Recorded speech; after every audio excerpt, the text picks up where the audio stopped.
As the sun spread over the Duke's estate, the maids secretly discussed the huge stack of applications for a bride for the master of the house. One asked who would want to marry such trash, and the other answered that it hardly bothered anyone, and it was enough to look at his face.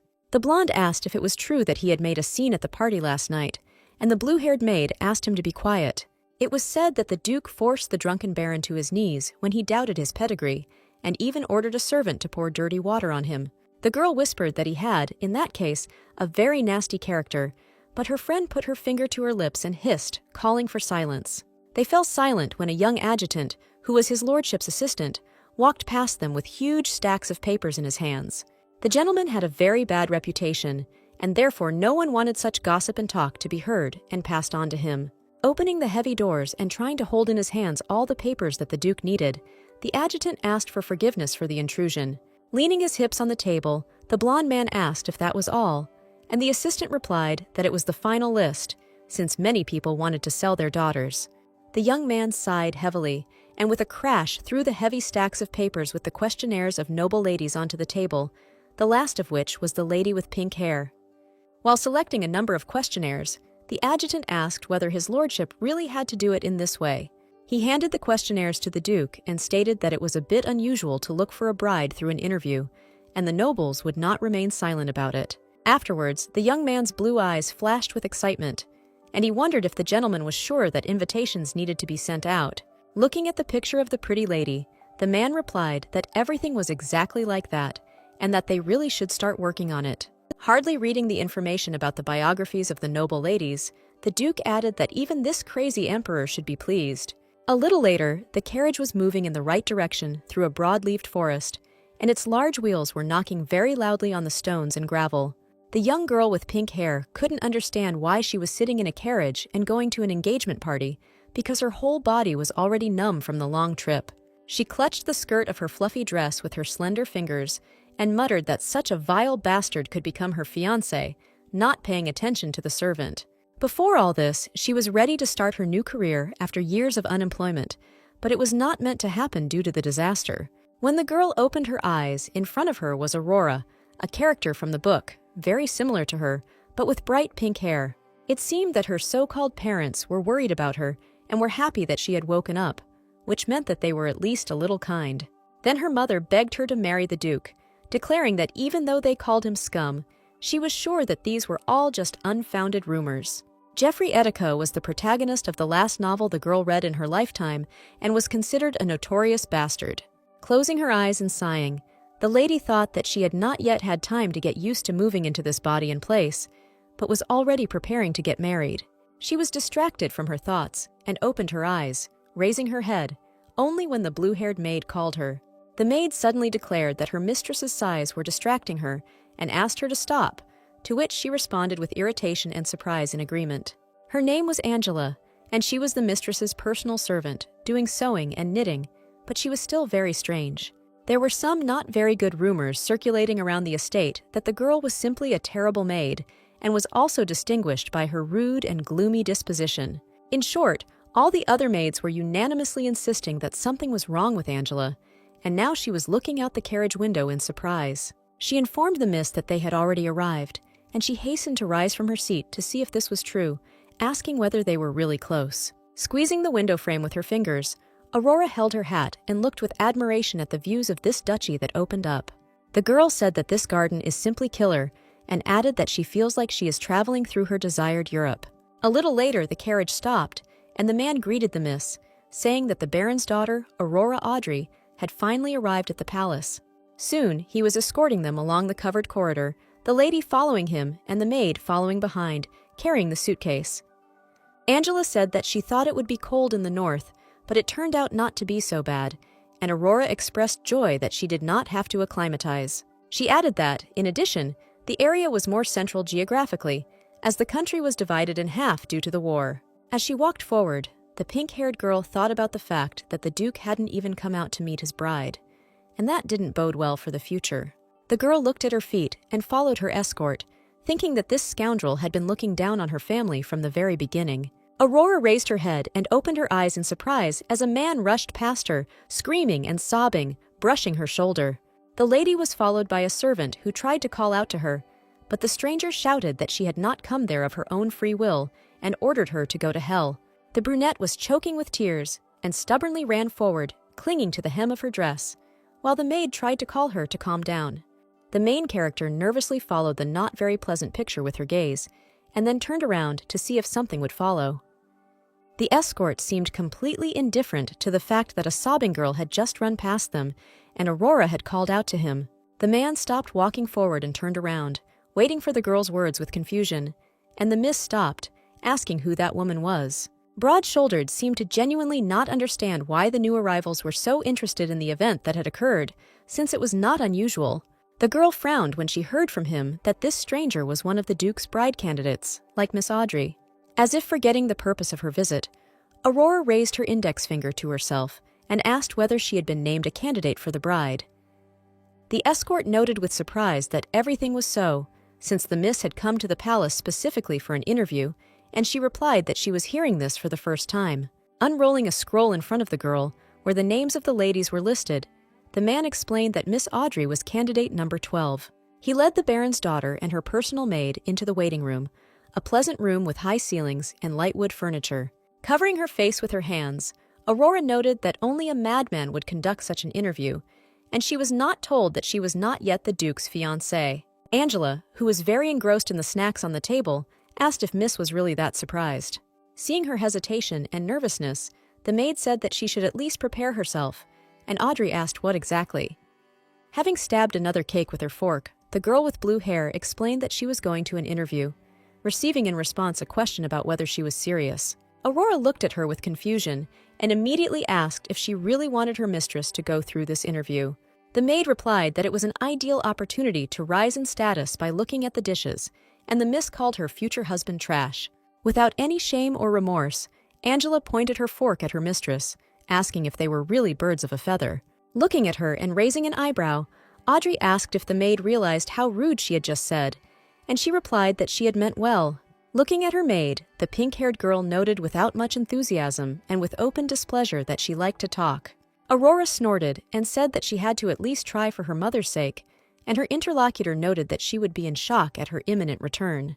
Recalling to her mother that they had to miss several meals in order to buy this dress for the visit, the girl sighed heavily. She had many interviews in her past life, but never had a meeting to audition for a bride, and that was strange. Rubbing her cheek with her finger, she thought about the fact that she didn't remember this book having a high rating, which meant that logically everything should be fine. A young man entered the room and invited Miss Aurora, and Angela jumped up from her seat, throwing down her fork as if she had not eaten.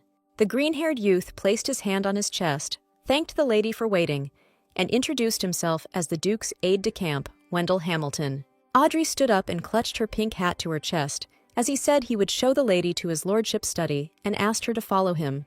After walking a short distance down the corridor, the young man stopped in front of the tall doors, opened one of them, and asked the girl to come through.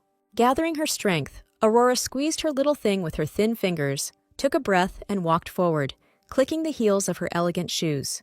The fair-haired Duke stood at the window and did not even think of turning around until Wendell informed the gentleman that the Baron's daughter, Audrey, had arrived.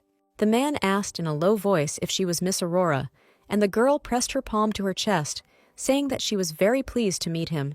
Turning around, the famous hero looked at her, keeping his hands clasped behind him, and introduced himself as Geoffrey Etika. Looking at him fixedly, and even blushing a little from her first encounter with this character, the girl listened to them say that they were glad to welcome her to the castle. Covering her face with her hand to keep from showing all her emotions at once, the pink-haired girl thought that this engagement wasn't such a bad idea.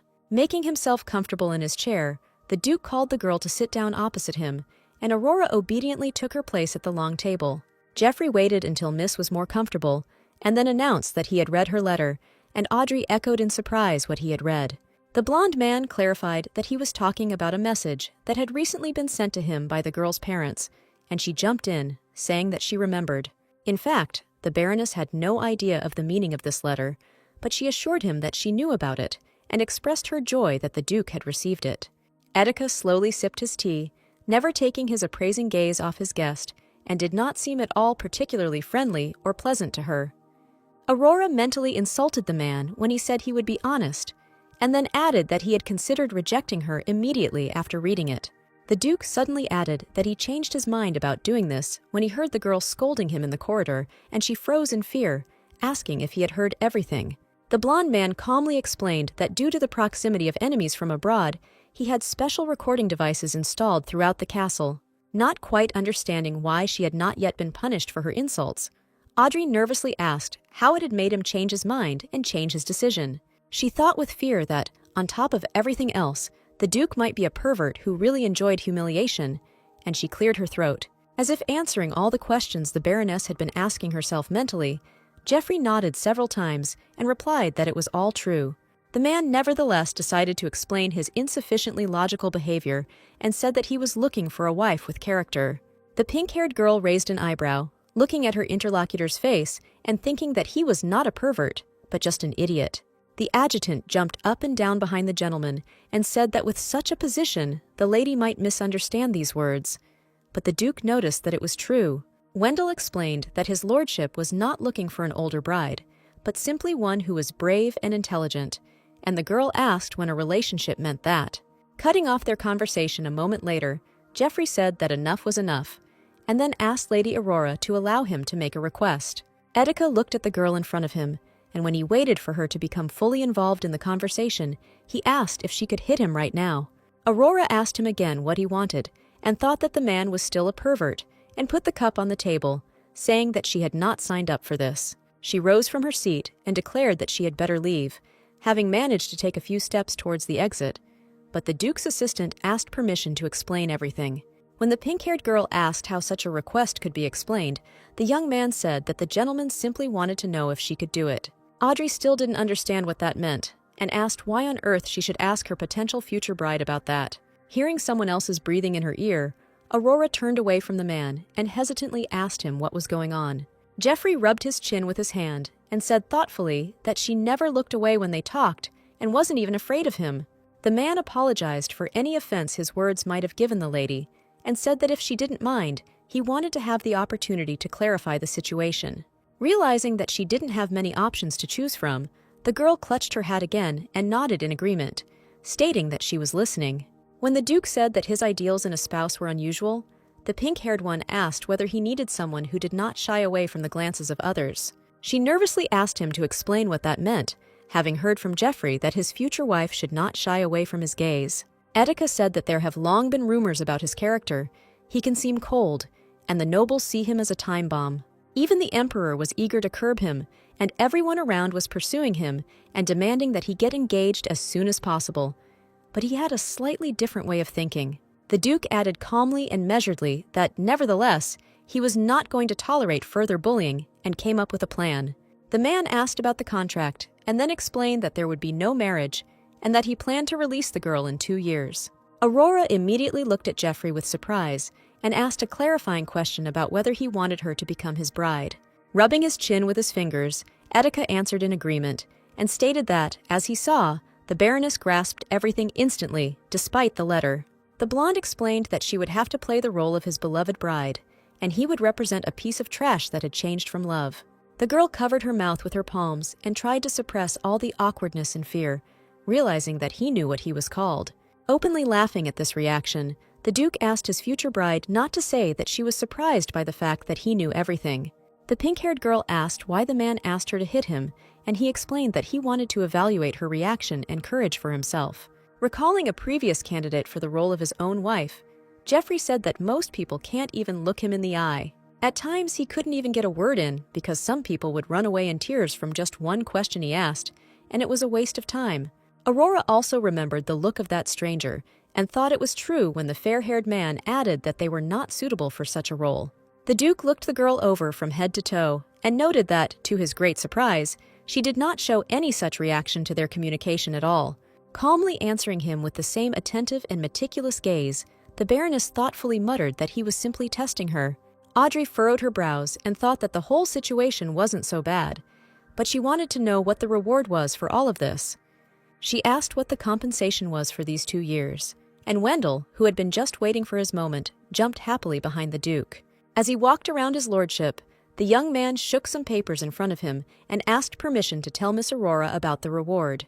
The Duke's assistant handed her the documents, papers covered from top to bottom, and then asked her to look at what had been prepared in advance. Flipping through one document after another and barely holding them in her palms, the girl quietly muttered about the inheritance of mines and the transfer of property rights.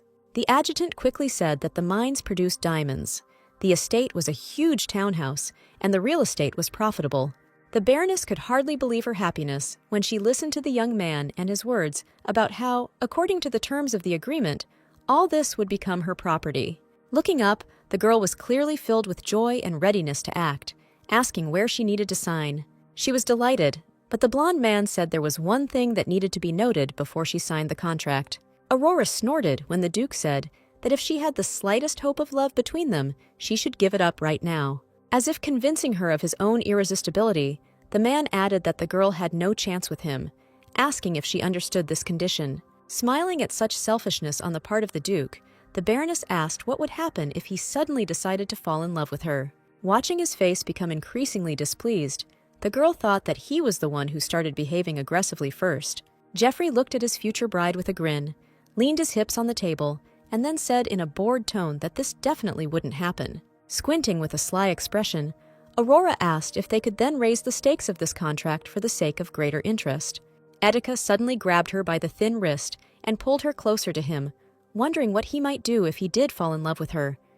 Holding the girl's fragile hand, the fair-haired man suddenly put his tie in it and declared that, in that case, he would become a faithful little dog for her. Forcing Audrey to squeeze the tie with her fingers right at her neck, the Duke added that he would turn into a pet that runs at the first call. Silently, but with a smile and interest, watching the man's behavior, Aurora calmly replied that she accepted his offer. Geoffrey said that if the girl broke the rules first, then he should also receive some benefit, and she was silently thoughtful. The Duke rubbed his chin with his fingers and asked if it would be interesting enough to deprive her of all the compensation promised by the treaty. Slapping her palm hard on the documents listing the terms of the agreement, Audrey agreed, not intending to take a single step back. The pink-haired girl stood between his legs and raised the fountain pen, tickling the man's nose and telling him that she would never fall in love with him anyway. Signing the contract and clarifying all the details took much more time than the girl had expected, and she then called Angela. Barely able to stand from fatigue, the Baroness announced that she had returned, but she clearly did not look her best. The maid, who had been chewing something the whole time, stood up and said that she thought everything would go faster, but the mistress had been there for more than an hour. When Aurora collapsed onto the sofa and the maid clarified that she was leaving her body, the girl asked not to worry, saying that it would return soon. The girl's spirit described in vivid colors everything that happened behind the closed doors of the office of the Duke, known for his character, and Angela listened silently. The maid said knowingly that she had heard that it was the quiet people who caused the problems, and the Baroness clicked her tongue. Touching her mistress's shoulder, the maid asked with a heavy sigh whether she really was one of those who liked to make big mistakes. Aurora waved her hand and said that the man was not exactly her type, so she definitely would not lose this contract, which promised her a lot. Angela asked if the lady was really so sure of this even after she saw his face, and the Baroness even blushed a little. The pink-haired girl thought that she had raised the stakes in vain, because he may have had a disgusting character, but he was the embodiment of her type. Raising her index finger to make her words sound more confident than they actually were, the girl declared that she could do it. Hugging the maid, she said that she would fulfill the contract and receive a reward, and by that time, she would definitely be able to find a richer and more handsome husband. Aurora looked at her maid's reaction and noted without enthusiasm that she seemed not to believe these words, and Angela said that she had been found out. Meanwhile, Wendell congratulated the gentleman on completing his search and asked if he liked the girl at least a little. Shaking a glass of red wine in his hand, the fair-haired man refused, adding that he had already said that there was nothing he liked. The adjutant remarked that this was a good answer and expressed his joy that they had finally been able to find a man who was ideally suited for the role. The young man added that half of the candidates were enchanted by his face, while the other half were sold by their parents, and the Duke noted that the same thing happened to Aurora. The blonde muttered that Audrey really didn't seem to know anything about the letter that was sent to him by the girl's parents. Rising from his chair, the Duke placed his half-empty glass on the table and declared that it didn't matter. It was just time to end all this. Geoffrey walked forward and ordered his adjutant to find someone to carry the latest news to the Imperial Palace and inform everyone. Relaxedly stretching his stiff shoulders as he walked, The man said with a heavy sigh that now they would definitely stop pestering him about getting married. 3 days later, the maids in the mistress's chambers whispered softly to each other about the progress of the cleaning, wiping away dust with special brushes. The pink-haired girl was lying on a spacious and soft bed that stood against the wall in the middle of a richly decorated room and was thinking about everything. Now, surrounded by her so-called fiancé's servants and endless aristocratic luxury, she knew she had hit the jackpot. Compared to this amazing place, the room she was forced to live in before moving was a real dump. Even the roof leaked. In the spacious bathroom, which was decorated no worse than the bedroom, the girl relaxed in the hot water and felt alive. The maid looked around in surprise when her mistress sat up abruptly in bed because she thought that Jeffrey had never shown himself to her since then. Noticing the two maids, who were clearly interested in the new inhabitant of the castle but remained silent, the girl called out to them. Aurora waited until they noticed her and said that if they had any questions, they should not hesitate to ask them. When the girls stuttered to clarify what questions to bake, the pink-haired girl promised that everything would be fine, and she often got bored. The maids looked at each other tensely, because aristocrats hardly allowed themselves such words, and asked if she was sure. Having received consent from his lordship's bride, the girls waited with interest for each other's consent and smiled, anticipating the conversation. Audrey froze in surprise when she heard whether it was true that his lordship had fallen in love with his new bride at first sight. While passing on the rumors, the maid said that he had arranged this entire selection for the sake of meeting the lady, and after that, they finally promised each other eternal love. Another girl said she heard him acting very affectionately, and her friend remarked that that was all everyone was talking about.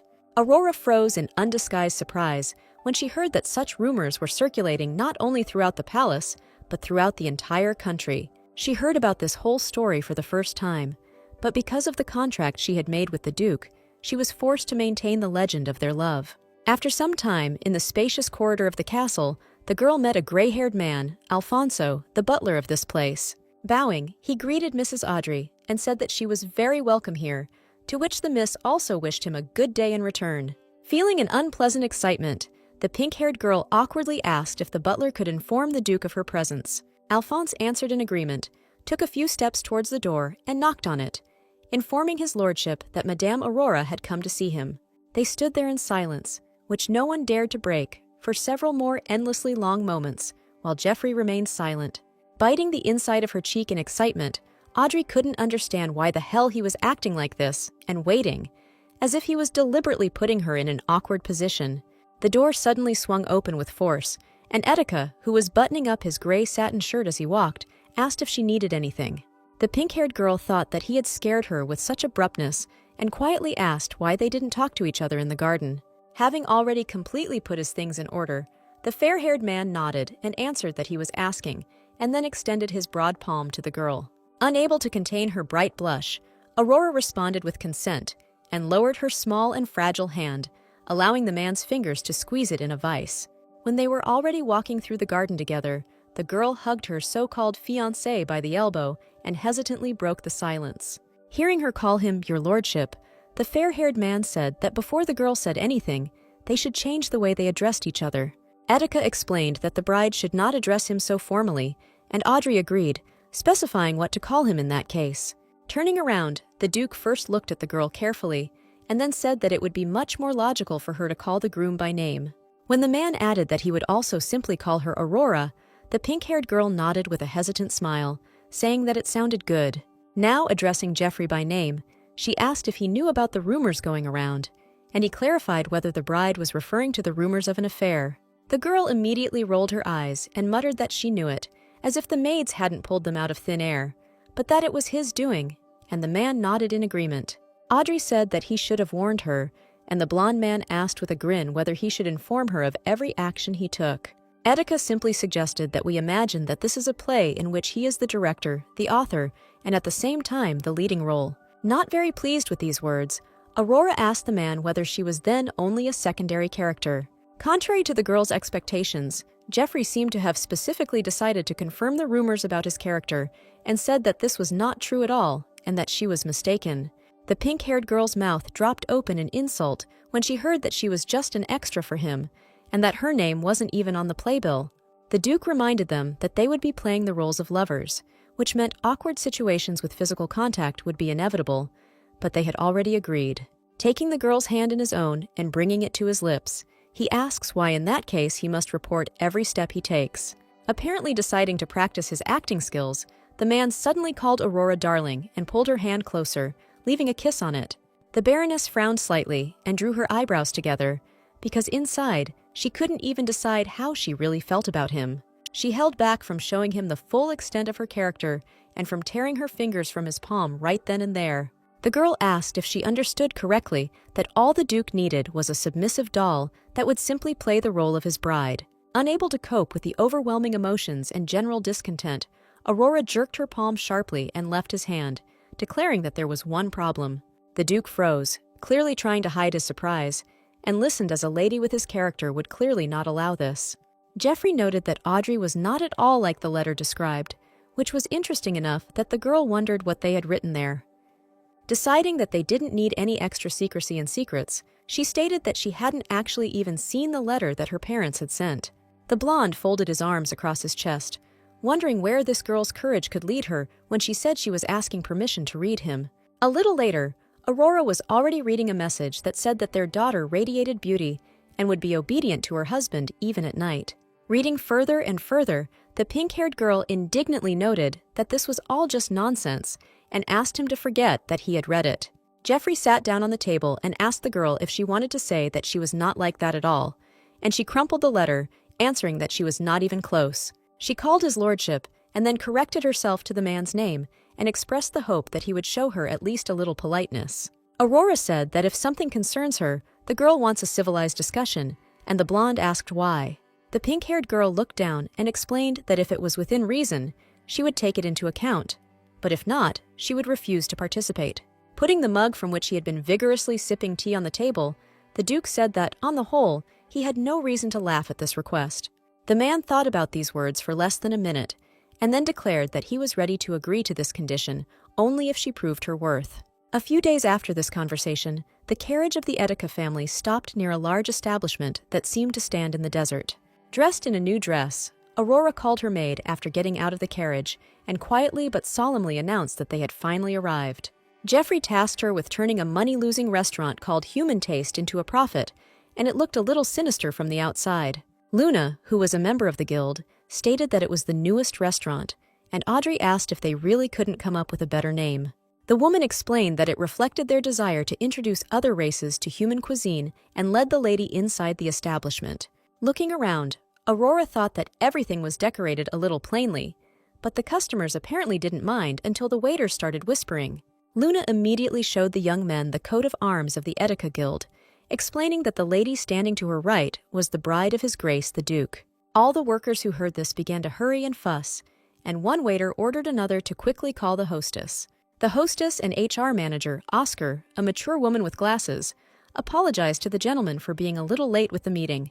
Aurora introduced herself by name and added that she was very pleased to meet her, to which the dark-haired girl replied that she would take Milady to the best places. Sitting at an ordinary wooden table that stood near the windows, Audrey listened to the fact that this restaurant offered more than 2,000 dishes to choose from. The woman called her ladyship to look at the menu, and the girl frowned in surprise when a huge, thick book fell onto the table in front of her. In desperation, thinking that they had over 1,000 sets, the pink-haired girl said that she would take the first set, and Luna and Angela ordered the second.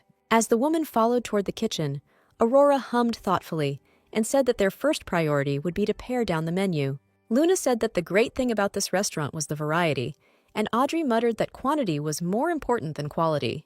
They were unable to continue the conversation because the front door swung open and a man's voice called out to Miss Oscar, informing them that they had been given strange plants again.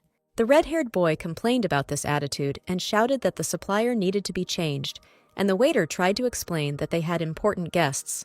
Aurora frowned a little when she saw that the people here called the common green onions strange plants and did not accept them. After some time, they were told that dinner was served, and the table gradually began to fill with appetizers and hot dishes from different cuisines. Having cut off a piece under the excited look of the waiter, the Duke's bride thought that it looked good and also smelled very interesting. All three guests fell silent to try out what kind of food the local visitors were being fed, and their spoons and forks began to clatter. The pink-haired girl covered her face with her hands, choking and trying not to spit it out, and Angela didn't even try to hide her reaction. As if still holding on to hope, the young man asked if it was really that bad, and the blue-faced maid asked if he was serious. Suddenly, there was a loud stomping and a sharp bang from the door colliding with the wall as a crowd of creatures from another race burst into the restaurant. They all looked alike. Their hard skin was earth gray in color, their ears stuck out comically, and their fangs were very natural. Turning to Luna, Aurora, with the excitement that was understandable at the first encounter with such creatures, asked why the orcs were here. Unable to hide her excitement, and it seemed shame, Luna hastily replied that they were in fact the establishment's most frequent customers. Meanwhile, the big guys went to their tables and started knocking on the wood, declaring that they were hungry and were already waiting for everything to be brought to them. Without sparing the waiters and cooks, the orcs demanded even more food and knocked on the tables when they did not immediately receive the bill or a new dish. Watching this whole scene and listening to the hubbub, the pink-haired girl couldn't understand why the restaurant was in the red zone if it was full of customers. The woman swallowed nervously and nodded when Lady Aurora thoughtfully asked if she could show her the ledger. Returning sometime later, the manager handed the future Duchess an impressive-sized book with a black cover. Doing the calculations in her mind, the girl realized that these records and documents didn't add up at all, and it wasn't even clear how they had calculated it. Audrey began to slowly turn over the pages of the report book, muttering that the numbers were a complete mess and she couldn't understand anything. Oscar apologized to the lady, explaining that they were all inexperienced in this area and had not been trained by anyone, so it was difficult for them to cope with everything. Looking at the woman, the Baroness thought that she was clearly lying because she was smart and simply could not fail to cope with such a relatively easy task. Aurora glanced back at the guild member, thinking that judging by Luna's silence and lack of surprise, she was also involved in this lie. Deciding that she needed to see everything with her own eyes, the pink-haired girl stood up and asked to be taken to the kitchen, confidently walking ahead of the manager.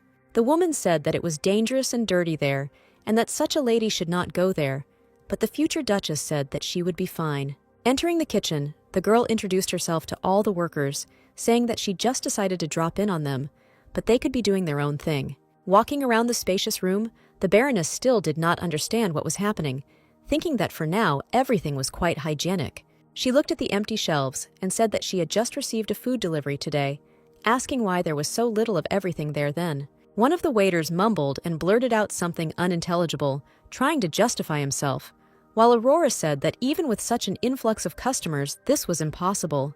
Turning to the young man and pointing to the empty boxes, the lady asked where it all went, while the boy was speechless.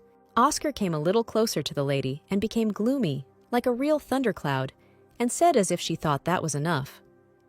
The woman suddenly rudely declared that even if Miss continued to dig, she would not find anything, and Audrey stared at her in confusion, but silently. The manager seemed clearly quite nervous and agitated when the future Duchess asked if they really had anything to hide. When she replied that this was absolutely not the case, the Baroness folded her arms across her chest and hugged the report book to herself, thinking about what was happening. Her eyes narrowed, scanning everyone present, but it seemed like no one was going to tell her even a fraction of the truth.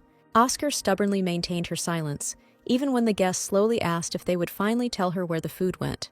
There was suddenly a noise behind him, and a waiter ran up to the back door leading to the street, hastening to apologize, but it was clearly not he who made the sound. Turning around, Aurora asked if there was anyone outside, and the young man waved his hands, answering that there could be no one there at all. The girl stepped in and said that the harder they tried to hide it, the worse it would get, and pushed on the heavy doors. She froze in surprise when she saw a lot of people in the courtyard of the establishment, clearly not the richest, just ordinary peasants.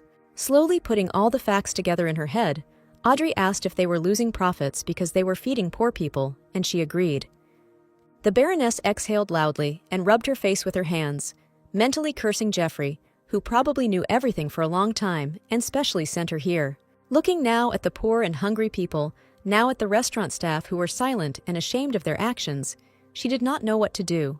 Remembering the satisfied face of her fiancé, the pink-haired girl thought that she would like to see how he was messing around here, because he was not going to listen to her. Although she was surprised that the Duke allowed his people to do such good deeds and feign ignorance, it was now unclear what to do. Oscar apologized for keeping her in the dark, but asked her to pretend nothing happened so she could continue to help people. Ignoring these words, the Baroness turned to the guild member and asked if she knew about everything, and Luna also apologized to her. The girl explained that before they opened this place in such an area, orcs attacked people and constantly stole their food. Luna added that they had no choice, but Aurora asked why they had to do it secretly and cover up the charity. The girl muttered that the emperor did not approve of charity projects, and the people at the top always turned a blind eye to their suffering. She immediately remembered whose fiancé she was talking to and corrected him that they didn't want that, but Aurora said that she was absolutely right. The pink-haired girl let out a sigh and said that now that everything was clear, they could finally begin to properly solve the problem. Oscar nodded when the lady asked if these people had been starving on the streets since she and her companions arrived. Taking the plate with the dish, the girl went out the door, while the poor people began to whisper that they had never seen her. When a little girl stepped towards her, the Baroness sat down next to her and asked if it was true that they had come here for lunch, and she agreed. The little girl, whose face was a little dirty and whose clothes were old and worn, smiled when she heard that this was her portion. The people looked in surprise at the unfamiliar milady, who asked them all to come too and take their share of food for lunch. Taking a black apron from a chair upon returning, the girl said that she did not know who they took her for, but she was not one to turn away the hungry. Oscar listened in surprise as the Baroness asked them to remember that she had come here for a specific purpose and simply wanted cooperation. In response to the workers' quiet questions, Aurora stated that they needed to increase their profit margins and tied her apron behind her back. Raising her index finger, the girl said she would repeat it again, adding that she had no plans to stop this charity work. She turned to the red-haired baby and called out to him, and he hesitantly stepped forward, but approached the lady and answered her call. Audrey asked to bring the vegetables he had brought here earlier, explaining that he had complained about them, but they were just ordinary green onions. The red-haired boy brought a bowl of fresh green onions and asked if she meant this, since none of them knew what it was for. The girl said that you can mix them with a few additional ingredients and then fry them in a pan. Supporting her words with visual accompaniment, the Baroness added that this makes amazing seafood pancakes. The boy echoed the lady's words in surprise and asked if this ordinary grass could really be eaten. As the cooking in the kitchen got into full swing, the orcs began to look up from their food and sniff at the new smell, which was even better. Banging on the tables and other furniture, they screamed and began to growl that the smell was very tasty, and they urgently wanted to eat what they had prepared. Holding plates with those same pancakes in his hands, the waiter announced with a smile that this dish would be a completely new item on their menu. Handing the orcs the plates, the young man said they could try a sample before ordering, and the monster asked in confusion how. They all appreciated the treats that were brought, because although they were not very picky, they were able to distinguish the taste of the food that was brought to them. The monsters shouted in unison that they wanted to order this delicacy, and chaos reigned in the hall again from the noise they made. The waiters looked at each other with bright smiles and hurried to the kitchen to inform Milady Aurora and the other cooks about this.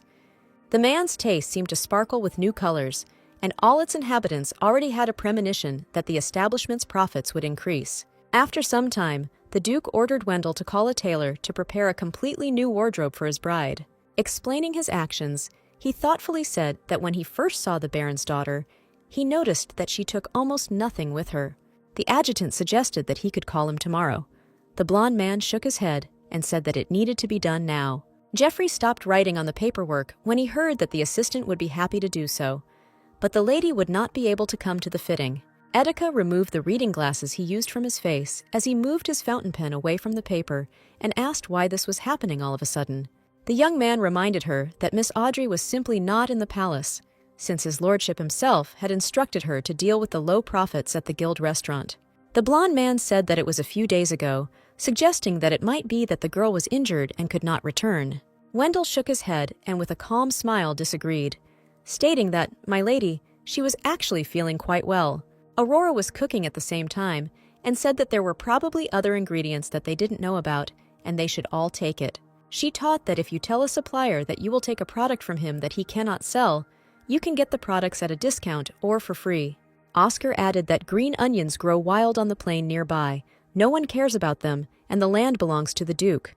The pink-haired girl nodded and suggested sending people there to collect onions, and they could turn this land into a real field. The woman agreed, and a waitress ran into the kitchen, saying that there were more and more orders, and they needed workers to keep up with the customers. Leaving the saucepan on the table, Aurora turned around and announced that she would go into the hall, because the cooks had already been trained in her new, interesting recipes.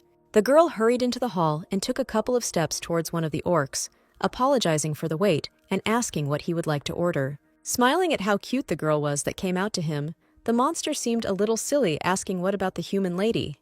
The pink-haired girl smiled nervously and said that there was no human lady on the menu, then asked him to choose something else while the waiter admired her. He only managed to say with a smile that the new manager was terribly good, when suddenly he saw a familiar, stern, and gloomy face in front of him. The guy stepped back and greeted his lordship, who looked around the room and frowned and asked what was going on here. He explained that it was all down to their new manager, who had come up with a new dish that had already become a real hit in the restaurant.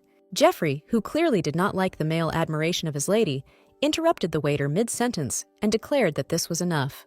The man clearly asked sternly and displeasedly why his bride was working with them in this ridiculous place and accepting orders from an orc. Without taking his eyes off the representative of another race, who seemed to be in awe of the young girl, the Duke ordered him to answer. The waiter tapped his fingers awkwardly together and explained that they were short of hands and my lady had volunteered to help in the room. Meanwhile, Aurora tried to get rid of the idiot, declaring that she didn't like orcmen, and therefore she asked him to stop.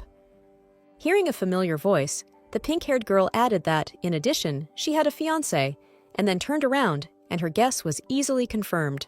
She looked at the displeased face of her fake fiancé, and then muttered that when you remember the devil, he appears. Afterwards, the girl said that at this rate they would be in the black, and so that the orcs would not get tired of this food, they would release a new menu every month.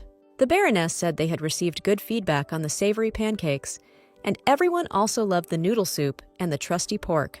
Jeffrey said that she shouldn't have gone so deep, because as his fiancée, she shouldn't take things so seriously. Putting down her mug, Aurora said that she was making efforts to make a profit, as he had requested, asking if there were any problems with that. The blonde hid his smirk behind his cup as he watched the girl's tirade when she said that if he wasn't happy with something, he could say so. Audrey fell silent, listening to him say that the result surprised him and even made him wonder who he had chosen for himself, a bride or an employee.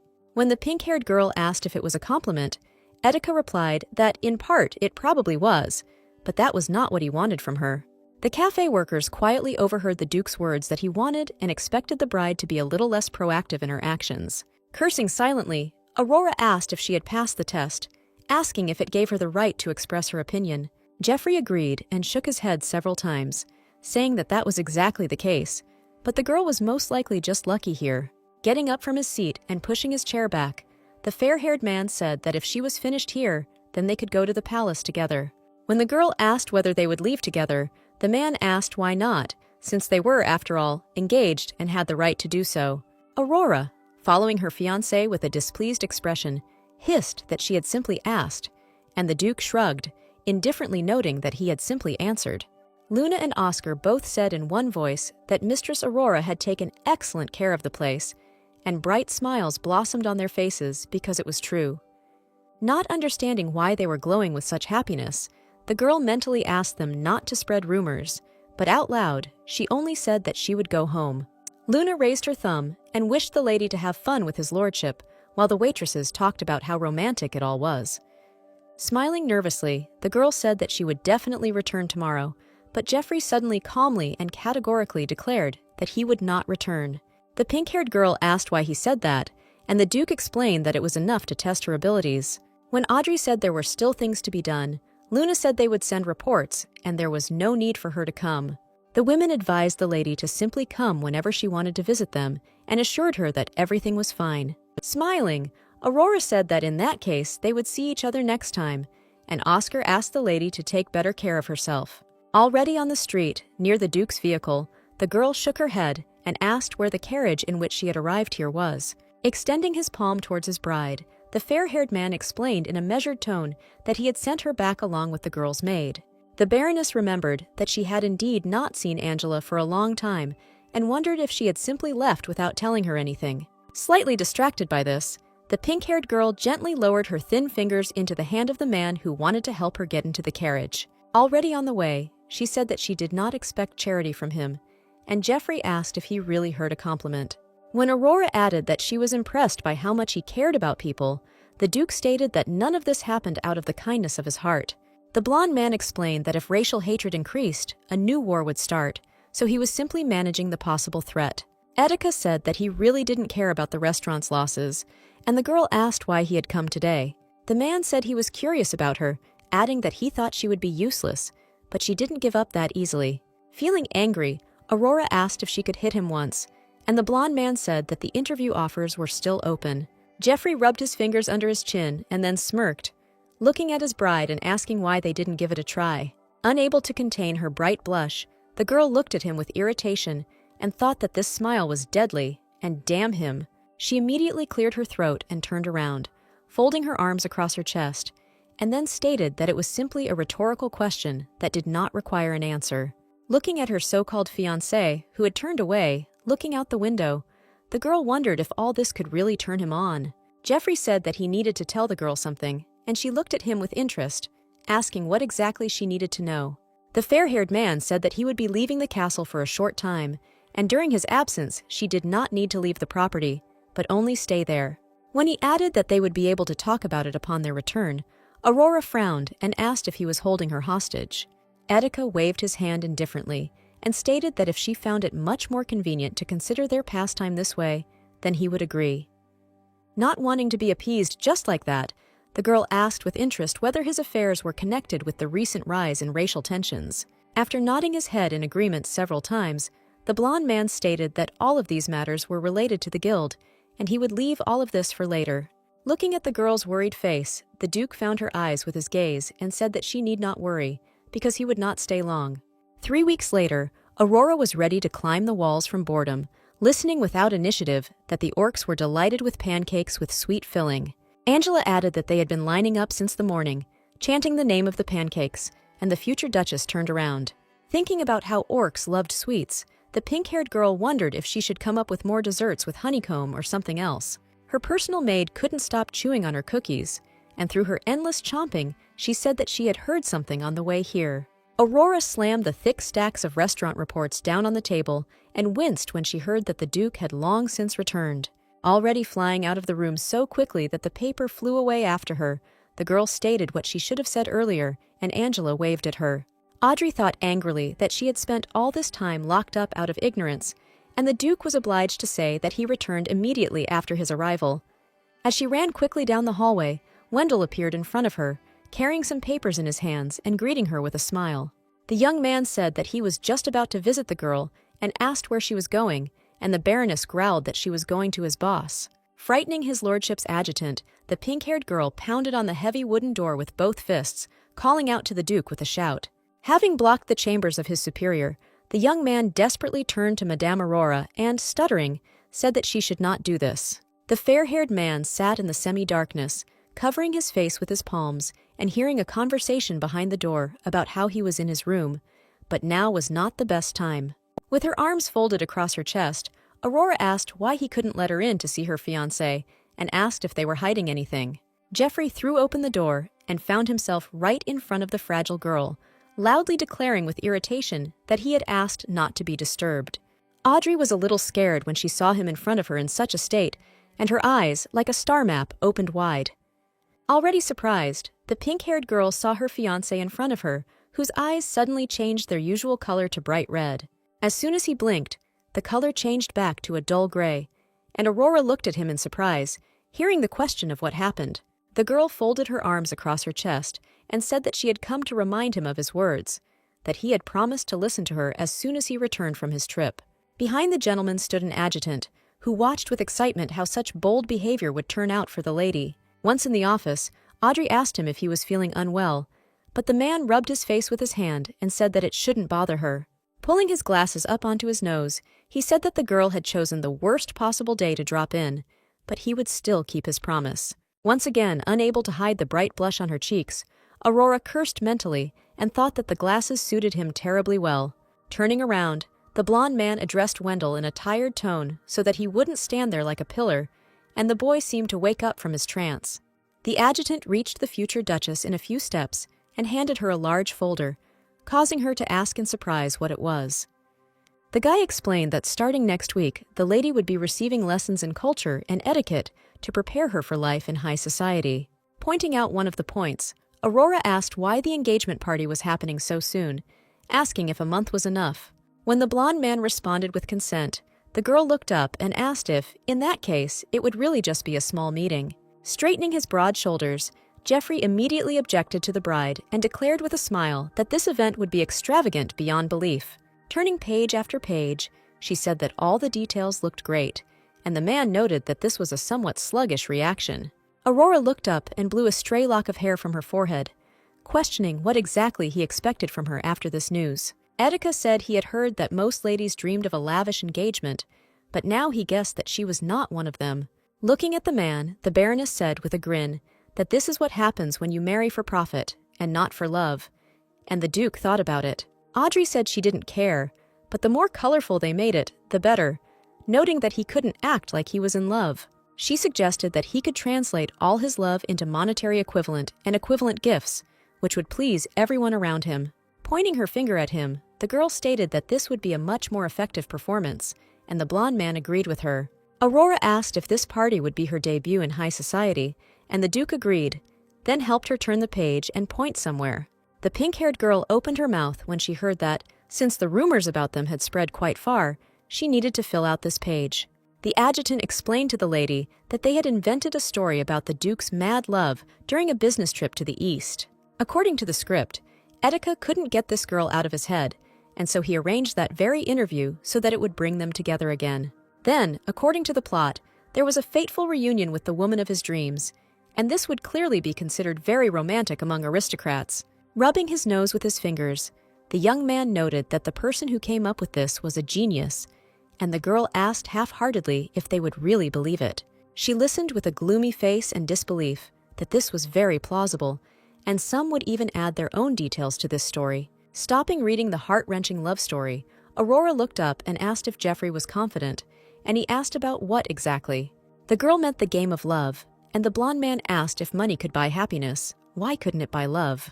The man asked if she was convinced of this, and Audrey muttered that, to be honest, she still couldn't understand it. Changing a bad guy like the Duke just for love seemed like a common popular cliché from books and movies. Aurora immediately remembered how she bought that very book in her past life, talking with a young man about whether the genre was important. She no longer remembered whether there was any romance in that book at all, and then asked if those were all the things the Duke wanted to discuss with her. Shaking his head thoughtfully, the blonde man stated that, in fact, there was one more part of this conversation that did not need to be postponed. Audrey listened silently as the man knew that his fiancée was still working at the restaurant that belonged to the Etika Guild. When the Duke stated that the reports were a good thing, but she did not need to go there, the girl asked in surprise why exactly. After carefully examining the girl, Jeffrey calmly said that this was not the place she needed to be and that it was indeed dangerous. He added that the situation at the border was somewhat unstable, and although everything had been fine recently, the restaurant was not in a safe place. The man said he didn't want to appear like a careless groom, and his bride could go somewhere else, but he would assign a security guard to her. Summoning all the patience she had, the pink-haired girl listened to him carefully and agreed, not seeing anything special in it.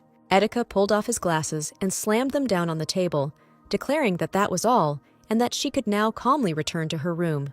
Without turning around to look at his interlocutors, the Duke looked at his table and muttered that he was simply very tired and had had enough discussions for today.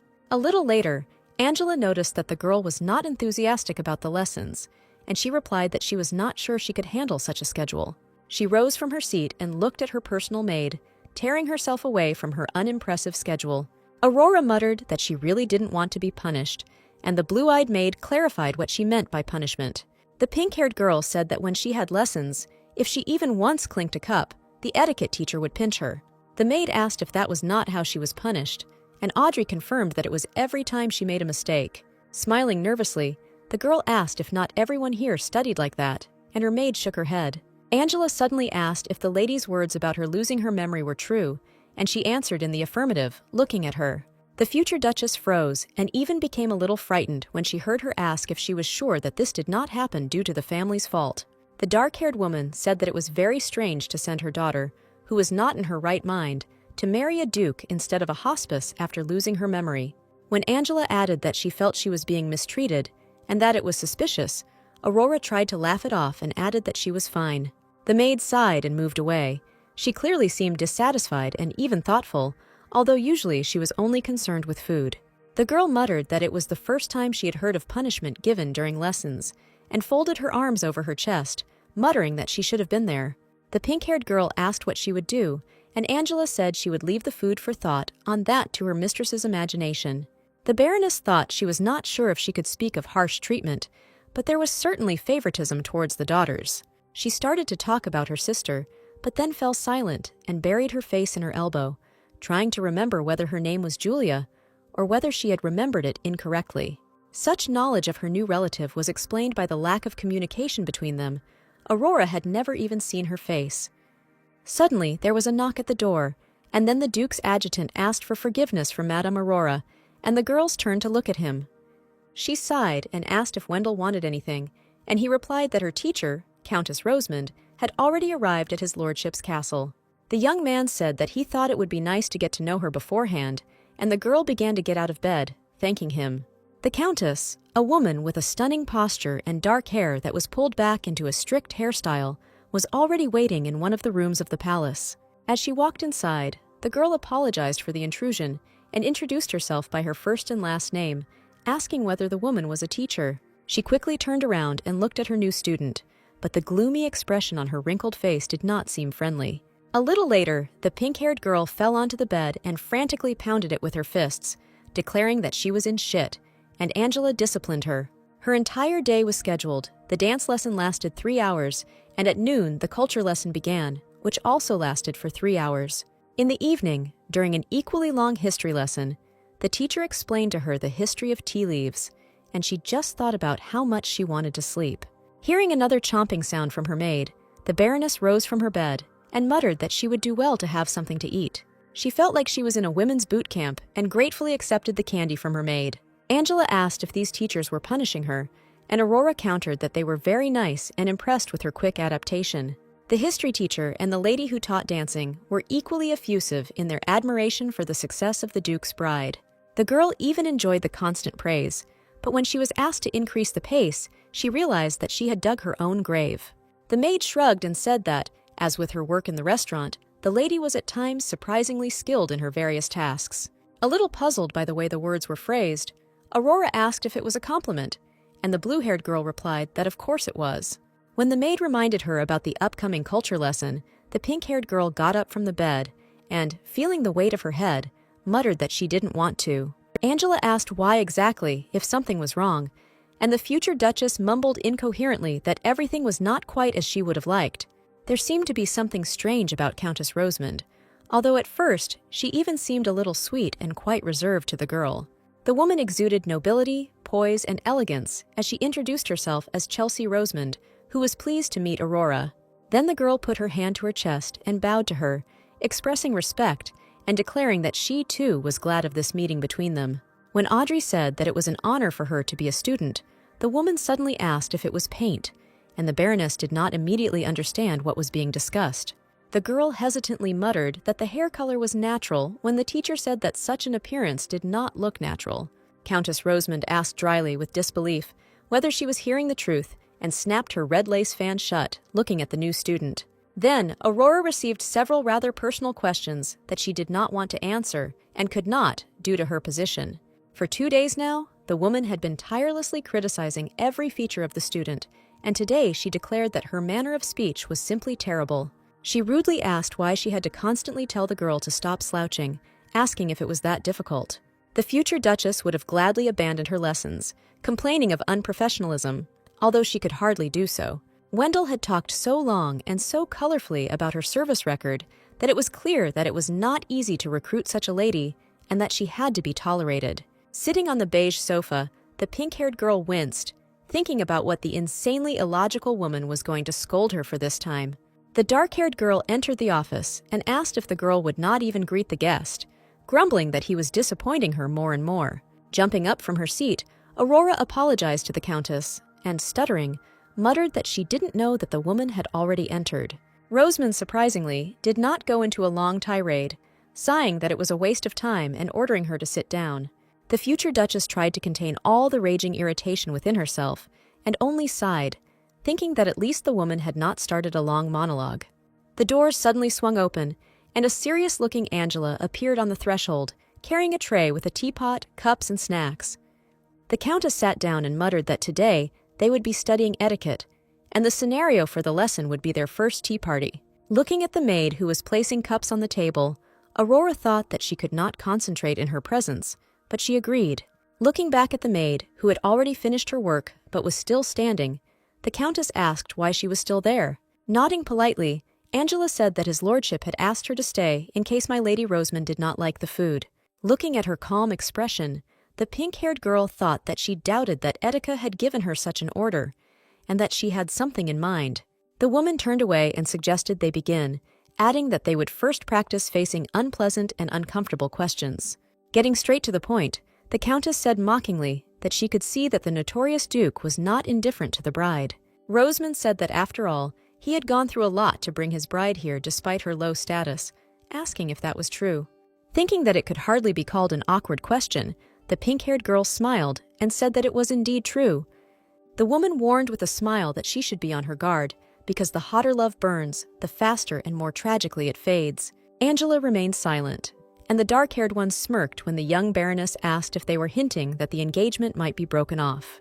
The dark-haired girl said that there was no need to get so worked up over a simple question, and that it was nothing compared to what would happen in the future. When she added that the Baron's daughter did not seem to have been in high society, Aurora replied that she had lost her memory due to an accident. Laughing after these words, the Countess declared that it was very convenient to justify oneself with amnesia, as it allowed one to avoid bearing any responsibility. The girl lowered her head and looked at her without a smile, reacting to the question of whether the Duke knew about this with ordinary silence. When she forced out that they hadn't discussed it, Rosamond said it was very wrong to keep secrets from her betrothed. At the same time, the same betrothed Duke was sorting through papers in his office, asking if he had been given a full report. Wendell nervously shuffled through the papers and said that everything should really be there, and the blonde man said that he was expecting news about the bride. The man adjusted his glasses on the bridge of his nose and looked at his assistant, asking how Aurora's assigned lessons were going. The young man, who had not thought that his Grace would be interested in such a thing, hastened to nod and assure him that everything was indeed very good. He added with a smile that the lady was called a genius, and the teachers were very impressed with her, and the Duke muttered that this was not at all surprising. Geoffrey looked up with a displeased look in his dull gray eyes when he heard that his bride was not admired by all the teachers. Wendell said Lady Rosamond, who was in charge of culture, had not a single positive word to say about her student. Leaning back in his chair, Etika asked again if this was true, and then suggested that he should find out everything from the woman. Just as he rose from his seat, a servant immediately informed his lordship that the Countess wished to visit the Duke, and he ordered her to be called. When the woman entered the office with a bow, the Duke appeared before her with a thoughtful look and said that now they had met in person. The dark-haired woman greeted his Grace, expressing gratitude to him for the fact that the man decided to accept such an unexpected visit. Etika interrupted, saying that he didn't have much time, and therefore it was better to decide everything quickly, looking at the Countess and asking what she wanted. Rosamond said with a sigh that it pained her to talk about it, but she had come to tell the whole truth about Lady Aurora to her fiancé. Without smiling brightly, the fair-haired man said that he doubted that he could be surprised by any facts about his beloved. Trying to overcome her trembling, the woman mentally convinced herself that she should not be afraid, because the Duke himself would be in her debt. Pressing her hand to her chest, the woman confidently declared that this girl, his lordship's fiancée, did not come from a noble family at all. Through her channels, the woman learned that the Duke's bride was not an aristocrat from high society, but the daughter of a baron. The Countess, who preferred to grab the bull by the horns right away, concluded that such information would clearly play into her hands in her communication with the Duke. Initially, the woman was happy to take this position, but she could not imagine that her student would be the daughter of this damned Camilla. They had been rivals with this woman since their youth, and the Countess knew that her affairs were going badly, but she had no idea that she would send her daughter to the Duke. Clutching the paper in her hands, the dark-haired woman muttered out loud what it was that Geoffrey could like about this lady, and she had to see it for herself. That is why she agreed to take on the role of a teacher of palace etiquette and culture, but what was written on paper did not match reality. Looking at the girl, who had clearly never been in high society, the Countess became convinced that Audrey could not have a daughter like this girl. Rosamond said that this baron's daughter was in fact just a commoner, because their family had only one heiress named Julia. Believing in the success of her next words, the dark-haired woman added that they had decided to simply make a laughingstock of the Grand Duke Edic. The two young men listened in silence as she said that she felt she had no right to hide such information, which was why she had come. Covering his dull gray eyes hidden behind the lenses of his glasses, the blond man muttered that it would be even better this way, but he didn't look surprised. When he asked whether the Countess had forgotten his origins, the woman froze in place and quietly asked what he was talking about. Geoffrey reminded her that he had risen through the ranks through battle and that he had become a duke, even though he had started out as a commoner. Folding his arms across his chest, the man shrugged, and then added that if the Countess had already forgotten about it, then it wasn't that important to her. The dark-haired girl stuttered and replied that of course she remembered everything, but insisted that the girl had tried to lie to him about her origin. The Duke wearily asked if she was deaf, and then added that he was not interested in the bride's origins, and he did not wish to repeat it. He added that, among other things, he was not getting married because of the political situation. Their engagement was based on love, asking if that was clear. Rosamond, in despair, thought that she could not allow everything to end this way, and again stubbornly tried to object. Suddenly, there was a knock at the door, and the woman turned around as his lordship was informed that the maid, Angela, wished to see the Duke. When the man ordered the girl to be let in, the Countess turned around and thought that it was the height of rudeness to receive a servant during a guest's visit. She saw the already familiar blue-haired maid, who no longer seemed as polite as she had been during tea drinking. Suddenly waving her hand towards the teacher, Angela asked that the woman be thrown out, and she, stuttering, asked what she had just said. The fair-haired man said indifferently that he did not know what Countess Rosamond expected, adding that it seemed that they no longer needed her here. Holding the book on how to mock people with a smile, Aurora thought about what the Countess would get when she learned everything for the next lesson. Immediately pressing her palm to her lips and reading the text more carefully, the girl began to think about whether she would be able to apply and practice what was written. The book taught how to encode a negative message into seemingly innocent remarks that are commonly exchanged in high society. Pressing her nose with her palm, the future Duchess muttered tiredly. Was she really going to have to distort her words so much? She threw her head back on the sofa and declared that it was very unprofitable to beat around the bush, and the blond man hovered over her, asking what was the matter. The pink-haired girl's eyes widened in surprise when she heard a man's voice and saw her long-suffering groom in front of her. Rising from her seat, Aurora looked up at Geoffrey and asked why he had come, and the Duke asked if there had to be a reason for his visit. Scratching her cheek with her finger, the girl shook her head and said that not at all, she was just thinking about it. Etika nodded, indicating that he understood her excuses and words, then calmly stated that he had come to discuss something. He smiled at her expression and asked if she objected to the dismissal of the culture and etiquette teacher. The pink-haired girl asked a little nervously if something had happened, and the man replied that anonymous information had been received about the Countess. Geoffrey added that she seemed too stupid and also used foul language, and the Baroness asked whether Angela had been a witness. The Duke listened silently, but with interest, as his bride said softly that she meant that he did not need to try to maintain her anonymity. In fact, Aurora was very touched by this act, because she, Angela, although she could seem a little cold, had a kind heart. The man said he was surprised at how patient his bride was, even when it was completely unnecessary. Audrey nodded in surprise when Geoffrey said that if something like that happened again, she didn't have to hold back and endure it. The blond man said that the girl he fell in love with was not a submissive fool, asking where that fire had gone. Looking at his future Duchess very carefully and even intently, the man softly but confidently declared that he had chosen her. Leaning over the back of the sofa, he said that her reputation would soon merge with that of the Etika family, and that this must be remembered. That evening, Aurora told her maid that she was grateful for such an act, although she could not believe it, and Angela declared that it was right. Raising her index finger, the pink-haired girl declared that she didn't want the girl to take such risks for her in the future.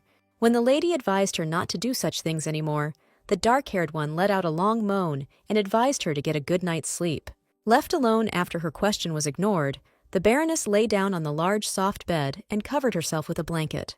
Geoffrey's words about how her reputation would soon become the reputation of the Etika family, and that she had to remember that, kept playing in her head over and over again.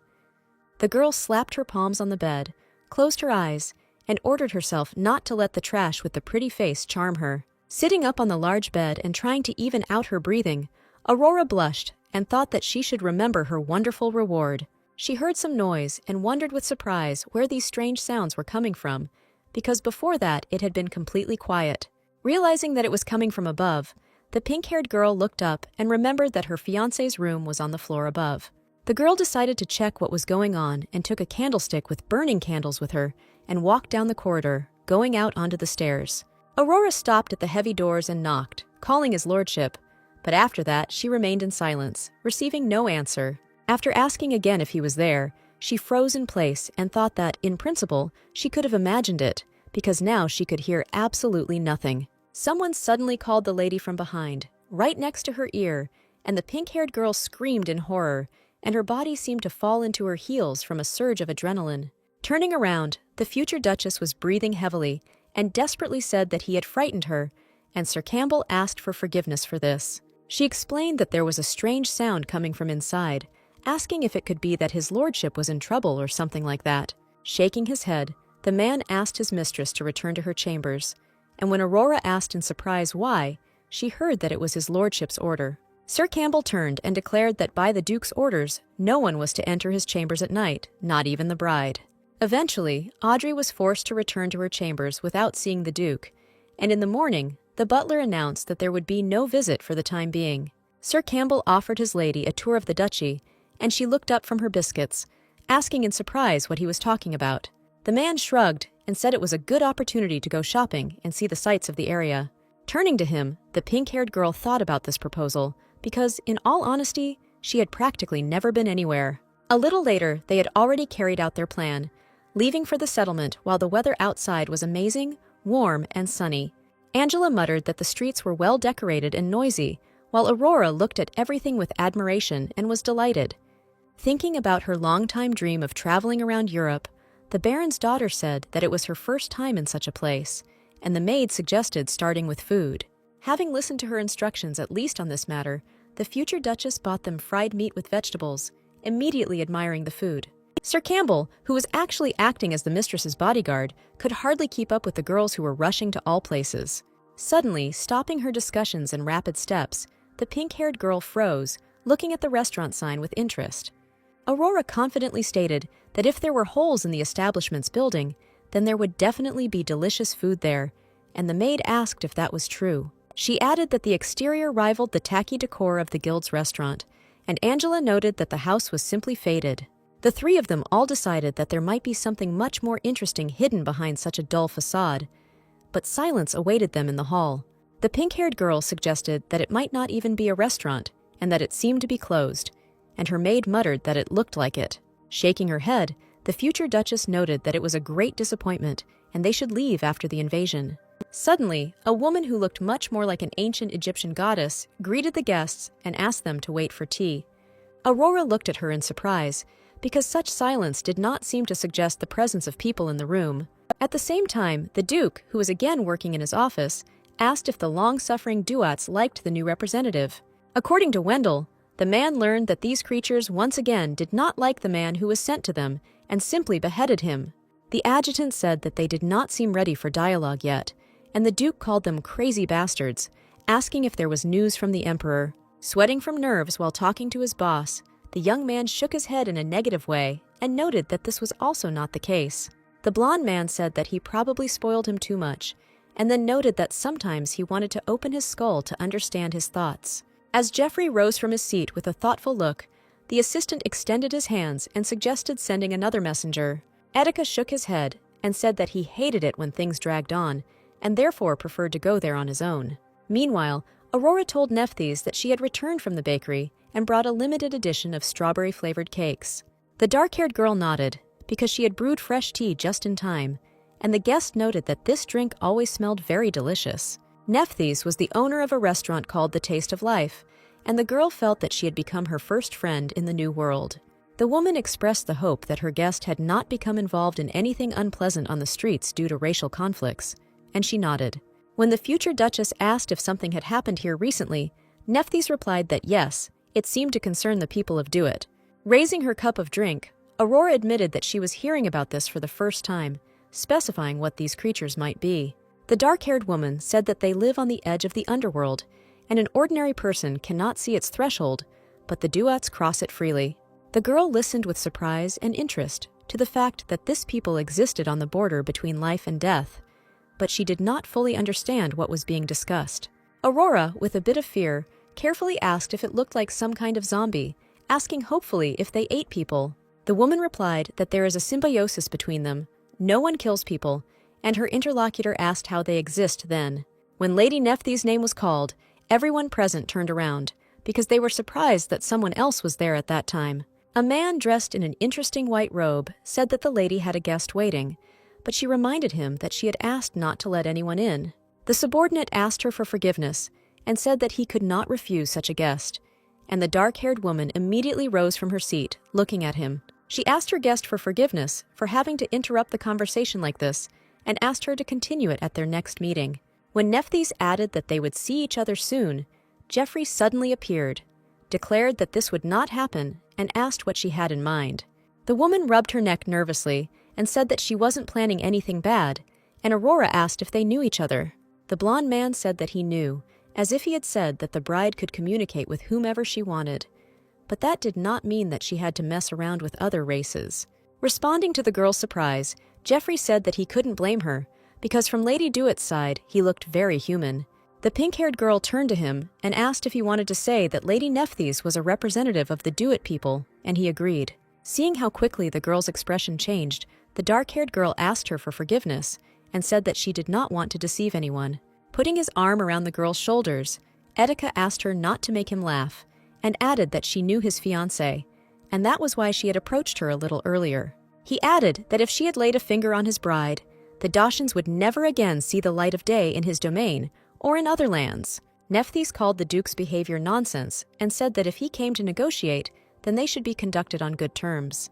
Turning to the woman after hearing these words, Geoffrey asked if she still wanted to negotiate. Yellow Eyes didn't seem to be worried at all, despite her guest's menacing attitude, and said that only if he listened to her request. Both young men looked at her in surprise when the dark-haired one said with a smile that she wanted to see his fiancé as her representative. Putting an end to this agreement, she said that either they would communicate like this, or there would be nothing good between the peoples in the future. The pink-haired girl felt strange, because this conversation seemed terribly familiar, until the Duke stated that the woman was crossing all boundaries. Pressing the girl closer to himself, Geoffrey declared that this would not happen, and he would rather fight the Duets, without listening to other people's objections. Suddenly, unable to contain her irritation, Aurora forcefully hit her future husband on the back, loudly asking if he had really gone crazy. When the man finally remembered her ability to speak, Audrey asked him if he realized what he was doing. The girl said that it was not necessary to raise the topic of war at the first opportunity, and she would become a representative. But the groom called her. The blonde tried to appeal to reason, saying that this was a very difficult decision, which she might regret, not realizing the full danger.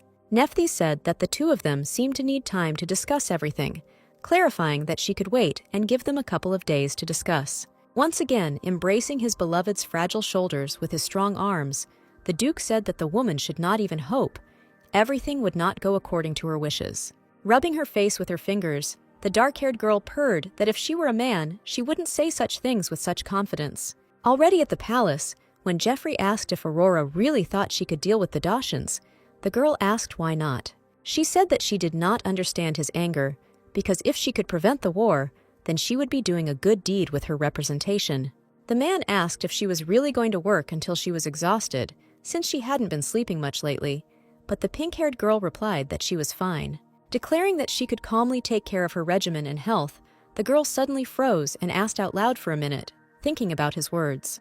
Geoffrey listened silently to his bride's questions about how he knew she was sleeping little and clarifications about whether the man had been spying on her while she was sleeping.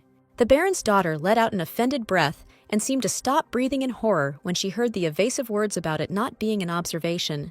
Aurora ordered the sick pervert to move away from her, but Etika explained that he had not entered her room at all, but had simply heard her tossing and turning in her sleep.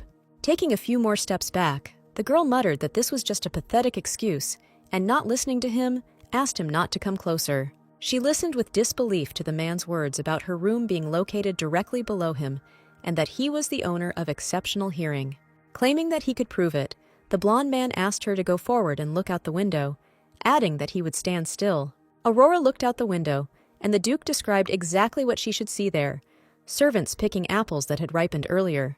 When chaos suddenly broke out in the garden and the maids began to run in different directions, the girl heard from the groom an exact description of this picture. Turning around, the pink-haired girl asked how he knew everything that was going on there, and Jeffrey approached her, explaining that he heard everything. He repeated that he had sensitive hearing, and therefore, even if he wanted to, he could not help but hear what was happening around him, and from there he knew about everything. Scratching her cheek, the girl apologized and took back her words about the sick pervert, and the man said that everything was fine. Back on topic, Etika stated that she could not become a representative of the Duat unless she was desperate enough to become Dinner. Aurora recoiled, quietly asking about Dinner, and immediately imagined some unpleasant images, wondering if he wanted to talk about that. Audrey said she had only heard of symbiotic relationships between races, but the blonde added that they simply didn't want the prey to go extinct. Sighing, the Duke shook his head and said that it was only because people needed food that the Duats were so friendly towards them, but she suddenly grabbed the groom and did not allow him to turn away from her, declaring that she still wanted to do this and asked to give her a chance to negotiate. The man asked if the bride could say that she would see this through to the end, and she muttered that she couldn't say that, but she was forced to. Immediately brushing aside her worries, the pink-haired girl raised her head and, with confidence in her voice, promised to take this assignment seriously. Aurora said that even if the Duke did not trust her, he should at least give her a chance, and offered to go and listen to the conditions together. Looking down at her carefully, Jeffrey sighed and agreed, immediately adding that from now on the girl had better not change her mind. Duke Etika, the hero of the Empire, was supposed to die in the Fourth World War, according to the plot. This was the first passage from the novel that she read. A few days later, sitting in the carriage, she recalled that the scene after the Duke's death told of the fall of all humanity. Only now the situation was much more sensitive, because the girl knew that he died as a result of betrayal on the part of the Duats. The negotiations predictably collapsed in the bloodbath that was not uncommon at the time, and there was no mention of his fiancée. Now Aurora was the new trump card, whose non-intervention would directly mean the tragic death of her fiancé, the Duke. In the event of his death, all of humanity would have perished in that conflict, and the man's widow would certainly not have been an exception to such events. Hugging herself with her arms, Audrey thought that this was why she had to move forward without thinking about the risks, and nodded to her own thoughts. Jeffrey watched silently as his bride's expression or posture changed, but was forced to announce that they had arrived. After a short greeting, Nephthys asked them to make themselves at home and said that they meant no harm and that all Duats in general loved people. Aurora muttered that they loved them as food, but the dark-haired one objected that they only took a piece, and they did not die from it. Raising her head, the future Duchess raised her eyebrows in a little surprise and asked if they really eat people without killing them. The woman mentally blamed the Duke for this and said that the lady seemed to have simply heard a slightly incorrect explanation about their race. She said that they consume the deepest desire of man, in other words, the will to live and the desires of living beings. The young girl's expression of confusion was clear as she asked whether those unfortunates would die if their will to live were taken away. Nephthys confirmed that this was why they only took bites for their own survival, and the girl muttered that it was clearly not symbiosis. Her interlocutor closed her eyes and exhaled, saying that it was a matter of perception, and she didn't need to be so harsh since they hadn't eaten lately.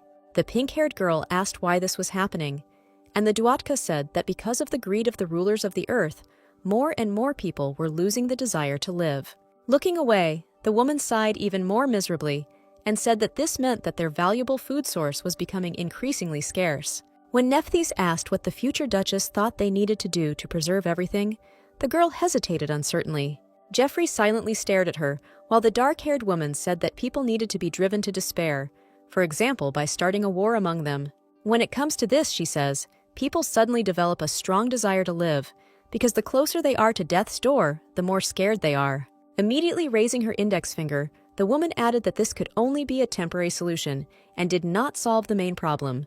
A little tired of the endless chatter, Aurora leaned forward slightly and asked what the best solution would be in this case.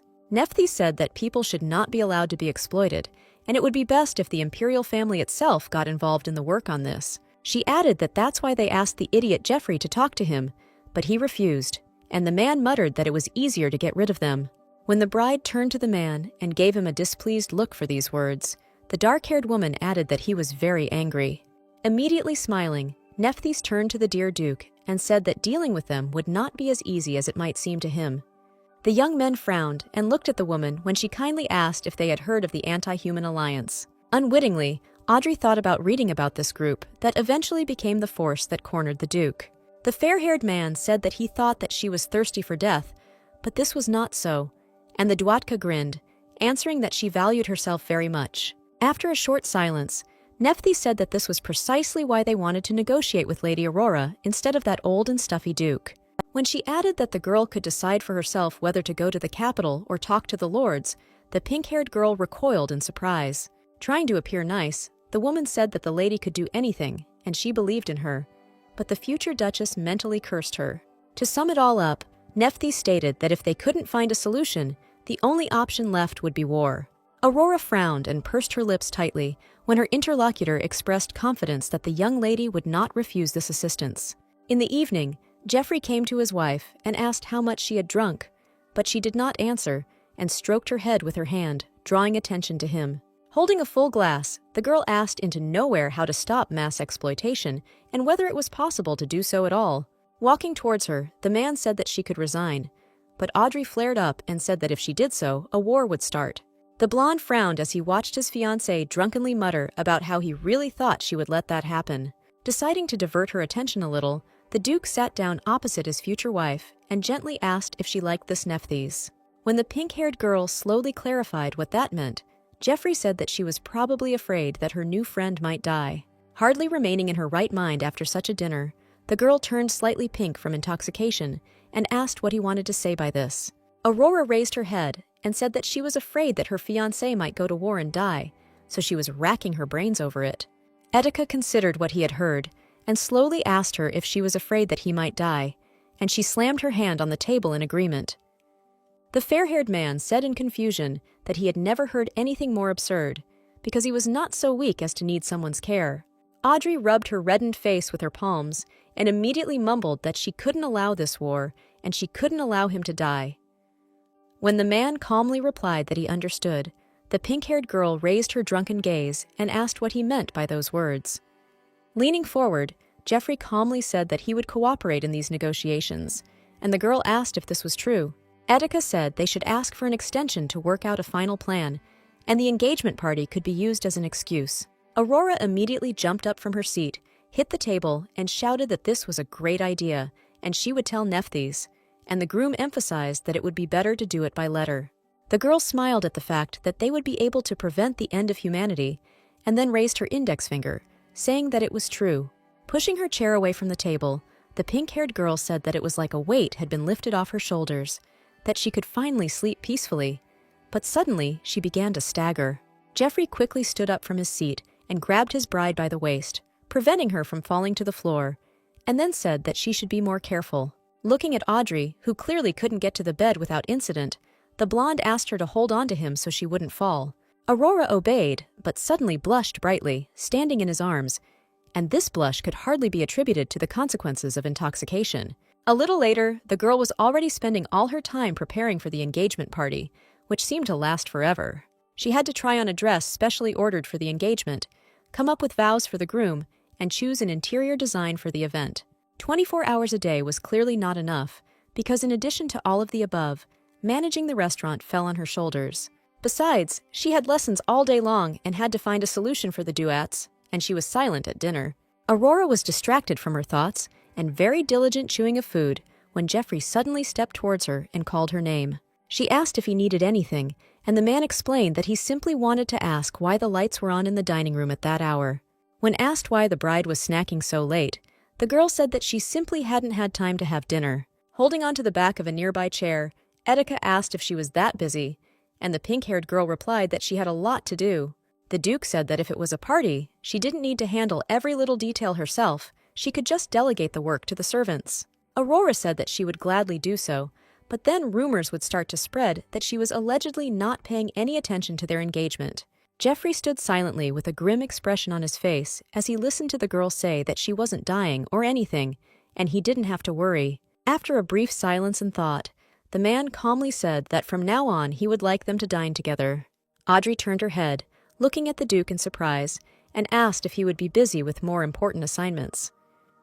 The blonde man said that business would not prevent him from finding time for his bride, and he would definitely clear his schedule, and she should call him. The girl couldn't even force an answer out of herself, because she began to wonder whether she really looked so pathetic as to go to such measures. Since then, Jeffrey really did not miss a single joint dinner, and every evening he sat at the large table next to the bride. Hungry after a long day and no way to eat, Aurora thought the fresh bread looked terribly delicious as she bit into it. Stuffing her cheeks with the still warm treat, Audrey noticed her groom's attentive gaze and asked if she had anything on her face. The man said he was simply amazed that her cheeks had not burst yet, since she had managed to stuff such a huge piece into herself. Unwittingly wondering if it was ugly, the pink-haired girl asked him not to worry, because her cheeks could withstand it.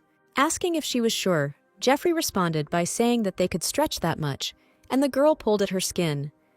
Aurora was sure that there was nothing surprising about this, and then she pulled her cheek a little more, asking if he wanted to feel them. Standing up, Etika asked if she was sure, and Audrey shrugged and muttered that there was no point in refusing now.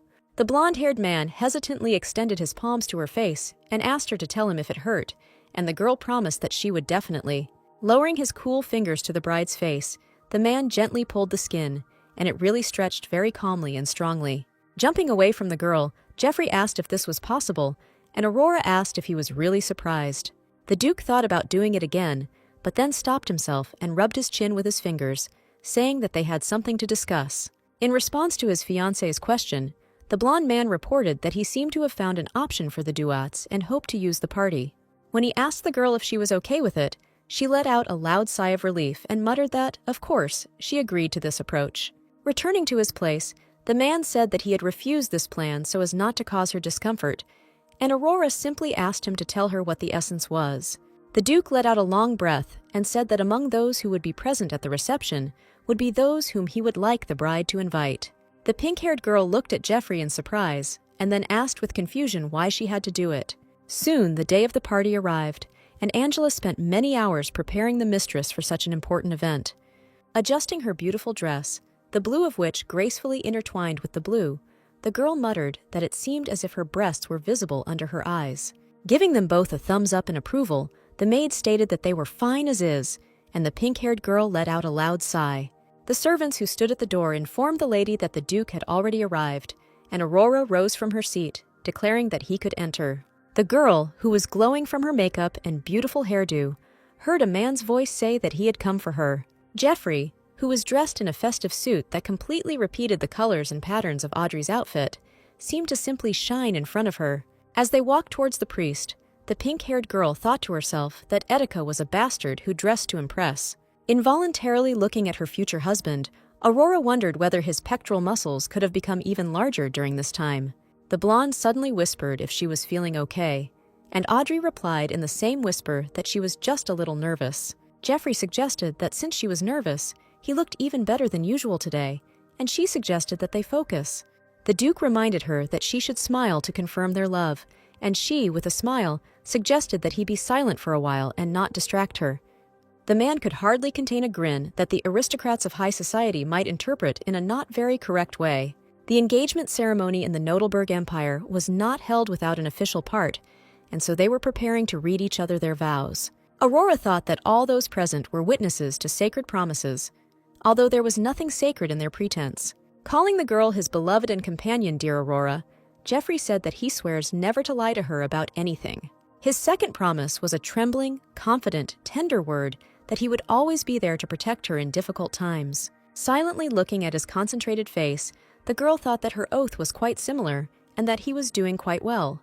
Etika put the papers down and declared that for her happiness he was ready to endure whatever was required, and also to sacrifice everything for her. Eyes wide in surprise, the pink-haired girl mentally wondered if he really had to go that far with his words. Even the guests present in the hall began to whisper to each other, clearly preparing to pass on the rumors to their friends and relatives. Making all the girls who heard this squeal with delight, the Duke said that no matter what came between them, he would never let go of her hand. Barely containing her anger and irritation, Aurora thought that now everyone would criticize her oath for its simplicity. Deciding to change the poor text on the fly, Audrey raised her head and addressed the Duke as her beloved, her dear other half. The pink-haired girl looked straight at him and said that she would always be the one with whom a man could share his failures and hardships. Without hesitation, the girl said that she would always be sincere and honest with him, and no matter what, she would always trust and respect him. Originally, she had simply planned to end it by promising to keep these vows forever, but that would be too easy now. Unable to contain her blush, Aurora said that she would do everything in her power to make the Duke the happiest man in the world. If Geoffrey had been asked about his emotions at that moment, he would have honestly answered that he did not expect such an abundance of words that sounded quite sincere. They stood there, looking at each other, while the crowd began to whisper and discuss the words they had heard. Holding his bride close, Etika whispered to her if she had changed her vows now, and she replied that the old one would have seemed simply worthless. The Duke placed a cool hand gently on her soft cheek and murmured that he was very impressed, hovering slightly over her and smiling. Gently stroking the girl's chin and neck with his fingers, the blonde whispered that after everything he had done, all she had to do was close her eyes. Feeling her heart pounding loudly somewhere in her throat, Aurora obediently closed her eyes and felt someone else's soft breath on her lips. Even though they might have seemed to everyone around them like people who had been in love with each other for a long time, this kiss was the first one, and it was not without sweetness. A little later, the couple appeared at the party in much brighter clothes, and all the young ladies discussed their appearance among themselves. Standing next to her fiancé, Audrey asked if engagement parties were always like this, with so many women staring at him. Objecting to these words, Geoffrey put his arm around her shoulders, drawing her towards him, and said that she, too, was the focus of many, many other people's gazes. Leaning closer, Etika whispered that this was indeed the case, and some would even approach her, asking if she saw the man on the left. The blonde added that he would step aside as planned, but asked her to be careful, since their acquaintance was far from a gentleman. As soon as the groom stepped aside, Aurora heard from a stranger that he was the brightest star in the night, and he called himself Count Barbarius. Even though it didn't give her any pleasure, the girl smiled as she heard that it was a great honor for him to meet such a lady. Roland Barbarius was the count of the territories around Etika, and was known in narrow circles as a notorious destroyer of houses. He was the key to resolving the conflict with the Duats, and all they had to do was find a valid reason to detain him. Playing along, the pink-haired girl said that she had heard a lot about him and was also glad to meet my lord, introducing herself to him. Without asking her opinion, the unpleasant man called the girl by name and said that she could do the same, and Aurora agreed. The fair-haired man noticed that the Duke had left his bride alone, and then asked if he needed to keep her company, and Audrey supported the idea. Swinging his glass of drink, Roland asked about relaxing on the terrace, where he could get some fresh air. Holding an identical glass of drink in her hands, the pink-haired girl said with a soft smile that this idea was simply wonderful. The Count walked forward and opened the high glass door and let the lady pass ahead of him, receiving polite thanks from the young girl in return. Looking at Aurora, Barbarius thought that he had not expected more from Etika's bride, who, as it now seemed to him, was a simpleton. The man said that he had heard about their romance, which was like a fairy tale, because rumors had spread all over the world, and people love stories about love. Saluting her with his glass, Roland drawled that this was only possible thanks to a girl like Aurora.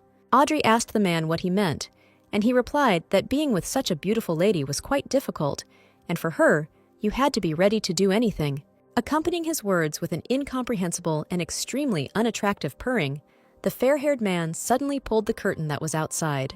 Leaning back slightly, the girl muttered that she understood everything, and then asked with confusion why he needed to close the curtain. Roland spread his arms out to the sides and solemnly declared that he had a gift that could only be presented in private.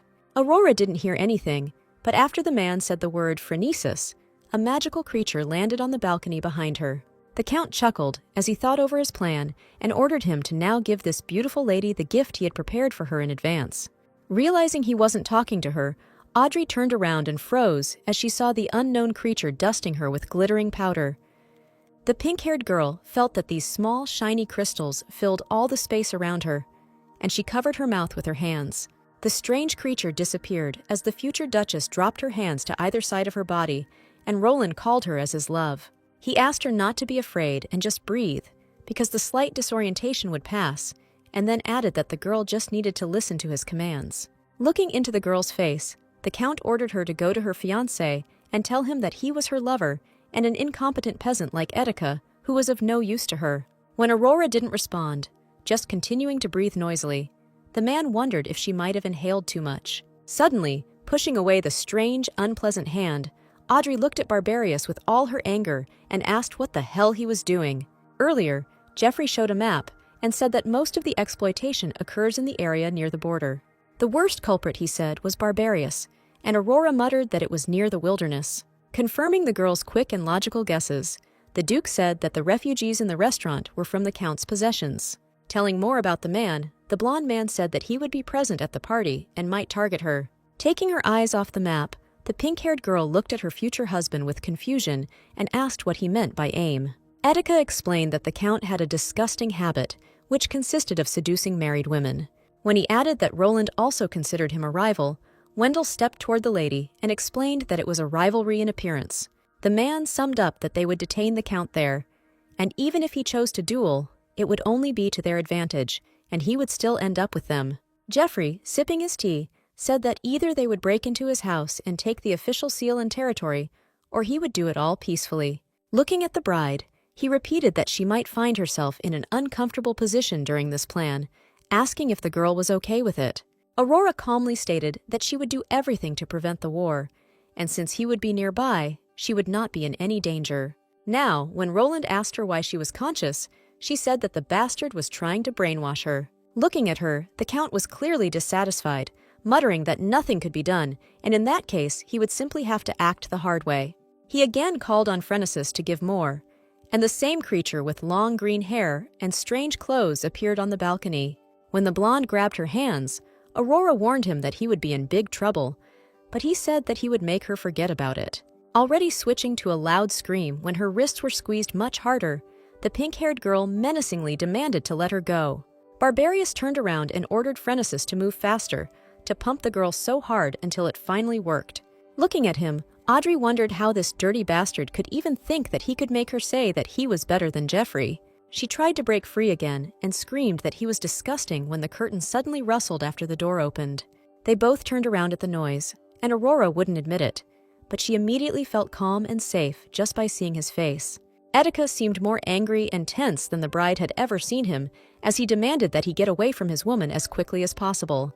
The Count, beginning to stutter, tried to justify himself by saying that this was not at all what his lordship could have thought, but he simply did not listen.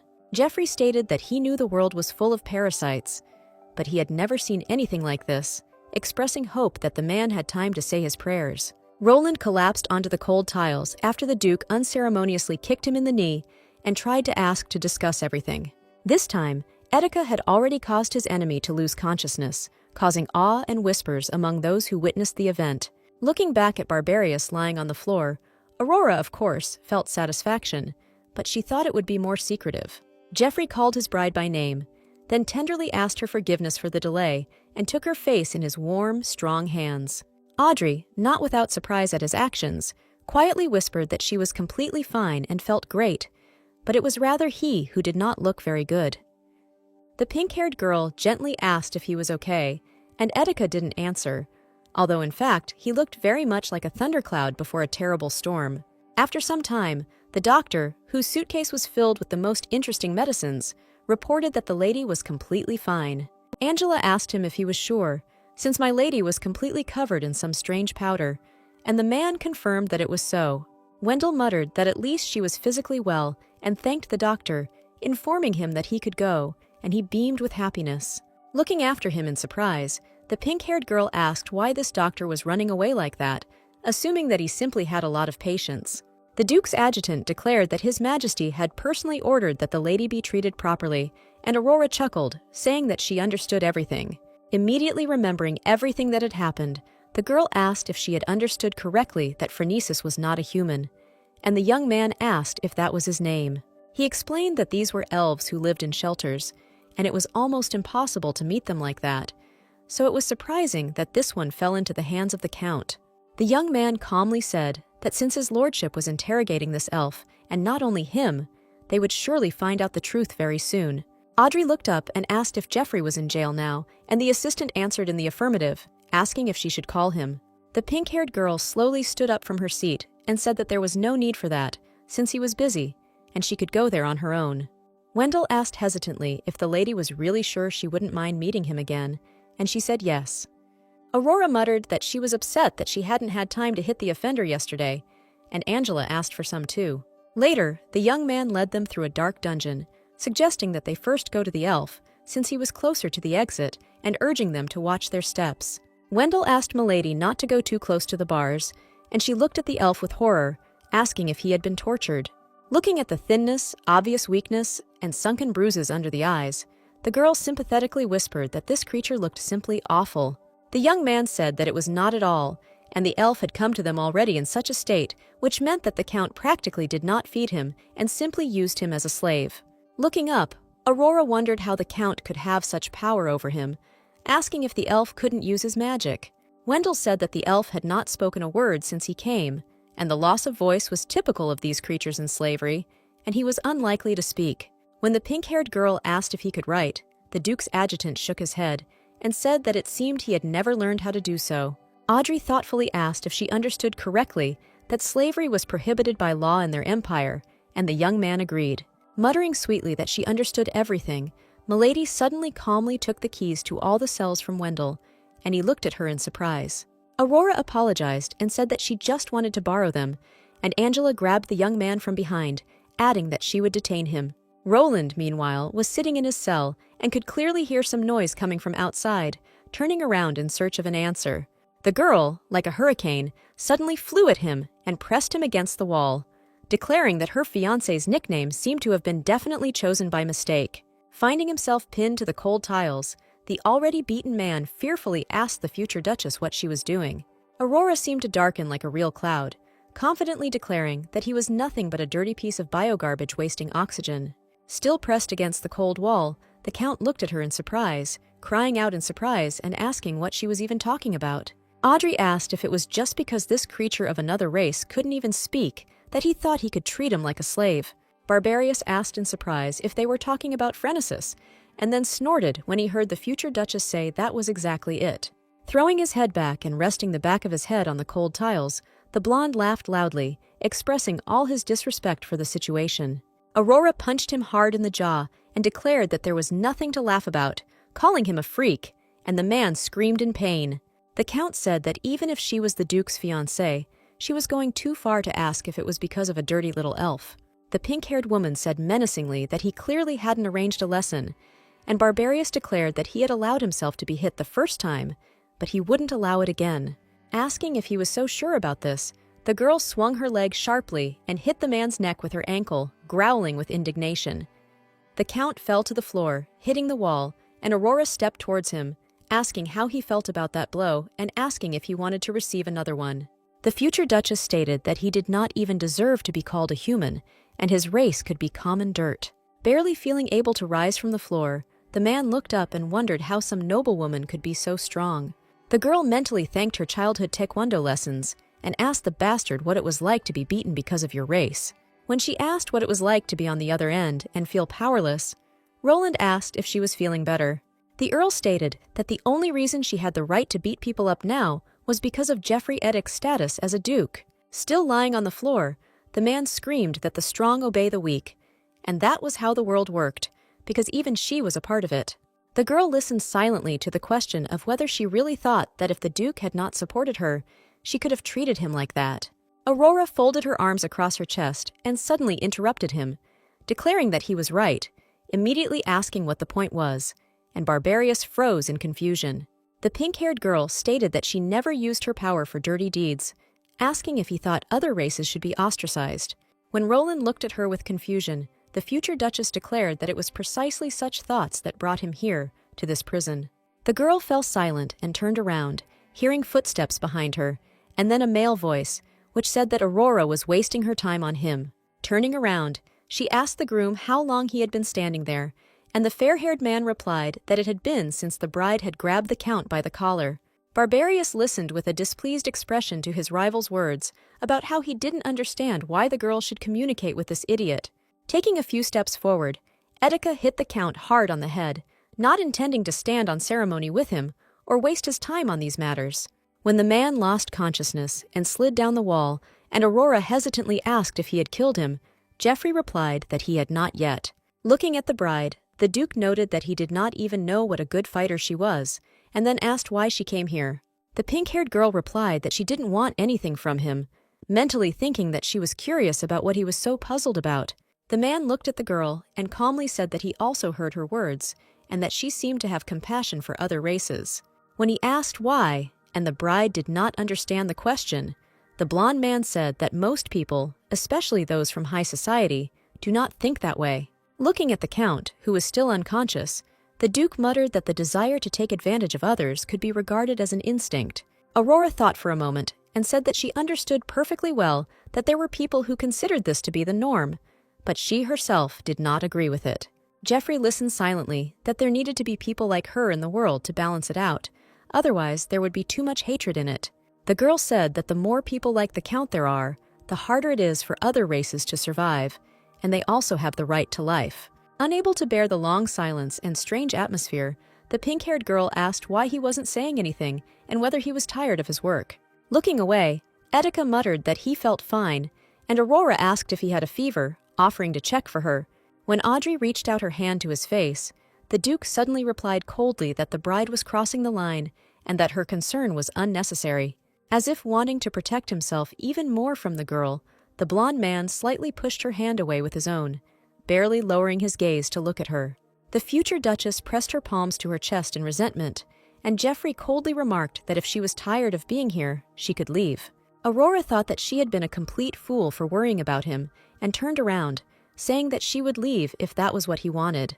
Upset by this attitude, the girl left, and the Duke asked how long Barbarius planned to remain unconscious, and he opened his eyes. Etika asked whether the Count really did not value his life so much, and he replied that the Emperor would stand up for him, and they would not get away with it. The fair-haired man wearily declared that words were enough and ordered to simply put a seal, taking some paper out of his inside pocket. Showing his opponent the document, the fair-haired man said that it was an agreement on the transfer of land, his promise to return it to the refugees. Looking calmly at the Count, Jeffrey declared that this was the only way for him to get to the Emperor, whom he loved so much. Barbarius leaned forward and angrily, insulted, declared that he would not allow some commoner to try to control him. Leaning towards him again, the Duke asked if his rival really believed that the Emperor could actually save him. Looking at his battered and exhausted face, the blonde man calmly muttered that he was simply giving the Count a final warning. Without taking his frightening gaze off him, Jeffrey stated that this was the first and last time Barbarius showed disrespect to Aurora. A little later, the Duke was already walking down the corridor and mentally reflecting on his bride's excited words about the kindness and fate of other races. Looking at everything that surrounded him, the man repeated in his head over and over again her statement that they all had the right to life. Watching the sun slowly set over the horizon, Etika thought that it was too late to think about it, even if he wanted to. Walking down the corridor again, the blonde man told himself that the time when he needed all these words from someone had long passed. A little later, the statement regarding the illegal use of Phrenesis's magic and the land title document were sent to the palace, awaiting a response. Wanting a better life for the elf, Aurora managed to get him out of prison, and now he was sitting at his studies, writing letters in a notebook. The green-haired man tore himself away from everything and raised his head, turning a little pink when he heard his name from the lips of his now familiar savior. The lady, behind whom stood Angela, who did not share this enthusiasm, beamed with happiness, asking how his studies were progressing. Without letting go of the fountain pen, the elf did not hide his joy and immediately declared that he was simply delighted with everything that was happening. In fact, it wasn't difficult to pull him out, and although she expected to encounter resistance, Phrenesis was very calm. Aurora dismissed her maid and sat down opposite the elf, smiling and asking what things he had already managed to learn. Looking at the text, which said he was having fun, excited, and happy, the girl asked with a smile if he was studying emotions today. Smiling at the elf who had begun to learn science, the pink-haired girl suggested that he write down the last thing he remembered. Phrenesis wrote that he liked her and handed the notebook back to his savior, then blushed a little, raising his head. Aurora blushed furiously, thinking that this was too much for her heart, and happily praised the elf for how much he had learned.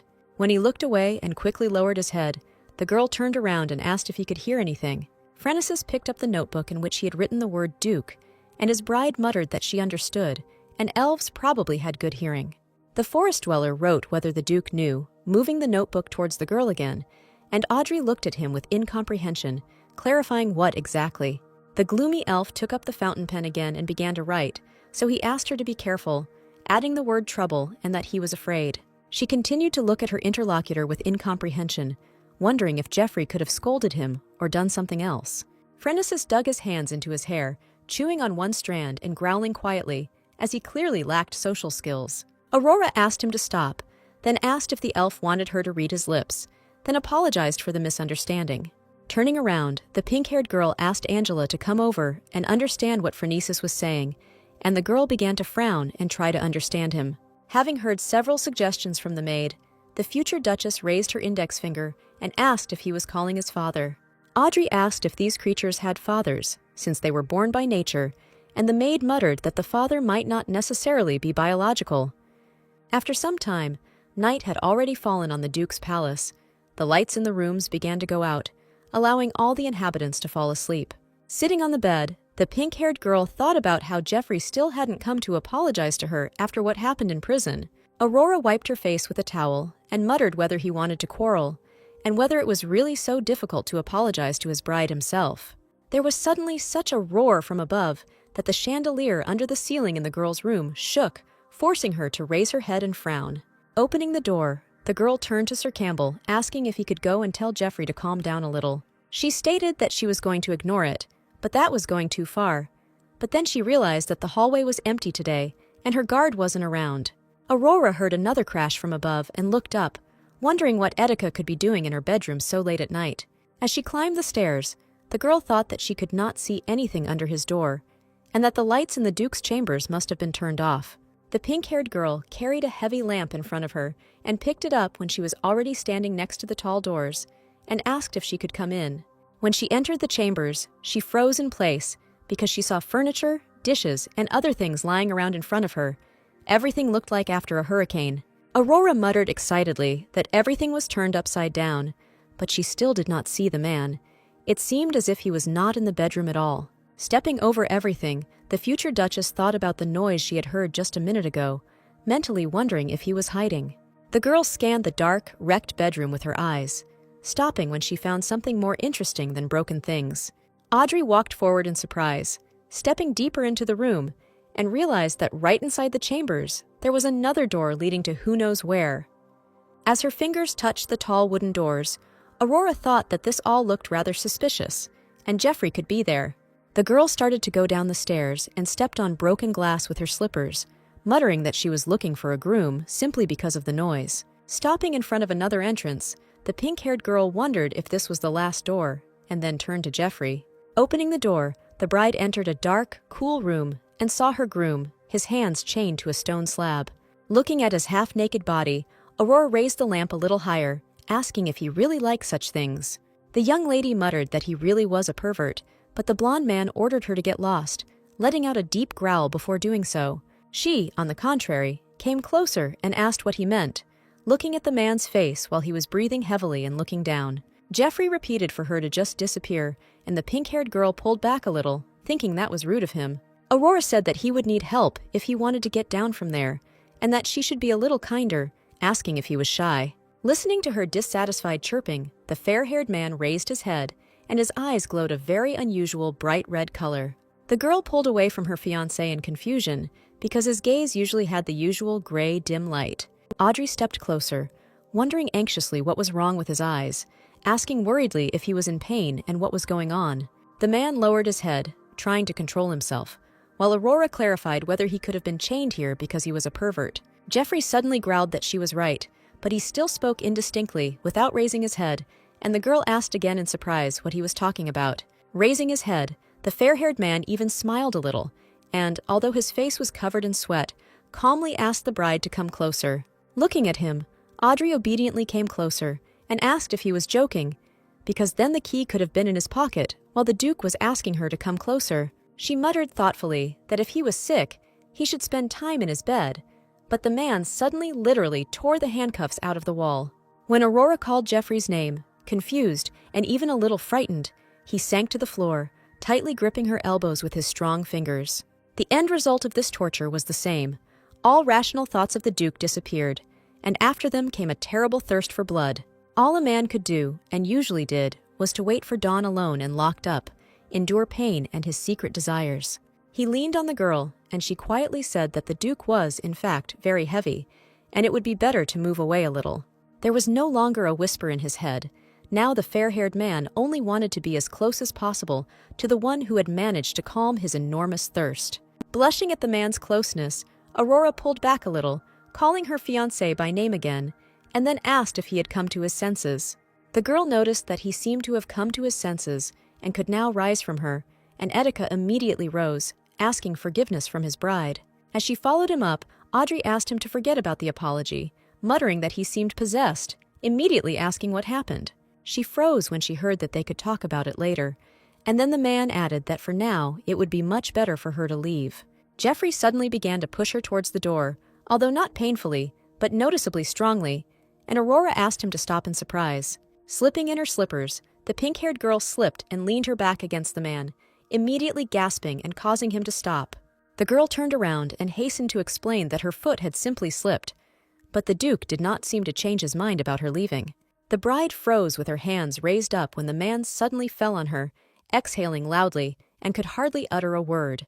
Audrey quietly asked what he was doing, because it wasn't funny at all, but the blonde man closed his eyes, silently lying on her shoulder. A little later, she was already dragging Jeffrey out of the dungeon, throwing his broad arm over her thin shoulder, wondering why she was doing this. Collapsing onto the wide bed with her fiancé, Aurora screamed tiredly that he was just a damn mountain of muscle, and she thought she was going to die. Bringing her heavy breathing back to normal, the girl quietly rejoiced that, at least, the shackles on her fiancé's hands came off very easily. Audrey wondered if they were magical, because she just touched them and they opened without even having to look for the key. The pink-haired girl slowly sat up on the bed and touched the wound on her leg, quietly whispering that this paresis stung terribly. The girl didn't know if he had a first aid kit in his chambers, and then she stood up and opened the shelf of the nightstand, looking at it to see if it was there. Aurora folded her arms across her chest, frowning slightly and muttering that she had no idea what things were for what. She decided not to bother with such devices and just wrap up the small wound and took out something like a medical bandage. While wrapping her foot, the pink-haired girl quietly hissed, but mentally calmed herself down, noting that everything seemed to be working out well. Aurora was distracted and turned to look at Jeffrey because he was quietly groaning with his eyes closed, and it was unclear how he was feeling. The girl reached out to him and gently touched his forehead, brushing his hair away and whispering how the man felt. Removing her hand from his face, Audrey returned to her seat and muttered that the groom seemed to have calmed down, although his condition did not seem stable at all. Thinking that Jeffrey looked better and calmer when they touched each other, Aurora gently took his hand with her slender fingers. As his strong palm squeezed her hand, the girl smiled a little and thought that this approach really seemed to be working. Without really paying attention to her thoughts, the future Duchess thought that his skin was cold and pleasant to the touch, even if the man himself was hot. Audrey immediately jumped back, slapped her cheeks, and blushed brightly, not understanding what she was saying and trying to bring herself to her senses. A few seconds later, the man groaned in pain again, and the pink-haired girl leaned towards him, touching his hand again. Gently stroking Jeffrey's strong palm, Aurora wondered if she would have to stay here overnight. The next morning, the young people were already sleeping in an embrace on a wide bed, and their bodies were covered with a warm gray-blue down blanket. Waking up to the bright sunlight, Etika pulled his bride closer to him and covered her with a blanket so that the girl would not wake up. The pink-haired girl seemed like a forest nymph in this pleasant light. She breathed calmly and measuredly, without opening her eyes and not even thinking of interrupting her sleep. The fair-haired man thought with surprise that everything that happened yesterday was not just a dream, and sat up on the bed, tenderly stroking her cheek. Lifting the blanket slightly and examining his bride for the amount of damage, Jeffrey decided that the girl did not look injured. Getting out of the warm bed and standing up, the Duke pulled on a loose white robe and walked forward, calling his adjutant by name. The young man, delighted by the fact that the boss and his bride were now so close, raised his fist in triumph and responded to his holiness. Turning around, the man seemed to be in a less than friendly mood, and asked him to come over because they needed to talk. Jeffrey said he seemed to realize he was in trouble and said he better have a good explanation. Falling to his knees, Wendell begged for forgiveness, then said that he had removed the guard at the lady's door the previous night and allowed her to find her fiancé. The guy said that the girl was not affected by Phrenesis's magic, and therefore he had a hunch that she might have abilities. Listening attentively to his assistant, the fair-haired man muttered sullenly that it was just a guess, and a rather dangerous one. Jeffrey folded his arms across his chest and asked if Wendell had allowed the girl to approach him with absolutely no guarantee of safety. The young man stated that he had indeed put Milady in danger, but even if there was a tiny chance, one could not just stand and do nothing. The Duke exhaled loudly and rubbed his face with his palm, leaning his back against the wall, and then said that he had never asked him for anything like that. Exhaling, the young man bowed and muttered that he was ready to accept any punishment because he had initially understood how the boss would react to this. Turning around, the fair-haired man suggested that the lady herself put forward the idea of punishment and called Aurora, saying that now was the time to go out. The pink-haired girl pursed her lips awkwardly and exhaled, then looked out from her hiding place and hesitantly asked how he found out.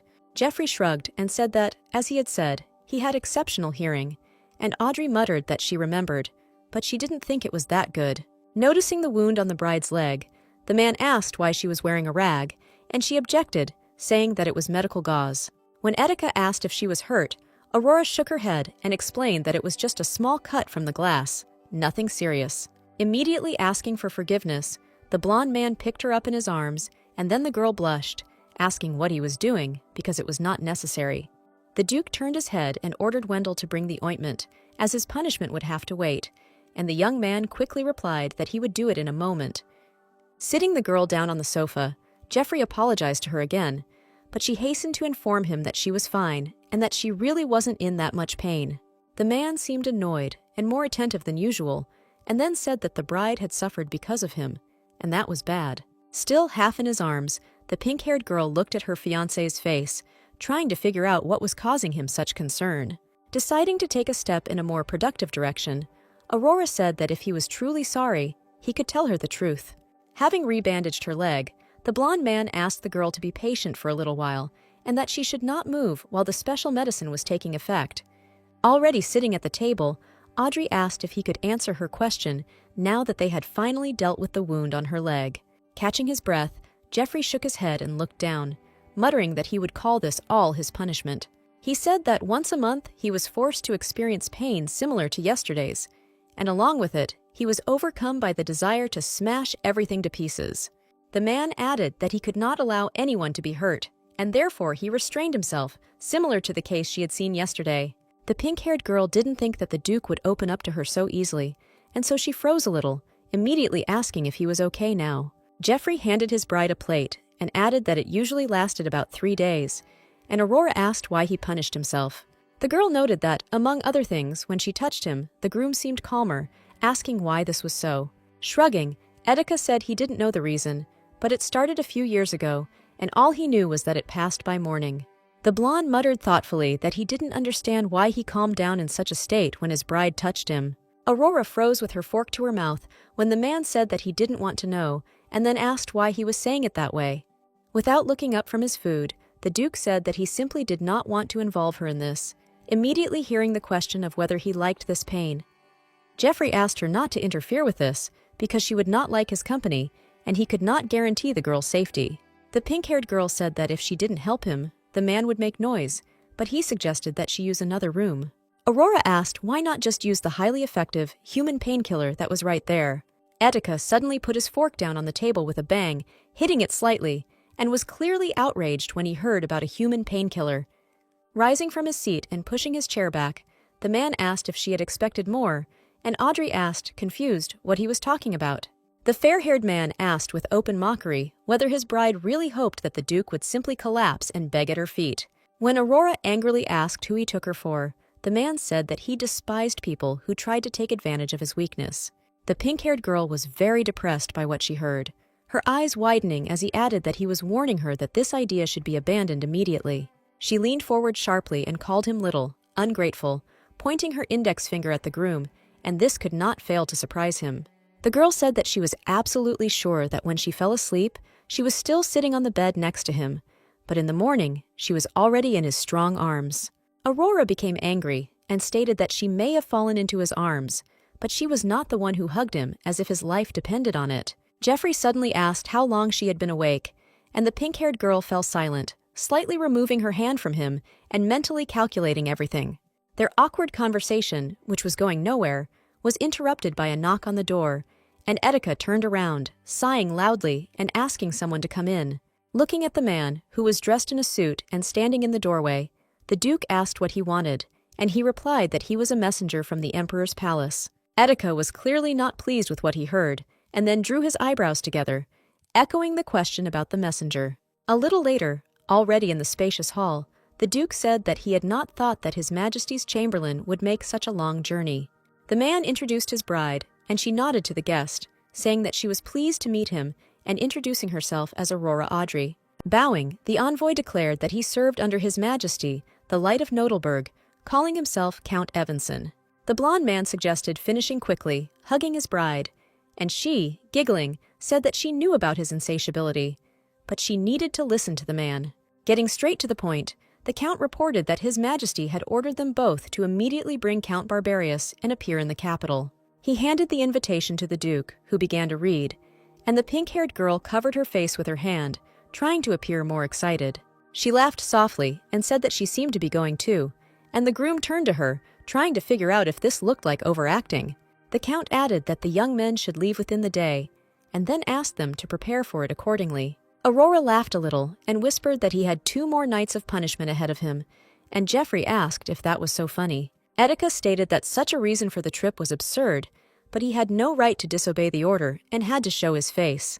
Later, the fair-haired man muttered that he was forced to go to the capital because someone supported Nephthys' plan, and the girl replied that this was how it was intended. Audrey said she was very compassionate and would be happy to be his pain reliever again if a man asked politely. Rising from his seat, the Duke bowed, and turning to Aurora, asked him to take advantage of her strange abilities. The pink-haired girl thought she would be delighted when she saw this guy bending over, but her soul was filled with a completely different, unpleasant feeling.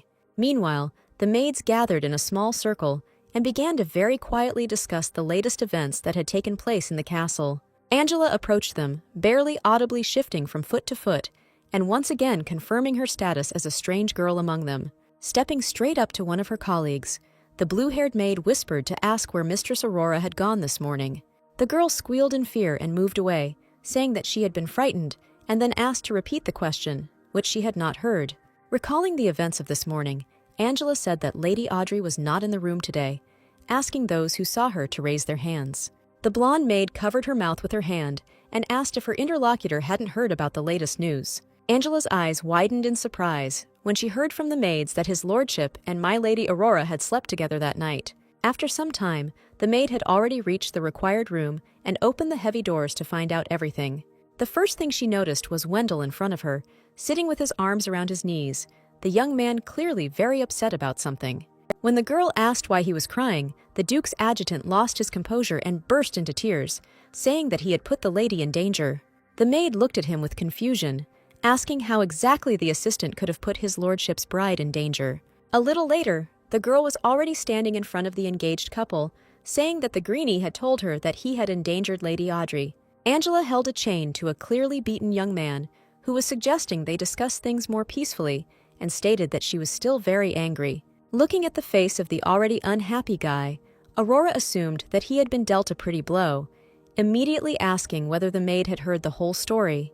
The maid growled with indignation at her mistress and explained to her that the more she heard from the assistant, the angrier she became at him.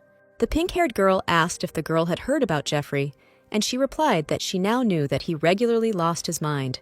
Without taking offense, Etika muttered that it was impressive, and then asked who the girl was before she became a simple maid. Having received the answer that no one, the fair-haired man looked at her with displeasure and asked how she had then made Wendell tell everything. Giving the guy a little tug by the collar, Angela said that he began to yap after a few blows, asking what his punishment would be.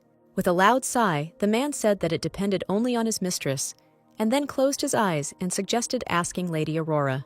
With his arms folded across his chest, Geoffrey turned and asked his bride if she had thought of anything, and the girl replied that she had an idea. Angela stepped back from the young man, and when the future Duchess addressed the adjutant by his first and last name, he pulled himself together and bowed. Aurora looked at the guy and said that she had spent quite a long time thinking about what to do with him. Wendell agreed when he heard his mistress suggest that he did it out of loyalty to Geoffrey, though that was no excuse. She said that because of this incident, she lost faith in him and therefore no longer wants the young man to be responsible for everything related to her. Audrey spoke quite ingratiatingly and calmly, observing the reactions of those around her, and then asked if her fiancé's adjutant understood this. He bowed, folded his hands, and replied that of course he understood everything, and the pink-haired girl smiled slightly, but immediately added that there was something else. Etika watched silently as the girl said that her previous words were more of a request, which meant that he did not receive any punishment. Wendell turned pale and almost literally felt like he was in the worst nightmare when he heard that Angela would be his temporary boss. Aurora summed it up as a punishment for him, and Jeffrey even moved away from the cup, muttering that it was very merciful. Towering over her new charge, Angela said she couldn't wait for it to be true. Looking at the young man with a threatening look in her eyes, the maid said quite calmly that they would still have plenty of fun after such an order from the mistress. Later, during the preparations, the Count asked where Barbarius was, and the Duke asked him not to worry, because he was already on his way. The bride asked with open surprise why they were in such a hurry, and he stated that the Emperor apparently was very impatient. A sullen Jeffrey declared that it was because of His Majesty's stubbornness, and the girl thought that he must like this idea. The blonde man exhaled and warned that it would be inconvenient, and Aurora said that nothing could be done because it was an imperial order. Tapping his knees, the man said that if the girl needed a place to rest, she should not be shy about using his legs. Receiving no reaction, the Duke immediately looked at her with displeasure, as if saying that the bride had better get into character as soon as possible. Playfully, but actually strongly, hitting him in the chest with her fist, the pink-haired girl said that she was simply so excited that she couldn't even find the words. Catching her hand right after that, Jeffrey muttered that Aurora was simply charming, although in reality they were ready to kill each other. They began to chatter about the Count being watched, and that they had better slip away, and the man hastened to say that it was time for him to take his leave and that they would meet later. A few moments later, the carriage was already leaving the courtyard of the ducal castle, the huge wheels clattering along with the horses' hooves. After a short conversation, the blonde noted that the bride hit him hard for self-defense, and she replied that something like that would not kill him. Just after finishing her sentence, the pink-haired girl looked back and glanced at him, muttering that he didn't look his best.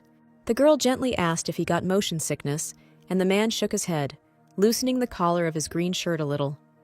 Jeffrey exhaled loudly and said that it was just one of the symptoms of his curse, after which Aurora hummed thoughtfully, looking at him.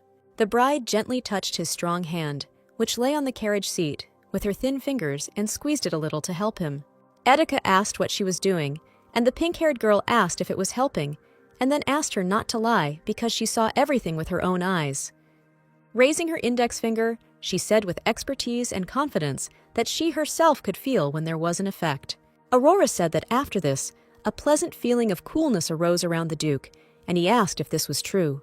Audrey nodded a couple of times and asked the man not to think that this simple action was stressing her out, asking if he agreed with this. When the blonde thanked her and then said that he wished they had met earlier, the girl pulled back slightly and blushed brightly. Turning her head, the pink-haired girl said, as if she felt like they were destined to meet at some point, even if it wasn't like a fairy tale. She stroked his hand and asked if it was strange that they had abilities that could help each other, even if it wasn't a romantic connection. Jeffrey listened to the girl with surprise, and then his eyes widened when he heard that she would still remain next to him. Looking at how smiling and open she was at that moment, the man said that one day the girl would regret taking his hand. A little later, a small camp was already set up in the forest, and the firewood, which was lined with large boulders, caught fire. Jeffrey and Aurora sat on the ground, hugging each other, and the man carefully covered his bride with a woolen cloak so that she would not freeze. Calling his assistant, Campbell, who immediately came out from behind a tree and responded, the Duke asked him how things were going with Wendell. Looking back at the young man, who had been at the mercy of a strict maid all day, and at Angela herself, the man said that he had been crying all day. Pressing his already peacefully sleeping bride to his chest, the fair-haired man assumed that this meant that the young man had met his soulmate. Etika turned his head slightly and said that she had better be kept an eye on, and Sir Campbell asked if he meant the maid. Jeffrey confirmed this and looked thoughtfully at the fire, mentally pondering who this strange servant could be. Looking down and examining the pink-haired bride, the man also stated that more information wouldn't hurt them. Much later, on the way to the capital, the fair-haired man who was shielding her face from the sun's rays asked if she was awake. Immediately jumping up from her place, namely from the groom's feet, Aurora blushed brightly and asked why she was sleeping on his lap at all. When the carriage was already entering the city, the Duke reported that after stopping at the camp, she had slept too soundly, and he decided not to wake her. Tapping her fingers on her lips, The girl said that in that case everything was fine, trying to drive the blush from her cheeks and saying that it was nothing. Jeffrey changed the subject and nodded towards the window, informing her that she had woken up just in time for the fun to finally begin. The man said without much enthusiasm that they had arrived at a golden palace, and his eyes really did sting from the abundance of sparkling materials. Once inside, Aurora hugged her future husband by the elbow and thought in horror about whether all this gold could really be real. She muttered that she felt like a tourist, and Jeffrey replied that His Majesty the Emperor had ordered this palace to be built. Explaining that it was built using cheap labor and military wealth, the Duke added that the place represented victory. The man added that the castle was also known for its huge number of servants, and the girl wondered if he was going to give a lecture. The pink-haired girl whispered and asked why he was telling her all this, and Etika replied that he just thought he would be a guide for the tourist.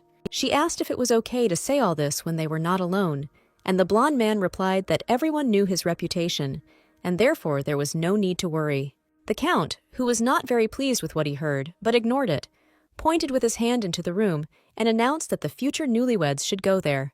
The young people stopped at the entrance to a luxurious room, under the ceiling of which hung a huge chandelier, and the roof was transparent. Muttering that the chambers were simply stunning, Aurora wondered why the Emperor, who did not like the Duke, was giving him such a room.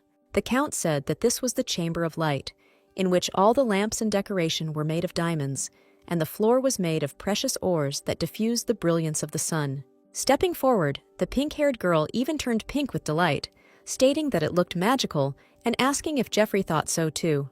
The man did not answer, and turning to his companion, he suggested that an audience would soon take place, to which the latter responded in agreement. After the Earl left, Audrey asked if everyone in the palace received such rooms, and the Duke replied evasively that it could be called special treatment.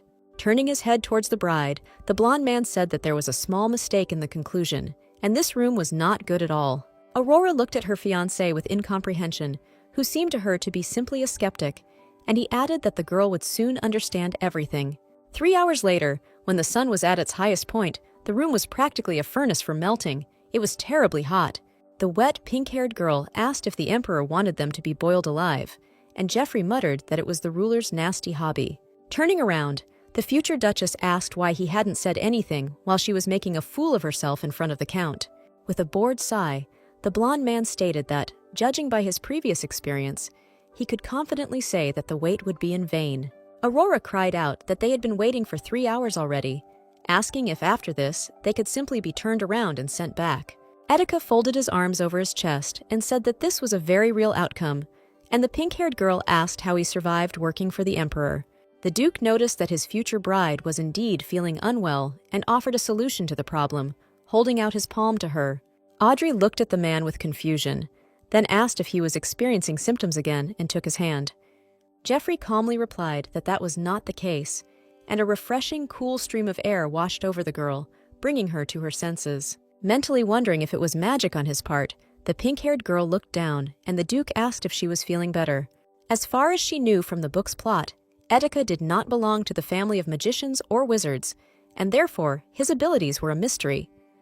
Sighing wearily, Aurora promised that she would question him about it later, and the man, who was not feeling much better, agreed. She immediately thanked him and said that she could breathe again, wondering if he won all the battles with more than just a sword. Looking at the man's thoughtful expression, the pink-haired girl wondered how he could have died in the novel if he had powers. When there was a knock at the door, the girl happily noticed that someone had arrived, but Jeffrey stood up and asked her not to even hope. The servant entered, apologized for the disturbance, and said that due to His Majesty's busy schedule, there would be no audience today. They were asked to come another day. Audrey looked at the butler with displeasure, while her fiancé asked what about Count Barbarius. The man replied that His Majesty would personally take care of this, and Etika clarified, asking again whether he was considered a criminal.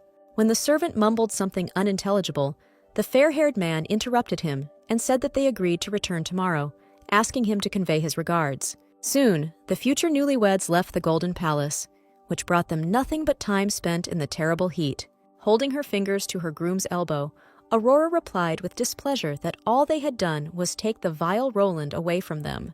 Looking down at the girl, Etika said that for a peaceful resolution to this situation and future gain, they had to give in for now. The man suggested that if he gave in to anger and fought back, The bride would clearly not be happy with this approach, and she agreed. Jeffrey said that he had other things to do now, and she could go shopping and buy herself some warm weather clothes since they might be late. The pink-haired girl asked if this was to be expected, and her fiancé turned to the palace, saying that given where things were heading, it was quite likely. Shaking his head as if in agreement with his own thoughts, the blonde man said that even if he was wrong, he needed to be prepared. Later, while walking through the emerald dressing room, Aurora informed her maid that she could choose her work clothes. This was good news for the maid. She was delighted. Angela stated that she wanted to stay in order to use her subordinate longer, and the pink-haired girl suggested that it was pleasant. Diverting from the topic, the future Duchess rubbed the fabrics with her fingers and said that they differed from the northern ones in their properties. The girl said that it was thinner and colder, so she needed to replenish her supplies, and the maid asked what about the hat. Looking up and examining the item, Aurora wanted to say that it looked interesting, but she heard talk about her fiancé. She turned to the ladies who were standing behind and discussing the reasons for which His Majesty might have called Duke Edic to the palace. The fair-haired lady said with delight that her brother had personally seen Geoffrey's carriage near the castle, adding that he had not been here for a very long time. Audrey whispered to her maid how these girls knew him, and Angela suggested that they might be in his fan club. The dark-haired lady suggested that Ruby had come all the way to see the Duke, and the other chimed in that it was exciting to see him again. Swallowing nervously, Aurora grabbed the maid by the elbow and pulled her towards the exit, saying that they had better leave before trouble ensued, and she objected that she was interested. The pink-haired girl herself turned around when she heard that the Duke would rush to Ruby as soon as he was free from business with the Emperor of the state. The blue-eyed lady with long blonde hair was confidently called by the girls the one and only beloved of Geoffrey. Ruby replied that they made her blush, and the fair-haired girl said that only such a beauty could be the Duke's true love. The ladies continued to giggle and smile as they chatted about how special she was, arguing that they needed to plan dinner. Aurora froze with an extremely displeased expression on her face, mentally thinking about the fact that the girl looked 10 years younger than him. Looking at Ruby, who said that they had no plans yet, the girl wondered if Edic was considered so disgusting because of his passion for young ladies. The blonde seemed to be deep in thought, arguing that the man always took up the topic, and her friends readily picked up on any topic. Angela whispered that it was getting more and more interesting, and the pink-haired girl thought she felt like she was eavesdropping on her lover's betrayal. She heard the girls suddenly start talking about how the Duke now had a bride, and a lavish engagement ceremony was being held. Aurora wondered if they knew she existed. Then this Ruby wasn't Geoffrey's bride candidate, but his lover. The blonde seemed to have lost all her arrogance in an instant. Her mood worsened, and her displeased gaze seemed to bode no good. Ruby cleared her throat, pulled herself together, and said boredly that if her friends meant Baron Audrey's daughter, they could be sure that she was nothing. She tapped her fingers against her lips and declared that there was no need to worry about it, because Etika would soon leave her when she asked how she knew about it. Ruby explained that the social gap between them was too great, and that this story was as old as time, and the blonde agreed with her. Changing the subject, the blonde replied that she didn't like the dresses here, suggesting that they look at others, and Aurora realized with horror that they were going to her. Trying to quickly cover her face with her long hair, Audrey turned pale, and Angela said with tension that she believed in the lady. She didn't want to stir up conflict and other rumors. The pink-haired girl muttered that she needed to pretend that she was busy with something important. When he and Ruby suddenly grabbed the same coat rack, the Duke's bride recoiled at the gratitude for the concession. The blonde said that she seemed to have not seen the lady before, looking at her new acquaintance with interest and asking how long she had been in the capital. While Angela remained in full combat readiness to protect the lady, she confirmed that it was her first time in this city. Having said that it was a pleasure to meet her, the lady introduced herself as Rubiana from the Duchy of Rudland, immediately asking what her new acquaintance's name was. The pink-haired girl didn't even have time to answer, because the blonde added that she had great style and that she would like to be friends with her. Thanking her for such words, Geoffrey's bride introduced herself as Aurora from the family of Baron Audrey, immediately receiving the expected displeasure. Leaning forward with anger, the blonde asked, offended, if she was really making fun of her, and her interlocutor looked at her with incomprehension. Ruby loudly stated that, standing nearby, the girl must have heard what was being said, but she didn't say anything, although she should have. Aurora asked if she had a good reason for this, adding that she was not yet talking about how rude this company was. The blonde pulled away when she heard that the future Duchess simply didn't want to stir up a scandal, and so turned a blind eye to it. Ruby muttered that it was noble enough, and the pink-haired girl nodded, saying that she was of noble blood too, after all. The girl and her maid froze, hearing from their new, unpleasant acquaintance the words that Audrey, of all people, was definitely not one of the nobles. She suddenly screamed that she dared to deceive the Duke and lie to him in order to win Edic's favor, although she was a commoner. The ladies present in the shop began to whisper among themselves as they listened to Ruby's cries about whether it was the Baron's idea or his daughter's. Looking at the disgruntled face in front of her with incomprehension, Aurora wondered if she was really considered a commoner. A little later, the carriage of the Etika family was already leaving, while the sun was slowly descending over the horizon, leaving behind a pleasant light. Sighing endlessly in displeasure, Aurora reflected on the fact that she had just wanted to go shopping, but everything had turned into a quarrel. Ruby was so actively trying to expose her as a commoner that the pink-haired girl seriously wondered what evidence she had. The girl hugged herself tightly with her arms and thought about how much the situation that happened in the store enraged her, although she tried to avoid it. Soon, the ladies were informed that they had arrived at the right place, and the future Duchess got out of the carriage, looking around with interest. Still holding Sir Campbell's hand as he helped her, Audrey wondered if it was a mansion, hearing that the Duke had booked the entire restaurant. Looking at the elegantly crafted exterior, the pink-haired girl thought with a smile that it looked like the perfect place for a good date. Noticing the absolutely empty garden at the entrance, the girl asked if this meant that there was no one here, suddenly hearing from the side whether she liked it. Turning around, she saw Geoffrey holding out his hand to his bride and then inviting them to finally enter the building. Pulling a chair behind the girl, Etika said that this restaurant, the most popular in the capital, is very popular with married couples. Straightening her shoulders, the pink-haired girl looked at him and asked with interest whether she understood correctly that all this was also another pretense. When the blonde asked again what they were talking about, Aurora explained that she thought that all this was just to show that they were a couple. The man frowned slightly and said that from the outside it might seem that way, but in reality this was not part of his plans. He said that he brought his fiancée here to apologize because he showed her some unsightly sides of himself, and he should have apologized earlier. Audrey looked at him blankly and shook her head, saying that she didn't think he could care about such things about her. Geoffrey said that although he was late with his apologies, it was better to apologize late than never, and the pink-haired girl confirmed that he was right. Thinking that the Duke might look callous from the outside, but act like a romantic, Aurora said that she accepted his apology. The thought flashed through her mind that the man had booked an entire restaurant after all, and then she said that she had to say something. Having stabbed a piece of meat with his fork, the blonde-haired man looked at the bride, guessing what she might say, and asked her to speak. She asked him if he had ever met a girl about 10 years younger, of noble blood, who looked barely of age. Choking on his food, Geoffrey coughed into his fist, saying that this had never happened before, and asked why the girl was asking such stupid questions. The pink-haired girl nervously joked that she had simply heard about it somewhere, and the Duke added that he had never even thought about such things. Aurora said she wanted to ask one more question, and the man wiped his lips with a towel, agreeing and wondering what else she might ask. Stretching her back from the tension, the girl cautiously asked what her future husband knew about her origins. Geoffrey listened silently to the question of whether he was aware of any rumors about the bride's low social status, or anything of the sort. The blonde man became gloomy, like a real thundercloud, asking who had the audacity to talk to the girl in such a tone. When the pink-haired girl asked him what he meant, Etika asked with the most serious expression for permission to deal with them. Aurora assumed that, judging by his reaction, the man already knew that she was not of noble birth, and then asked why he had not said so earlier. The Duke put down his cutlery and told her that her former etiquette tutor, Countess Rosamond, had told him about it.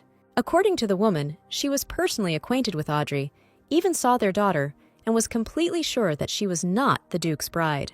Geoffrey calmly said that he didn't say anything simply because there was no need, and the girl asked in confusion how that was possible. Etika explained that they knew she was not of Audrey's line, but that did not prove she was a commoner since there were no birth records.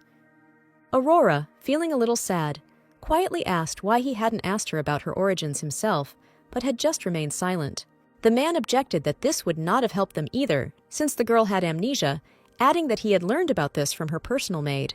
The blonde man said that it could be speculated that Baron Audrey had taken advantage of her memory loss to manipulate her. The girl asked if they had managed to find any other information, for example, revealing who she was before Aurora Audrey appeared.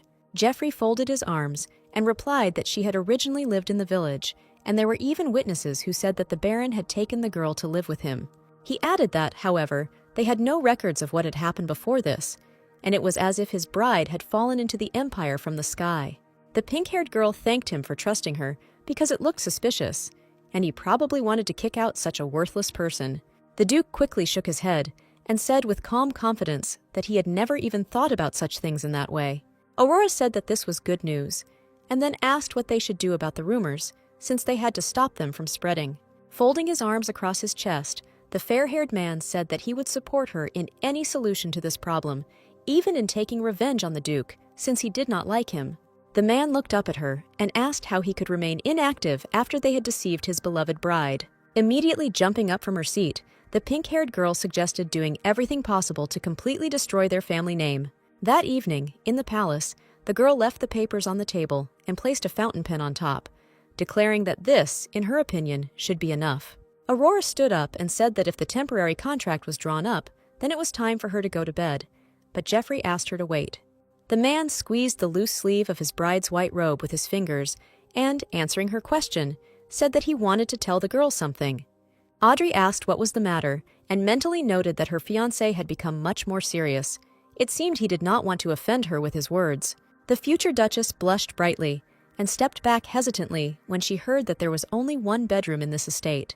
Aurora asked if he was joking, and the blonde man replied that, in addition to that, the staff here often changes, and their game is more important than ever. The girl muttered that they might find it strange if the bride suddenly left the groom to sleep in the guest room, and he agreed.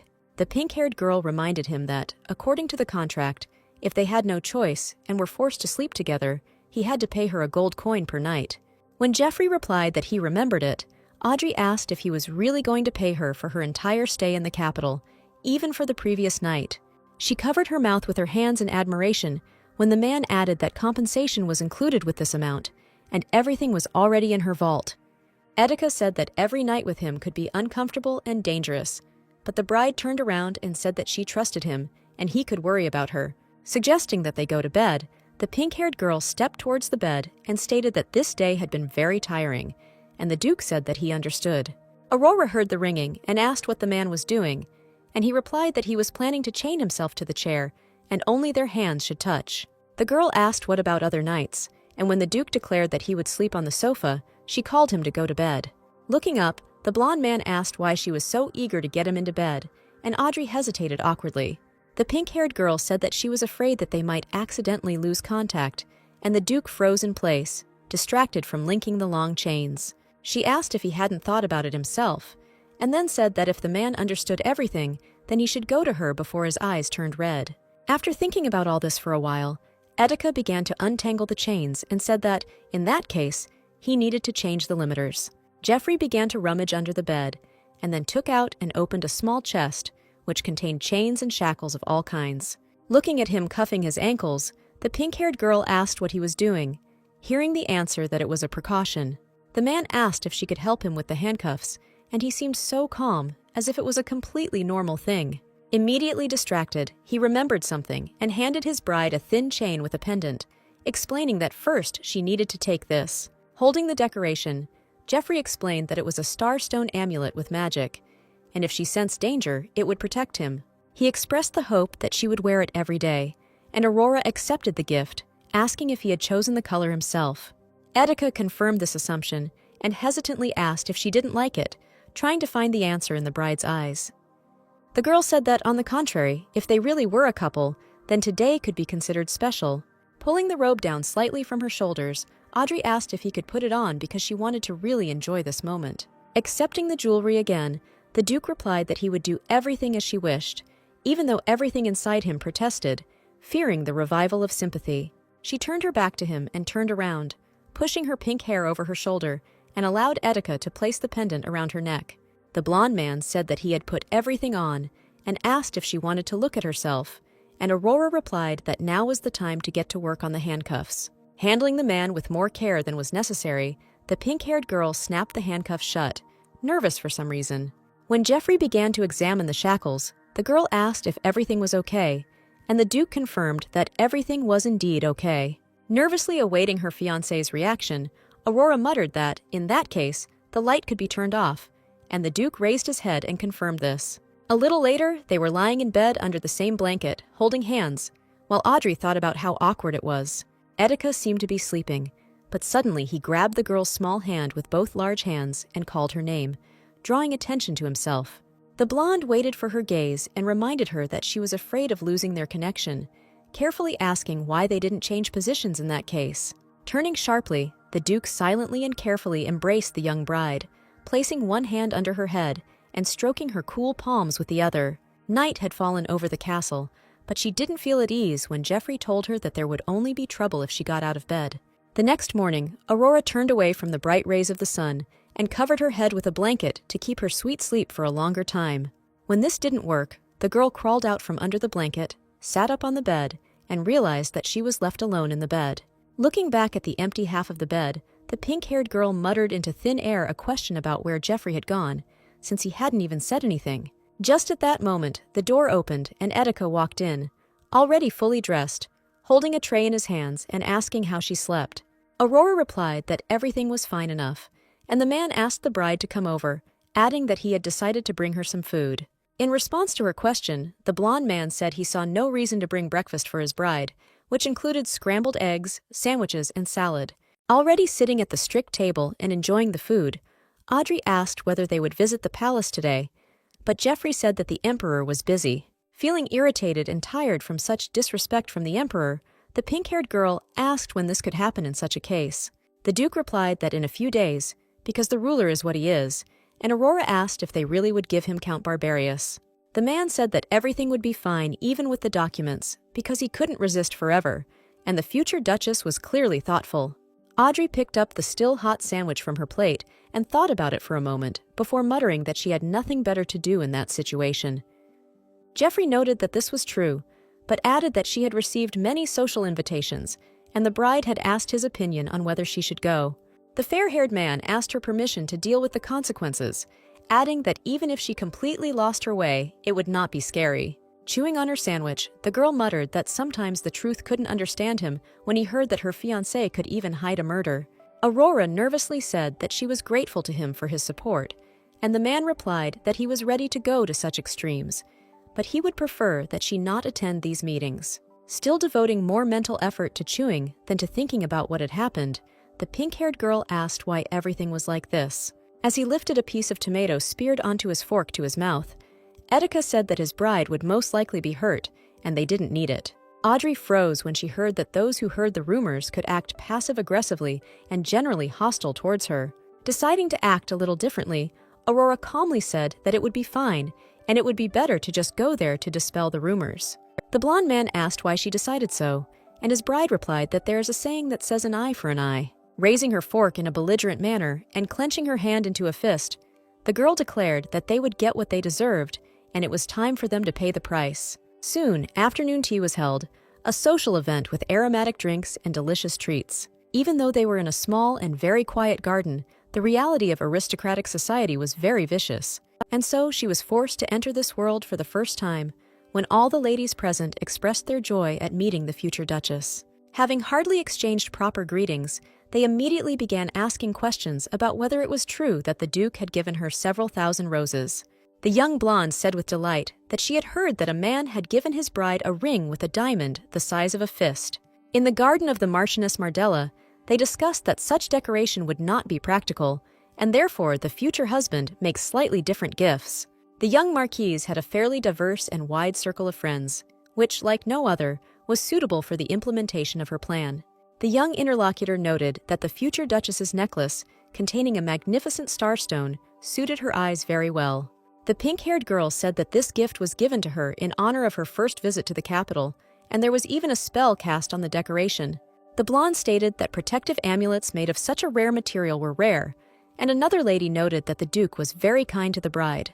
After these words, one of the girls, with a loud grumbling of porcelain, put her cup on the saucer as if attracting everyone's attention.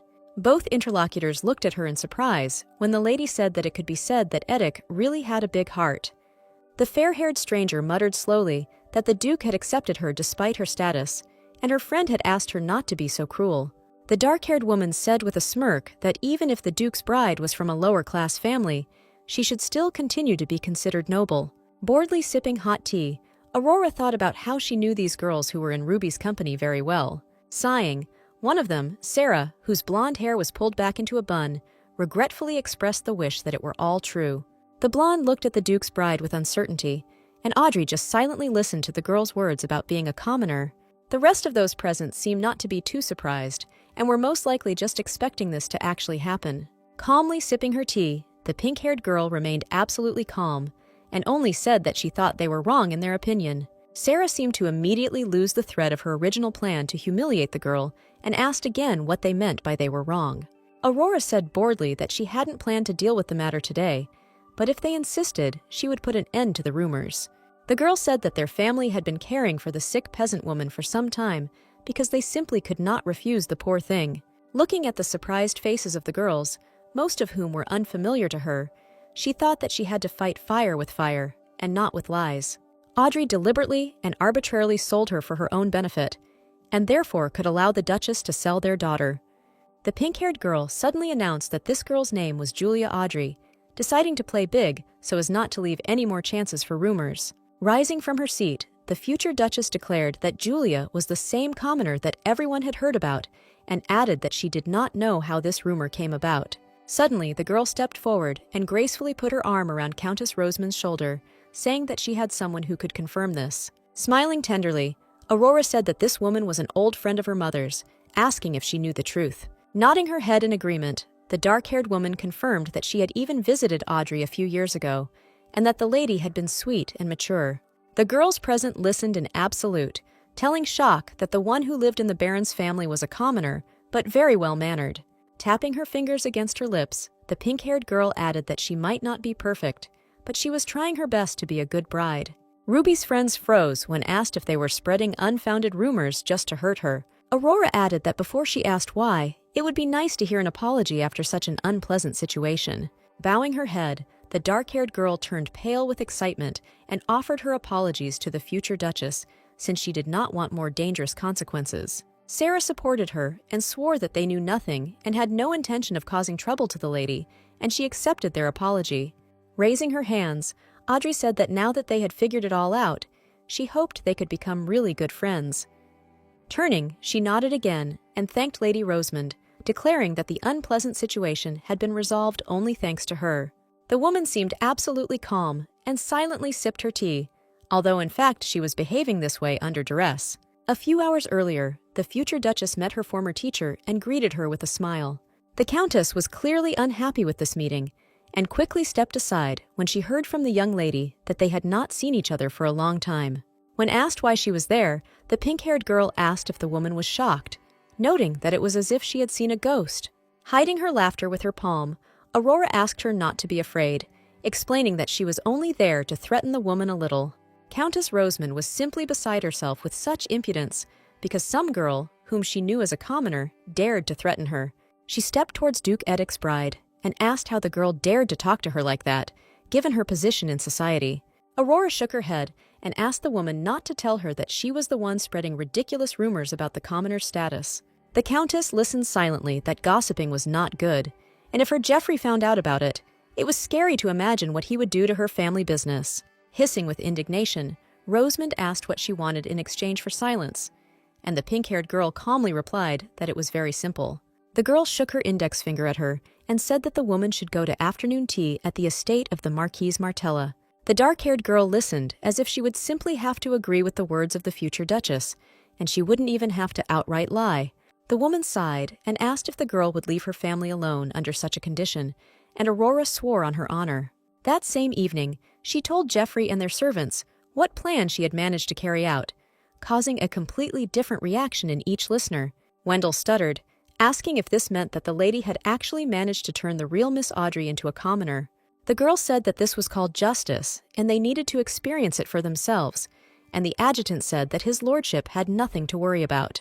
Looking up first at the young man and then at her future husband, the pink-haired girl asked with disbelief and surprise if he was worried. Wendell spread his arms wide and said that this was putting it mildly, since ever since the lady had left, the Duke had been constantly asking him about everything. When the guy wanted to add something else, Geoffrey suddenly stepped hard on his foot, and then muttered that his foot had simply slipped. The blonde man summed up that, overall, everything ended well, and then asked the bride to be sure that these rumors would not reach Audrey. Aurora said that if he was really capable of such a thing, then that was wonderful, and the Duke said that he would do anything for his bride. Noticing her maid's intense gaze, the girl asked what was wrong, and Angela asked how long they would hold hands. The future Duchess said she knew what the maid meant, adding that they had been doing this since the sunset. When she found Geoffrey, he had already put on his glasses to try and hide his red eyes, and the situation improved when their hands touched again. Audrey muttered that it would probably be best to do this until the very end of the night, and Angela muttered that she was wondering something. The maid asked, "Didn't they say that it only lasts 3 or 4 days, and today was exactly the 4th, and the lady was surprised by this." Scanning the Duke with a displeased but attentive gaze, Angela asked if he was really still in so much pain. Aurora turned to her fiancé when he hesitated to answer, and she was clearly not used to seeing him in such an embarrassed position. The blonde man asked if the maid was hinting that he had other motives, and she stated that he looked exactly as if he was hiding something. The girl obediently fell silent and seemed to tone down her arrogance when she heard her mistress, who discontentedly asked her to watch her words. Geoffrey muttered that he didn't seem to like the maid as a partner for her mistress, and the bride mentally asked him to keep quiet. Aurora watched in surprise as Angela and her future husband began to engage in serious tongue-lashing, even though they had little reason to do so. Etika asked if there was something about him that the maid didn't like, and stared at her silently when he heard that she was talking about his character. Angela counted on her fingers to say that every word he said sounded smug, adding that she didn't like the way the man looked at his mistress. Aurora, who was still holding Geoffrey's hand tightly, now more seriously demanded that she stop this farce, which she did not like. The man listened silently to the fact that they were not even together, and that such conversations were pointless, asking to leave them for her real partner. As if coming to her senses, and finally pulling herself together, the blonde whispered that the lady was right, and covered her mouth with her hand, looking forward. The Duke looked down and didn't seem as calm as usual, so the pink-haired girl turned to him, asking what was wrong. A little later, after this strange encounter, Audrey was already trying to catch up with her maid in the corridor and calling her by name. The girl asked the lady if she was sure she should be here and not with the groom, and she replied that he was already better, so nothing would happen. The future Duchess, clasping her hands to her chest, muttered excitedly that she simply wanted to ask her a question, and the maid asked what it was. Flexing her fingers and looking down, the pink-haired girl asked if Angela had heard the ubiquitous rumors that she was not actually of noble blood. She added that she was not a member of Audrey's family, and therefore would understand if the maid now wanted to return home and not care about a commoner. The blonde listened to this muttering in silence, watching how excited the future Duchess was when she said all this. Leaning forward, Angela asked in confusion what the lady meant by this, since right now she was on the path to wealth. She declared that she didn't care at all who the mistress was, even if she became an orc, and Aurora didn't even immediately find the right words. Bowing her head, the maid said that she liked the mistress as she was, because she was the only one who treated her well in that estate. The pink-haired girl even blushed from the pleasant warmth that these words brought to her soul, because it was the first time she had heard something like this from a person. The girl promised that she would definitely succeed, and then make her maid the richest in the world, and suddenly hugged her tightly. She happily declared that she was her best friend, while Angela tried to come to her senses, frozen in surprise and slight shock. More or less aware of what was happening, the blonde also hugged the future Duchess and quietly said with a smile that she was very happy. The next day, the young men were already on their way to the Emperor, and Geoffrey said that a delegation from Geosiris would soon arrive, so they would not be ignored. The Duke added that the girl should bear in mind that she could immediately forget everything he said, and she asked in surprise why. While their escort knocked on the tall, massive doors, the man explained that all the Emperor's words were often simply meaningless. The fat man, lounging on the throne, was informed that Duke Etika and his new bride had arrived for an audience. Hugging her fiancé's hand, Aurora thought about how after the words about the Emperor, she only began to get more nervous. Having bowed, the girl greeted His Majesty, the most noble Emperor, introducing herself to him by name and surname. The ruler, on whose thick neck hung a gigantic precious brooch, instead of explaining, said that he understood everything. His face was not particularly disfigured by intellect, and his eyes threatened to betray a certain degree of feeble-mindedness when he looked at them. When Audrey first saw him, she tried to swallow as quietly as possible, although the Emperor's eyes, like those of a dead man, made her nervous. Geoffrey decided to get straight to the point and declared that now that His Majesty had met the bride, he could return Count Barbarius to them. Propping his cheek with his fist, the fair-haired man stupidly said that he couldn't do this and would personally take care of his punishment. Etika recalled that the Count had mistreated his fiancée and other young noblewomen, causing divisions, and asked if he had any say. The Emperor, with the stubbornness of a real donkey, muttered that he had already punished him as he deserved, and that he would sit in the palace without leaving for 3 months. The blond man asked irritably if that was all, while his bride silently wondered if he hadn't even been sent to prison. The ruler asked what else the Duke wanted, and he asked whether Count Barbarius should not be punished for his disgusting exploitation of the people. The monarch, lounging on the throne, declared that he could not do this, because he was a young nobleman who had simply made a mistake once or twice. Looking at the young couple with an openly bored gaze, the Emperor asked whether they both knew that everyone makes mistakes sometimes. Leaning forward, Aurora suddenly turned to His Majesty and declared that killing people could not be called a small mistake. Again propping up his cheek with his fist, His Majesty said with an extremely bored, stupid look that Count Barbarius certainly had not killed anyone.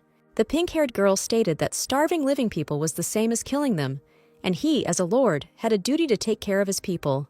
The man repeated in a drawn-out voice that, as he had already said, it was just a small mistake, and Audrey mentally called him a deaf freak. Aurora stated that a mistake is only something accidental that a person immediately tries to correct, but Count Roland did not even think of doing this. She asked if the Emperor did not want to punish such a person, then who would administer justice in this state? When the ruler asked Etika whether his bride was virtuous, the man replied that he liked that about her. After a short silence, the monarch kept his eyes on the couple and then suddenly announced that he had just had a really great idea. Pointing his finger at the future Duchess, the Emperor declared that she would get along well with the Geo-Syrians and would be responsible for their reception. The pink-haired woman clarified whether they were talking about her, and the man confirmed that only in this case would he listen to their demands. Aurora exhaled and asked who from the kingdom would be visiting them, and His Majesty replied that the delegation would be led by Prince Geokira.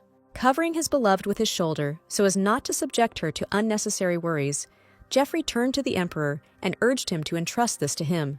Mumbling something like a ram, the man objected that he did not want this, and the Duke's bride, in his opinion, would clearly cope with it better. The fair-haired man raised his head and did not even intend to hold back his displeasure, addressing His Majesty with an open threat in his voice.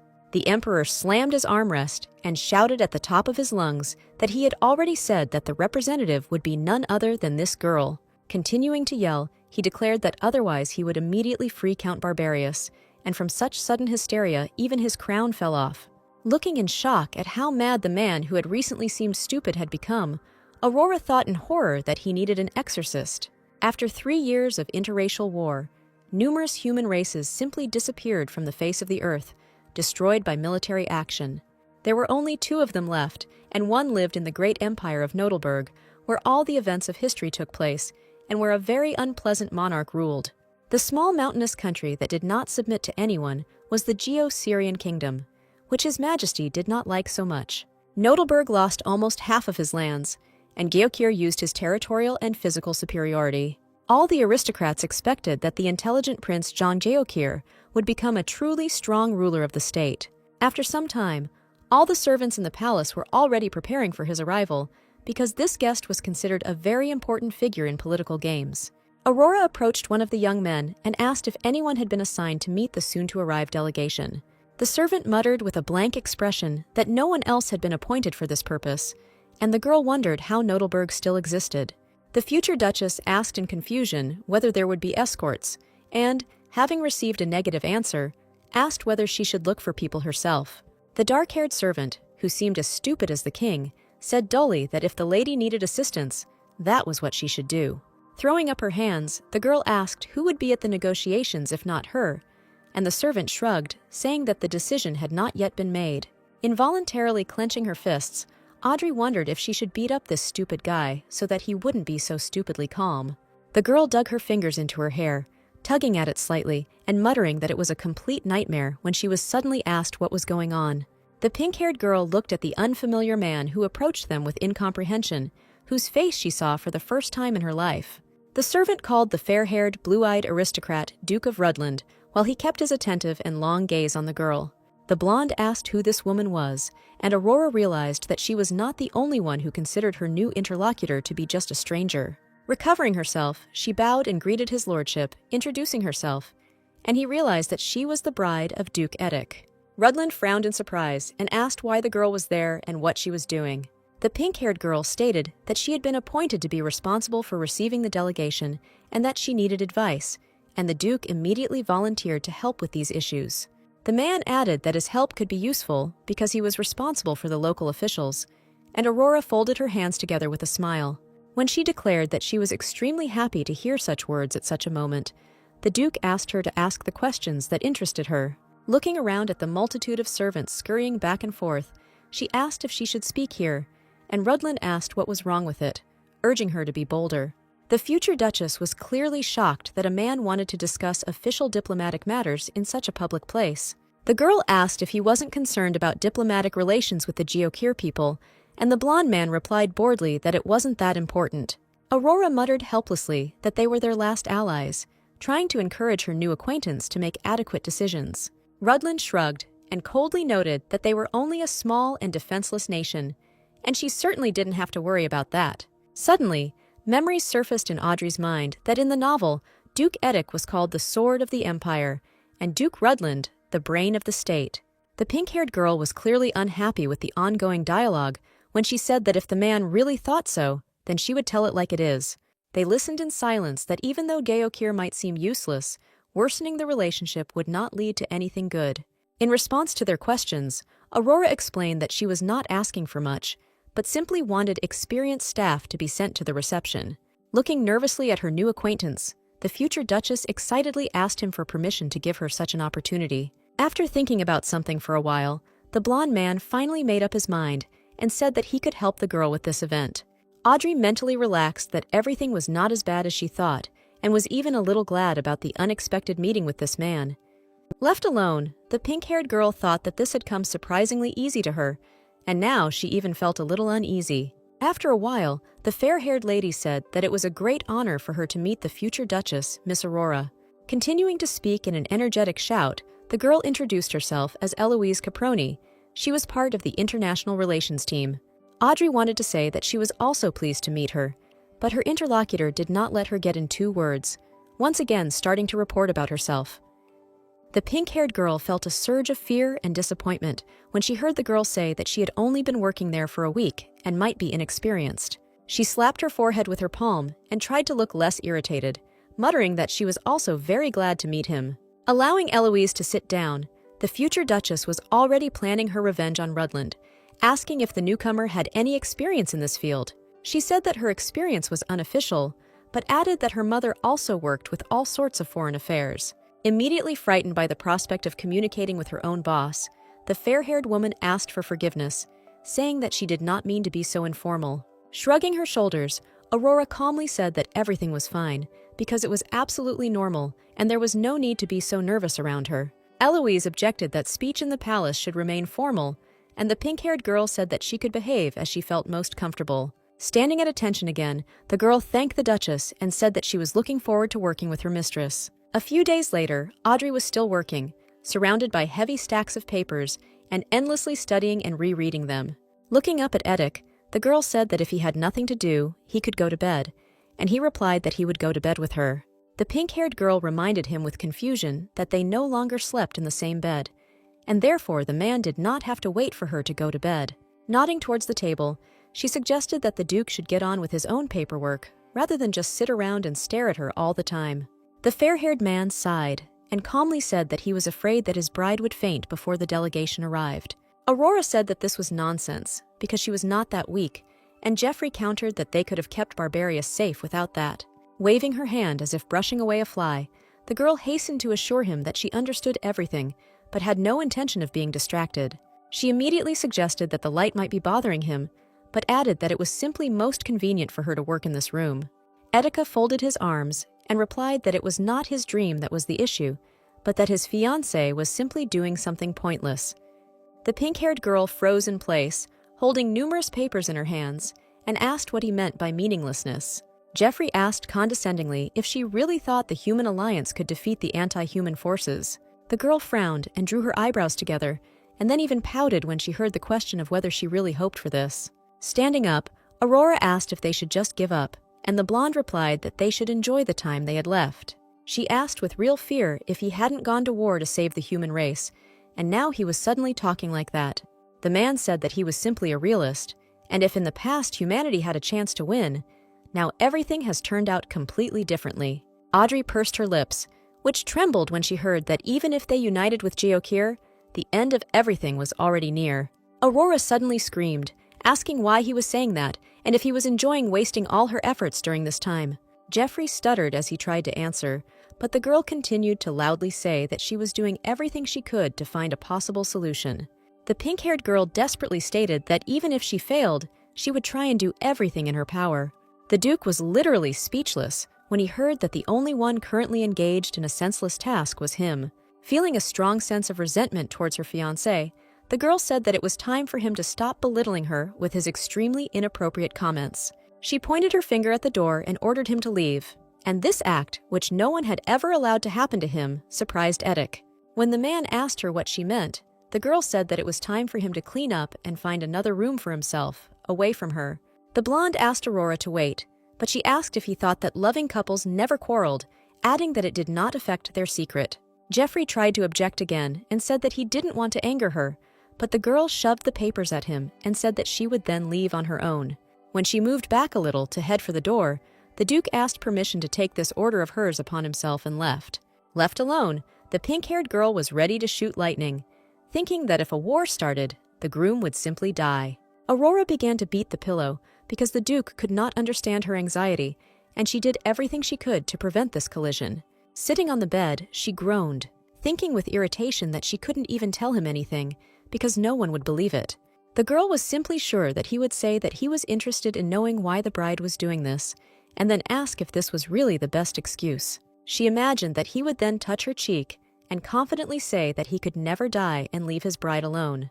The hand with which Aurora was beating the pillow immediately froze in the air, and she herself blushed brightly, stopping, because she did not expect these thoughts. Starting to hit the unfortunate thing even more aggressively, the girl squealed loudly and desperately several times that she simply hated it.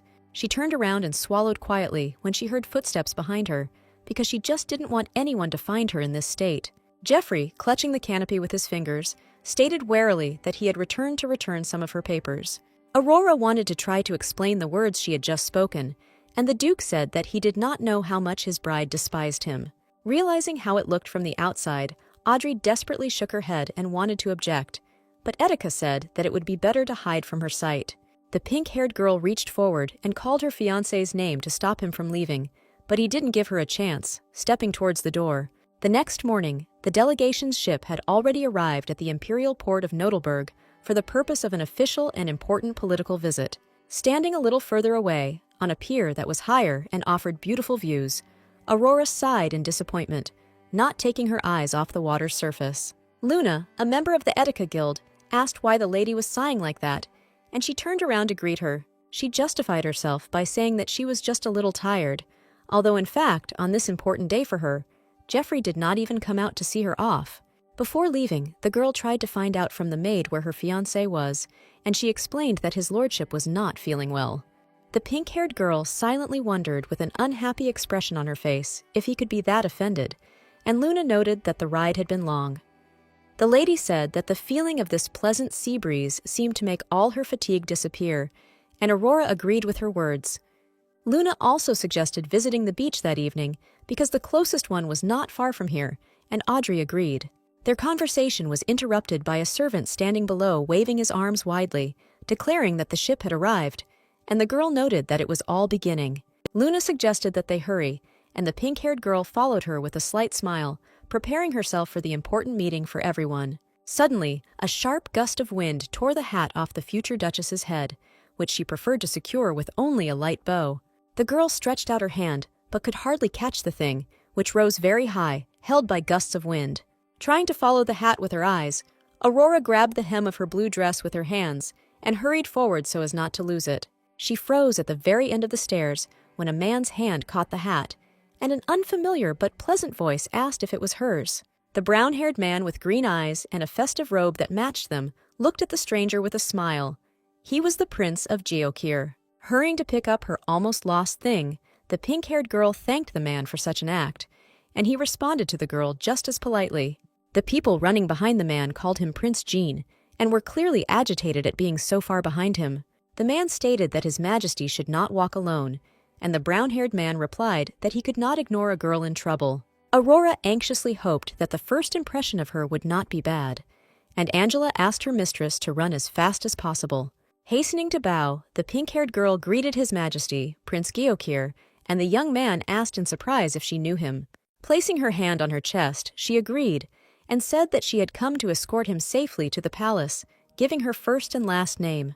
The prince asked if she was the head of the escort party, and the girl agreed, then apologized for the awkward incident. Jean hardly considered what had happened a problem, so he leaned over and kissed Aurora's hand, and all the members of the delegation bowed to her. Pressing the fragile female fingers to his chest, the brown-haired man asked her to take the best possible care of him, and then smiled at his friend. Feeling a strange awkwardness, the pink-haired girl removed her hand from his body, promising that she would make every possible effort for this. Before the delegation arrived at the palace, the greeters took on great responsibility, even in preparing meals for the guests. Pointing to the man's quarters in one of Geoffrey's mansions, Audrey said that their acquaintance had not been smooth, but everything should work out. The girl said that she knew about the differences between Nodelberg and Geokir bed linen, and therefore imported the best from there. Grabbing a pillow from the bed, the prince smiled and politely confirmed that they were indeed almost the same as the ones he had at home. John said he was very grateful for the detailed care, and Aurora said it was the least they could do, adding that she was glad. Pointing towards the exit, the pink-haired girl said that it was now time for them to proceed to the table to have lunch. Already at the table, she said that the cooks had prepared a lot of different seafood because they had heard that the prince liked such dishes. The young man even turned a little pink from the work he had done, and then looked with delight at the table and the dishes, which were still steaming. The future duchess said that only the best was reserved for guests of such stature, after hearing that they had exceeded his expectations. Looking at the faces of the other members of the delegation, the girl silently concluded that they were also very pleased. She thought that if everything continued to go well, Geokir would become their friends in the future war, and then Geoffrey would definitely survive. The girl came to her senses and looked at her plate, mentally cursing because she realized that she had massacred her steak. Hastily swallowing one piece, the pink-haired girl thought in despair that she had to hide this from everyone around her as soon as possible. The prince's hands suddenly intervened in this matter. He picked up her plate with a dozen pieces of meat from the table, and his own, barely touched by a knife and fork. Aurora nervously waved her hands to avoid another awkward situation and turned to His Majesty, swallowing softly in slight shame. The prince suggested that the girl might have found out that he liked steak cut into small pieces, and even decided to help with this herself. The pink-haired girl blushed as she watched the actions of the young man, who was not at all like the usual aristocrat and was very kind. When Jean chewed the meat and said that he really liked it, Audrey replied that she was glad if he liked these dishes. A little later, the future duchess was already relaxing in a hot bath and trying to relax after all those awkward moments. Covering her face with her palms, she thought that it was hard to believe that the prince was alone, because he had been very calm and collected all day. Remembering her fiancé, who could get turned on in an instant, the pink-haired girl thought to herself how nice it would be if he was like that. As she sank beneath the foam, the girl wondered if she should buy Geoffrey a gift of apology before leaving tomorrow. Looking at the empty bed as the night approached, Etika thought that without his other half, such furniture seemed simply absurdly large. The girl was in the mansion at the same time and was going down the stairs because she was simply sure that after all the shocks, she would not be able to fall asleep. The pink-haired girl smiled with pleasure, thinking to herself that a hot bath and delicious food really improved her mood. Looking back at the exit of the mansion, Aurora suddenly stopped and thought about whether she should take a walk along the beach, which was so close. When the girl took off her shoes, leaving them by the stairs, Sir Campbell asked where the lady was going, and she replied that she wanted to go to the beach. A little later, the girl was already walking barefoot on the soft sand, leaving her footprints on it, and looked with delight at the water's surface. Lifting her dress, the pink-haired girl stepped into the water and thought that Geoffrey was probably here, but he was unlikely to be having as much fun. Lowering her head and listening to the pleasant sound of the water, Aurora wondered if they would ever be able to meet here just like that. The girl froze in fear when she heard her name and turned around, immediately distracted from the piece she had received a moment ago. She greeted Prince Jean in front of her, and he said that he knew it, because he was walking here when he thought he saw her. The man asked if she had gone out for an evening walk, and the pink-haired girl replied that she wanted to cool off before going to bed, since it was so nice outside. The brunette asked if she liked the ocean, and Aurora hesitated, then replied that she didn't often get to see such a beautiful view here. Looking around, she did not notice a security guard anywhere, and asked in surprise whether he was really here without security at such a late hour. Jean hesitated and laughed quietly, then rubbed his neck, confirming the future Duchess's assumption that he had simply slipped away quietly. He asked not to scold him for this, because sometimes even a prince wants to be alone, and Audrey immediately said that she would not take up his time. Before the girl had time to wish him a good evening, the brown-haired man grabbed the sleeve of her dress and asked her to stay, declaring that he had been here for a long time. Without letting go of his new acquaintance, the man said a little shyly that he definitely would not refuse her company that evening.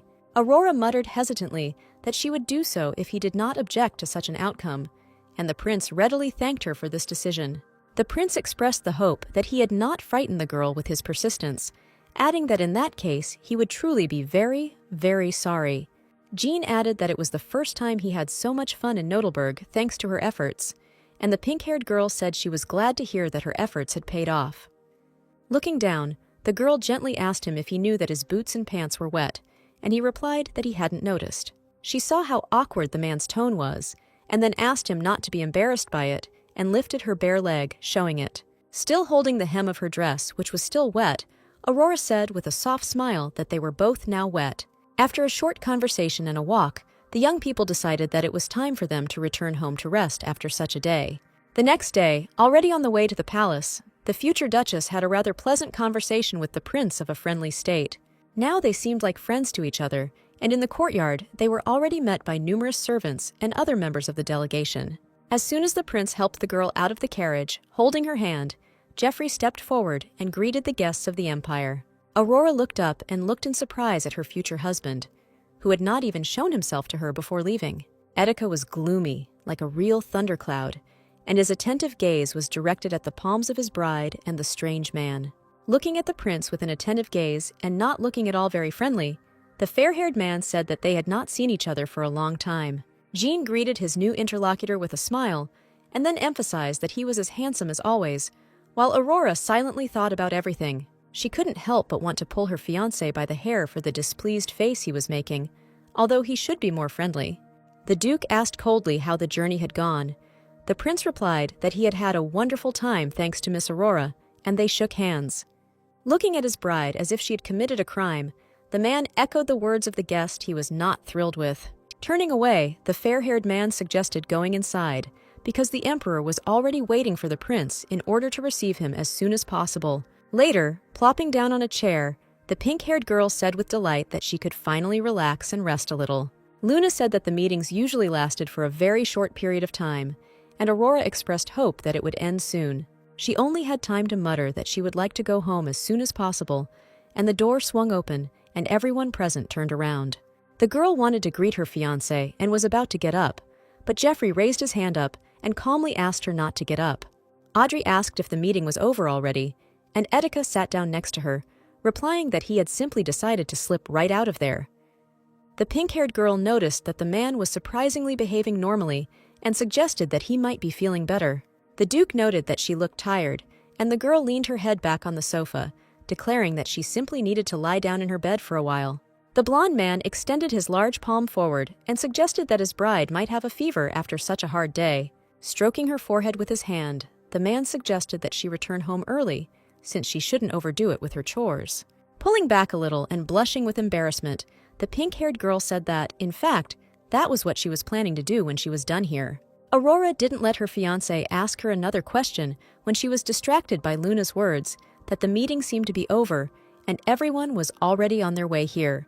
Looking at those who were present at the audience, the girl hoped that everything went well, and Jean asked for forgiveness for this wait.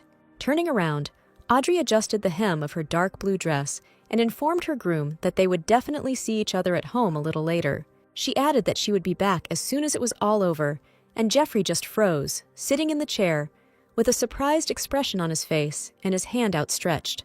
When the young people, the prince and his escort, left the palace, walking towards the imperial garden, the young man said that it was a puzzle. John added that he knew diplomatic affairs did not always go smoothly, but right now he was simply confused. The pink-haired girl couldn't help but think that the conversation had hardly been productive, since the prince looked less than satisfied and depressed. Shayton muttered that he had come here in the hope of cooperation, but Nodelberg seemed uninterested in these negotiations. The man stated that anti-human forces were already on their doorstep, and unless an agreement was reached, the survival of humanity could not be guaranteed. Turning around, Jean said that this was precisely why he wanted to ask Miss Aurora's opinion about everything that was happening. The prince seemed confused and genuinely did not understand where all this was leading when he asked his new acquaintance what he should do. Audrey wanted to say that she was incompetent, but the brown-haired man added that he would accept any advice with gratitude and asked to bestow wisdom on him. He said that there must be a reason why the girl took on the responsibility of receiving a delegation from a foreign country. Aurora asked if they had already found a negotiator, and the man replied that officially, they had not yet, but he thought that they could find a common language with him. The green-eyed man asked if the miss had anyone in mind, and it seemed that he was genuinely interested in the future Duchess's opinion. The only person who could negotiate with the royal family boldly and effectively was her brave fiancé.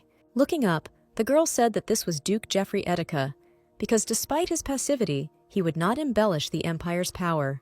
Jean listened in surprise as the pink-haired woman said that in this regard, her fiancé would be much more suitable than the Duke of Rutland.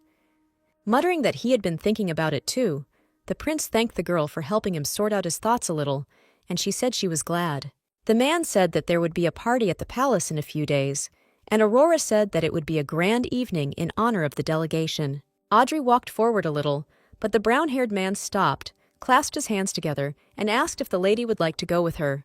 The future Duchess involuntarily blushed, because she never expected that she would receive such an invitation from a foreign prince. Jean confidently and smilingly stated that if he could attend this party with Miss, it would be a great honor for him. The girl shook her head and hands in confusion, not having the slightest idea what to answer, and the prince asked if he was going too far.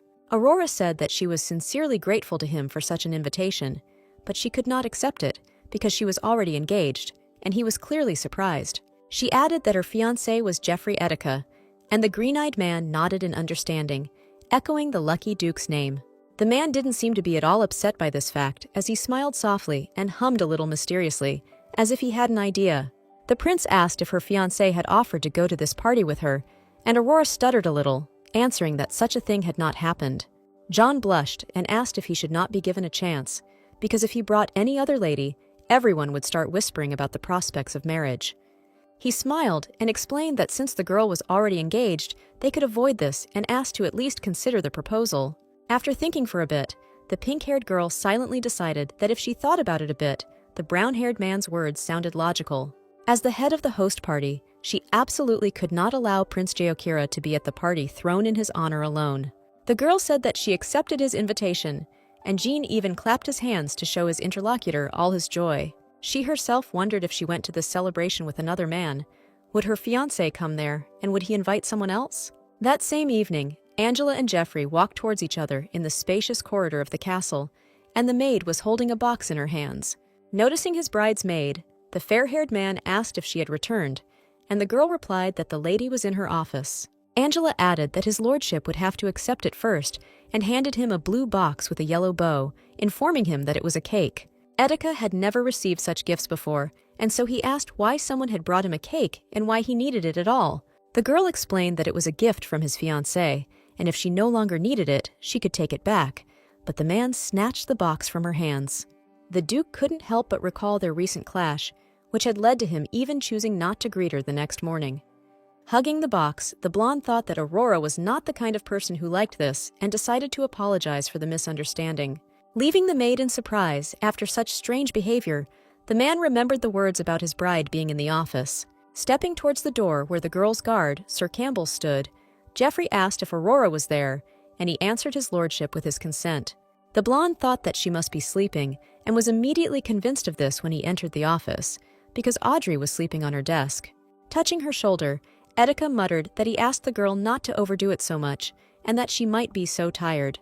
Geoffrey froze when he saw his bride's face flushed with heat and heard her ragged breathing, which confirmed her poor health.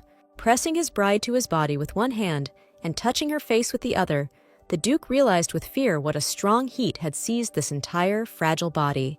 Aurora's sleep did not seem peaceful at all, because she was red, breathing heavily and constantly covered in cold sweat, trying to lower the fever. Picking up his beloved in his arms, the Duke could hardly hide his strong excitement and ordered Campbell to run for the doctor. A little later, the girl was squeezing a blue blanket with her fingers, and in a slightly delirious state, she thought that everything was spinning. She realized through her unhealthy sleep that she was lying in bed, although she had fallen asleep on the table, and the people around her were panicking terribly and saying something to each other.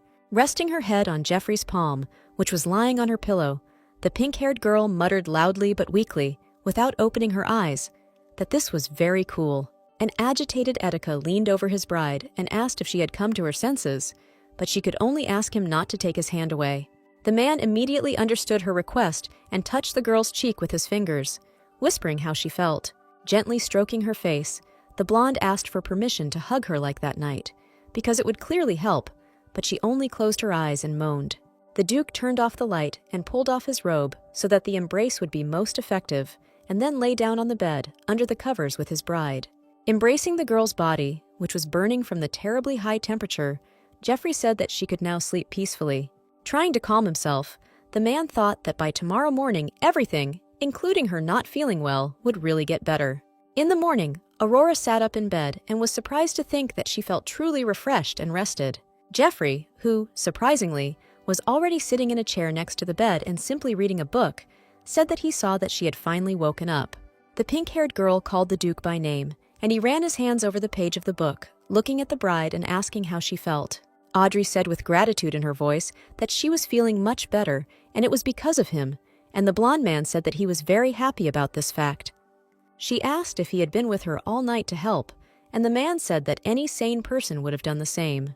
The girl, fingering the blanket, said that it was already late, but the man should know that the words he had heard were not addressed to him.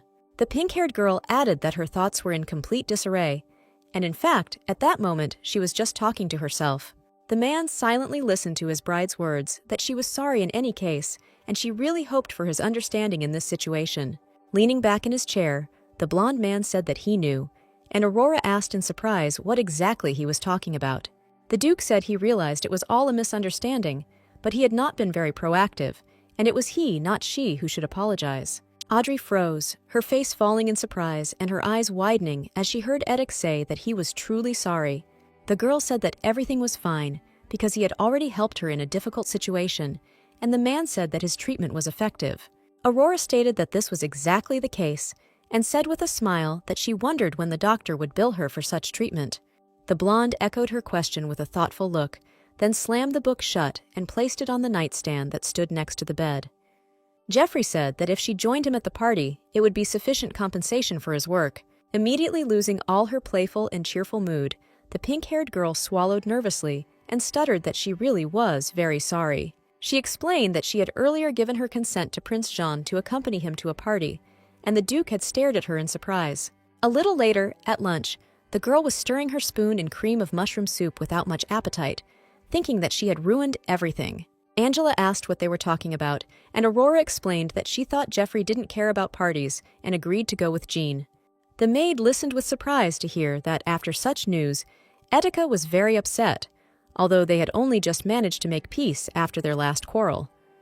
The pink-haired girl nervously asked what this reaction meant, and the maid tapped her fingers on her lips, declaring that she even felt sorry for the Duke. Audrey's mouth dropped open when Angela announced that this was their first party together, but his fiancé was snatched right from under his nose. Freezing with a fork in her hands, the girl muttered that she hadn't even thought about how it looked from the outside, and the maid said that she wasn't surprised. Later in the evening, she walked in the garden and silently thought about what she should do, and whether she should refuse the prince's offer. Jeffrey suddenly appeared next to her and asked if the bride was thinking about whether she should date him, and the pink-haired girl looked up. Looking at the groom's expensive sand-colored suit, the girl asked why he was dressed like that, and whether there was some special reason for it.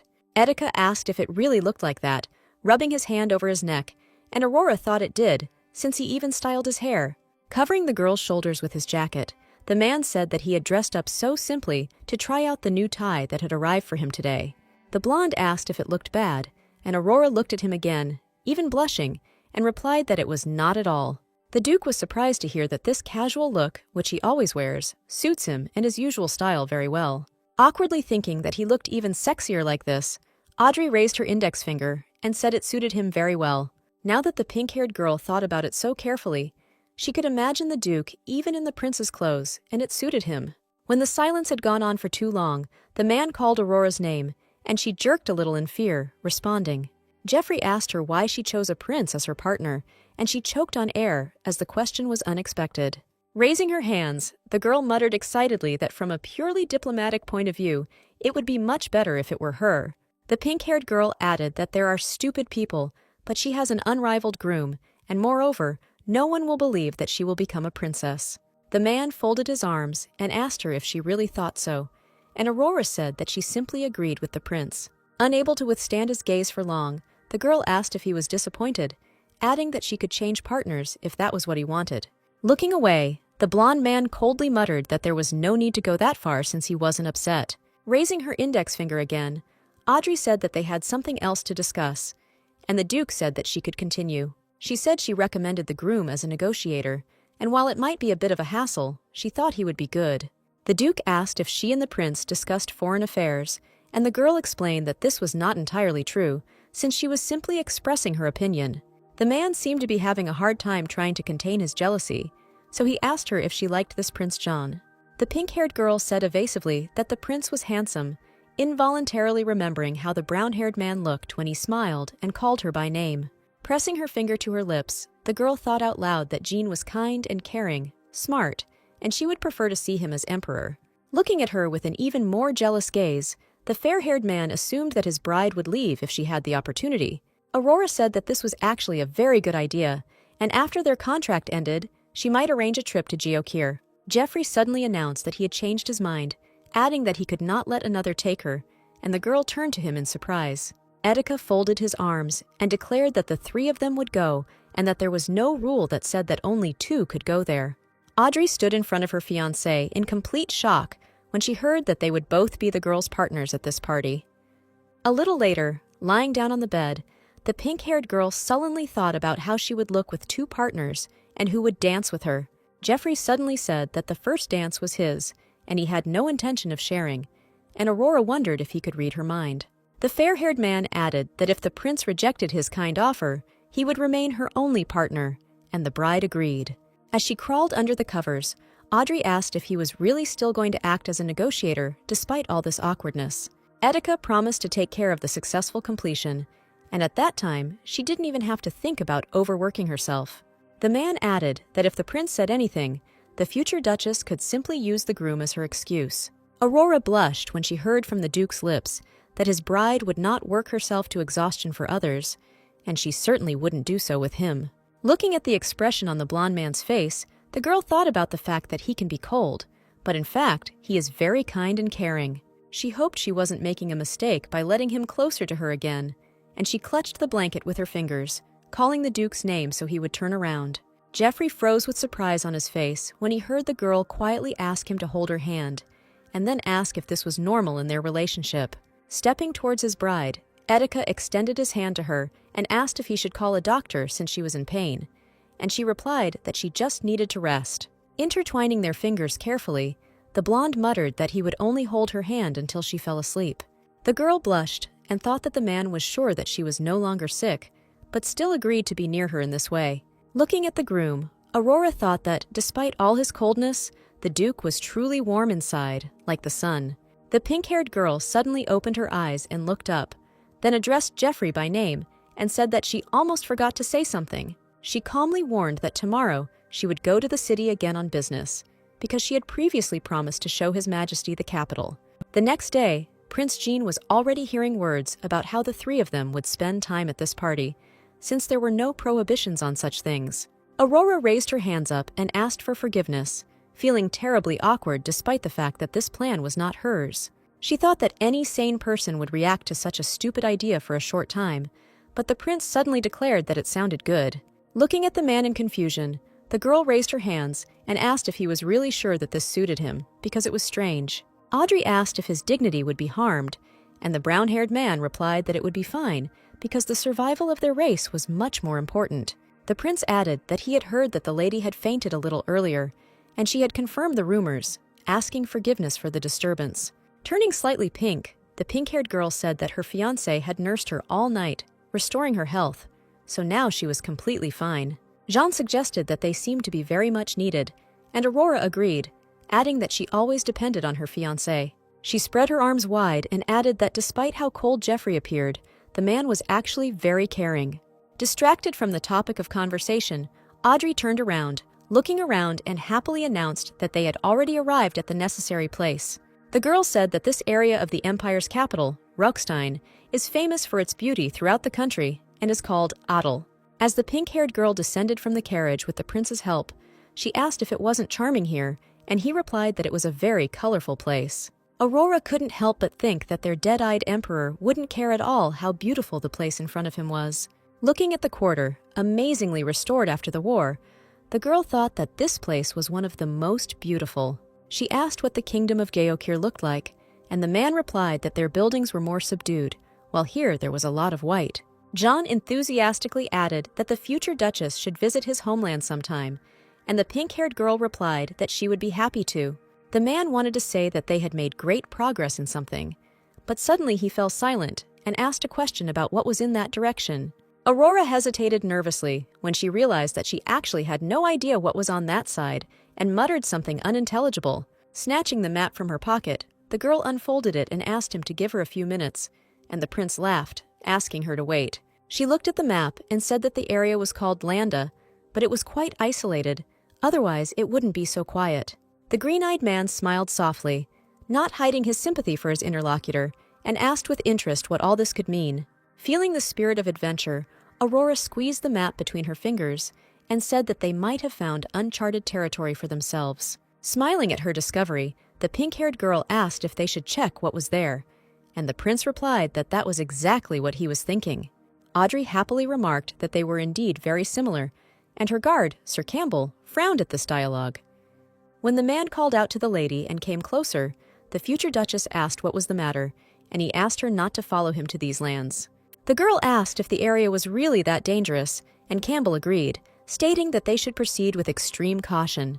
Aurora frowned and asked why this was happening and what was wrong with it, and then her guard exhaled, explaining that it was Rockstein's shadow. Only after hearing such an unflattering description of this area did the lady involuntarily begin to think about whether she should take the prince there. She didn't have time to stop or redirect the man, because they were already very close, and then the dark-haired man called the miss by name. Looking at the area, which seemed significantly poorer and more terrible than the previous one, Jean muttered that these seemed to be abandoned territories. Looking at the not very pleasant sight that opened up to them, the pink-haired girl swallowed quietly and nervously, explaining that these were, more likely, slums. Eloise hastened to call out to her mistress and asked her forgiveness for not having guessed and explained everything earlier, although she should have. Turning around, Aurora asked if they knew about this place, and the assistant replied that she had only heard fragmentary rumors. Audrey froze and was clearly upset when she heard that every noble person knew about the existence of this poor and dangerous area. Just a minute ago, they were walking along rich and lively streets, and the imperial palace was completely filled with wealth and luxury. She couldn't help but think of the refugees and how dire their situation must have been if things were like this even in the capital. The girl realized that the emperor was so lenient towards Barbarius because he was afraid that this would create a precedent that would threaten many. Looking at the sight before him, Jean muttered that they had better leave this place, and Aurora turned to His Majesty. The prince suggested that the people who lived there would not be very welcoming to strangers, and the future Duchess agreed with these words. Turning around to look at the people, the pink-haired girl remembered her clothes, mentally thanking the people for not throwing stones at them. When a familiar male voice called the girl's name, she turned around, and His Majesty seemed to be a little surprised as well. Geoffrey walked straight towards them, and when he got close enough, he asked his bride what and why she was doing there. Putting her palm to her chest, the girl whispered that it was really him, and that she had not imagined it, and the man said that he needed to know something. Hinting at the prince, the Duke asked if she had come here on someone's whim, and the pink-haired girl replied that they had come here by accident. Etika wanted to say something else, but the prince suddenly stepped forward, covering her with his shoulder and adding that he, too, was extremely curious. Stroking his chin with his fingers, the brown-haired man asked what Duke Etika was suddenly doing here while Aurora watched them. Having greeted His Highness coldly, the fair-haired man said that he could not answer so simply because he had a personal reason for this. The prince suggested that his lordship was very busy with his own affairs and that they would be better off leaving the man alone and not disturbing him. Geoffrey declared that he was completely free, and his bride had been accompanying the prince all day and therefore deserved to rest a little. Audrey couldn't understand what had come over the two men who were attacking each other like a cat and a dog and had no intention of separating. The pink-haired girl waved her hand and attracted attention to herself, offering the men some tea because she didn't know how to act. A little later, the prince said that he thought that the Empire was refusing to cooperate because of its good position, but as he saw today, this is not at all the case. Jean asked the Duke what he thought about it, but he ignored everything, offering his bride to try the elegant, delicious dessert. Pulling her lover towards her by the lapels of his jacket, Audrey angrily whispered that he needed to show at least a little respect and respond to His Majesty. Immediately listening to her words, the fair-haired man turned to the prince and declared that he did not agree with him, and that everything was going as it should. Etika exhaled loudly and seemed irritated when he heard his interlocutor ask what was meant by these words. Jean listened in amazement to hear that the upper class was enjoying life. Everything that looked unsightly was put into the darkness, and problems were ignored. Geoffrey added that all those shady slums had existed before the war, but he couldn't argue with the fact that they had grown considerably. After these words, he raised the hot drink to his lips, hardly imagining what else he might say, and a short silence reigned in the room. Etika added boredly that the prince seemed to know little about the Empire, and that could easily backfire on him during negotiations. The bride pinched his hand to urge him to behave more decently, but the Duke grabbed her palm and simply pressed it to his thigh. The fair-haired man added that this was a difficult question, but since Nodelberg refused to change the situation, he simply wanted something from Geokir. Turning to Duke Etika, the prince looked at him with a puzzled expression and asked what exactly he meant by this. Geoffrey exhaled loudly and seemed tired of everything that had happened here, explaining that he was talking about the secret of the kingdom of Geokir. The prince's green eyes widened and he swallowed quietly, clearly expecting anything but such a statement from his interlocutor. As if confirming his words with a nod, the blonde-haired man advised her to prepare for this, while Aurora could not understand what secret was being discussed. Looking at the expression on her fiancé's face, Audrey allowed herself to think that the man might be sincerely trying to help her in business. The brown-haired man, who had immediately become less ambitious, muttered that he would take this into account, and then thanked the Duke for the warning. Changing the subject, Jean said he had brought a traditional dress from home, asking if Miss would accept his gift, and she replied that she would be glad to. Etika said it was simply ridiculous when he heard from the prince that he would be very flattered if the girl wore a dress to the party. Geoffrey asked if such an impudent offer could be considered a declaration of war, and Jean replied that he was simply trying to give a nice gift. The Duke declared that the gift would be kept safe and sound in the storeroom, and the prince replied that Aurora could decide that for herself. Addressing the prince more formally than ever before, the blonde man stated that his bride was simply doing everything she could to be diplomatic. Realizing what all this could lead to, the girl pulled her hand out of the strong fingers of her groom, who was distracted and took a little breath. She stated that if the prince would tell them the palette of his costume, then they would simply be able to prepare everything according to this information. Aurora stated that then they could coordinate all their outfits to make it look harmonious, and both men immediately fell silent. The prince replied that it was a wonderful idea and that he would send someone with details tomorrow, while Geoffrey remained silent and dissatisfied. Turning to the Duke, Audrey declared that her work was finished for the day, so after this feast, they could go home. The girl clenched her fist for a moment in a victorious gesture and thought that she had managed to preserve the success of this company and avert a catastrophe. A little later, they were already sitting in the carriage, and Aurora was looking out the window at the street, thinking about what a beautiful sight it was. The Duke was distracted from his thoughts when the pink-haired girl asked if he knew that Adele was considered the most beautiful district of Rockstein. Lost in thought, the girl quietly asked a question about what those people who are forced to just watch all this from afar feel. The fair-haired man replied that the same thing happens everywhere, because the nobles don't care about the common people, they don't feel any responsibility. Aurora couldn't help but frown when she heard that to these people, the aristocrats, ordinary citizens, were practically the same as cockroaches. The girl asked him why he had come to the poor area with the knights, and Jeffrey said that he wanted to get rid of his headache. The man explained that in order to avoid a riot among the rebels, he gave them something to keep them away from the revolution for a while. The pink-haired girl said that she could have just said that she was helping the poor instead of being so arrogant, but the Duke countered that it was more than just a kind deed. With a loud sigh, Etika called his bride by name and told her that she didn't need to worry about what was happening to the slums here. Looking at the pleasant views that opened up outside the carriage window, the man said that she needed to focus only on the territory of Barbarius. Shaking her head in agreement, the girl said that she knew, but anxiety still did not leave her soul, not allowing her to relax. She looked down and tried to distract her thoughts a little, but they still returned to the poor and the unfortunate refugees. Already at the estate, Jeffrey reported that the butler had brought this letter, which was addressed to her, and the girl picked up the message from the table. The girl's nimble fingers took the paper out of the white envelope while she thought about what she could read and learn from such a letter. Running her eyes over the message, the pink-haired girl muttered that it came to her from the Marchioness of Mardella, a lady she already knew. A few days later, when the maids were already preparing her for the holiday, Aurora said with a smile that today's dress was very elegant. Angela noted that this outfit says a lot about the taste of his lordship, who gave his beloved bride such a gift. There was a note on the table from her fiancé, Jeffrey, saying it would help her hold her head up high at the tea party. The girl asked when the dress for the party would be ready, and Angela, busy with gifts, replied that a few changes needed to be made.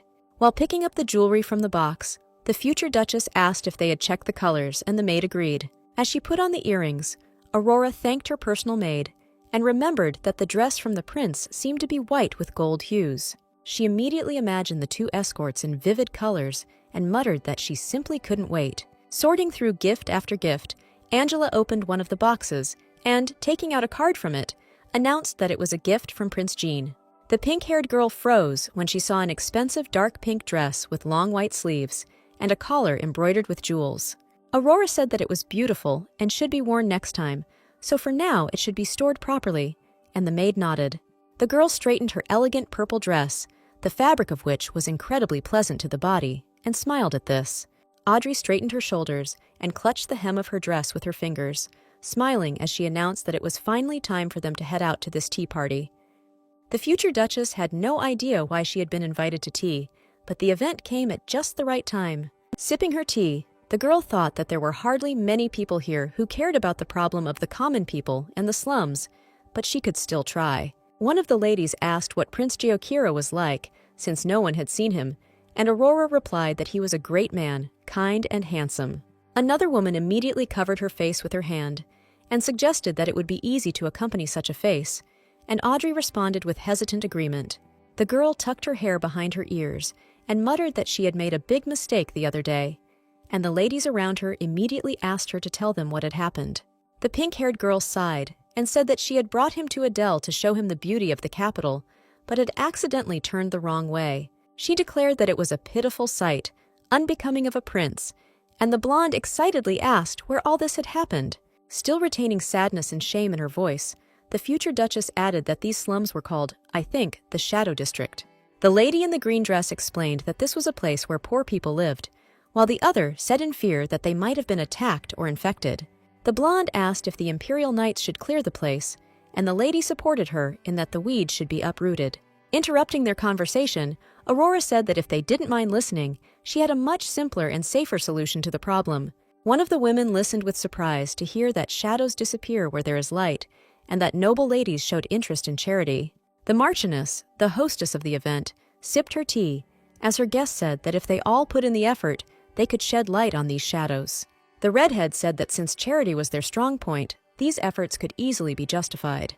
The women looked at each other silently when they heard that kindness and mercy were the main values of their great empire. Watching their reactions, the pink-haired girl thought that this was not good, and she might have been too optimistic in her decisions. She was just about to get scared that she had been too open with strangers, when she suddenly heard from one lady that they could try. Countess Jart, a woman of obvious age, smiled and said that it would bring honor to their families if things went well.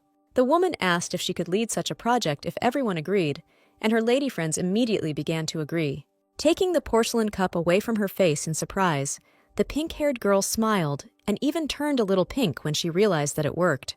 A little later, When the girl was already walking along the covered corridor, she stopped when someone from behind called out the future Duchess's name. Holding the hem of her dress, Aurora asked what was needed of her, and the woman in the maid's uniform asked if she had time. Her face lengthened slightly as the maid politely informed her that the Marchioness Mardella would like to spend a little time alone.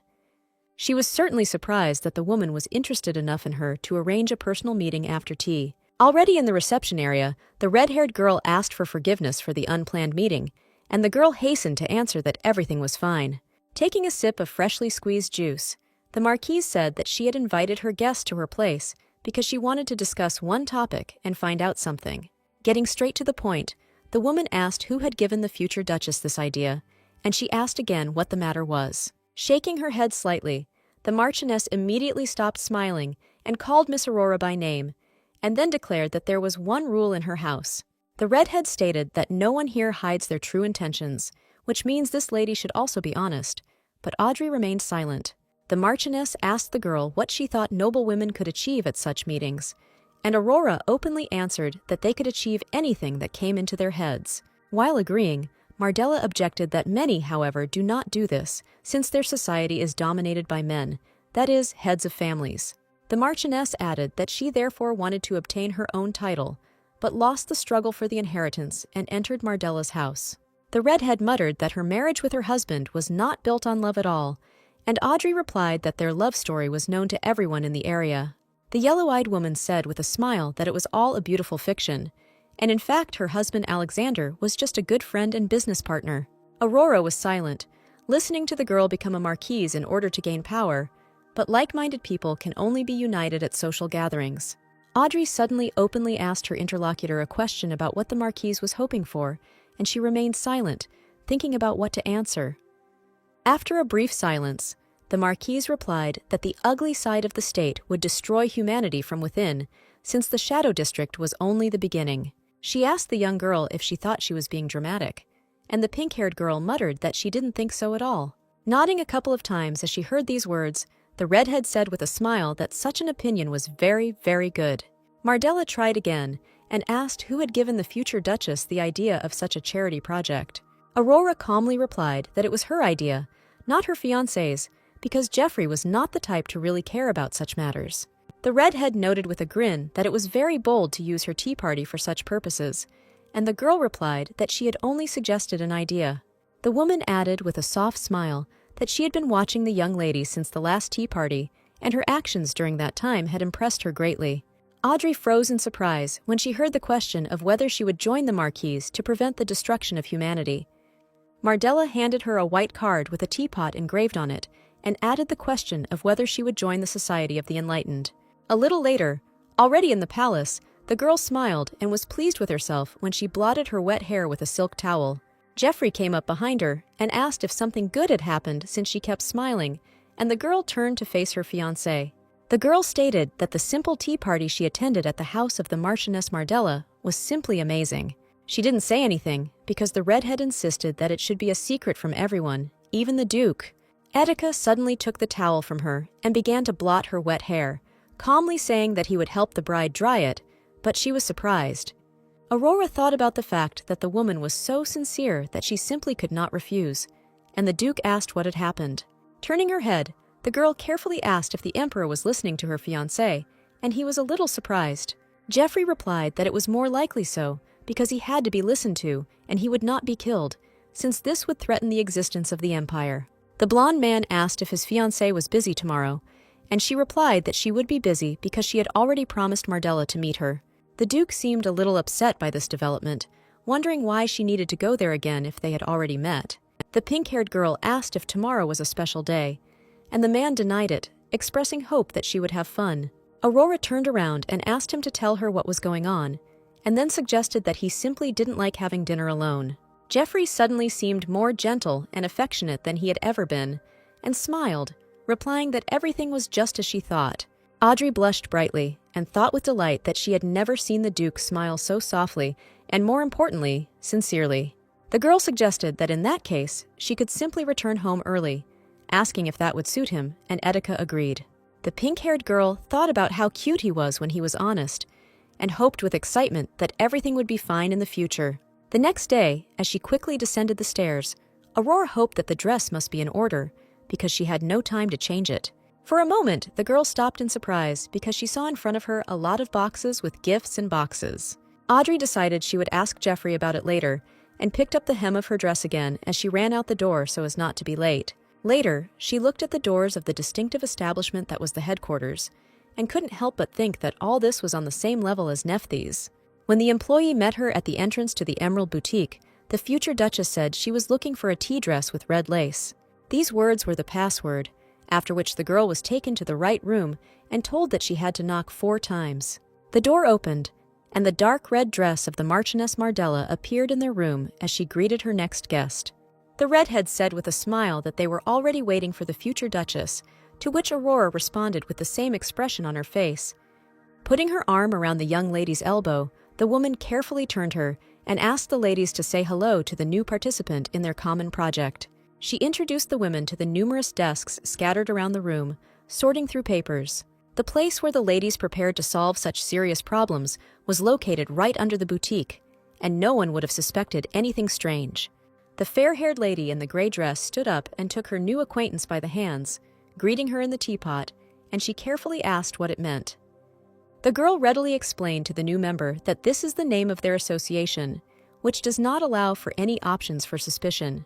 Aurora was also told that the long name sounds like elegant autonomous peers of trust, but much easier than a teapot. The pink-haired girl chuckled softly when she heard the name, but muttered that it was amazing, even if it was a bit long. Interrupting this conversation, the Marchioness said that she wanted to show the girl something, and then pointed her hand in the right direction and asked her to follow her. Audrey was surprised to see Countess Norbella Jart standing in front of her, greeting her and stating that after tea, they had been looking forward to this meeting. The future Duchess approached the woman and sincerely said that she was glad to see her, to which the gray-haired woman responded in kind, looking up from her reading. Handing the paper to the new participant, the Countess said that this was a plan for a new project, which was called Sunlight, and it belonged to her. The woman explained that the young lady's belief that she could bring light to destroy the darkness inspired everyone, and the project would start small.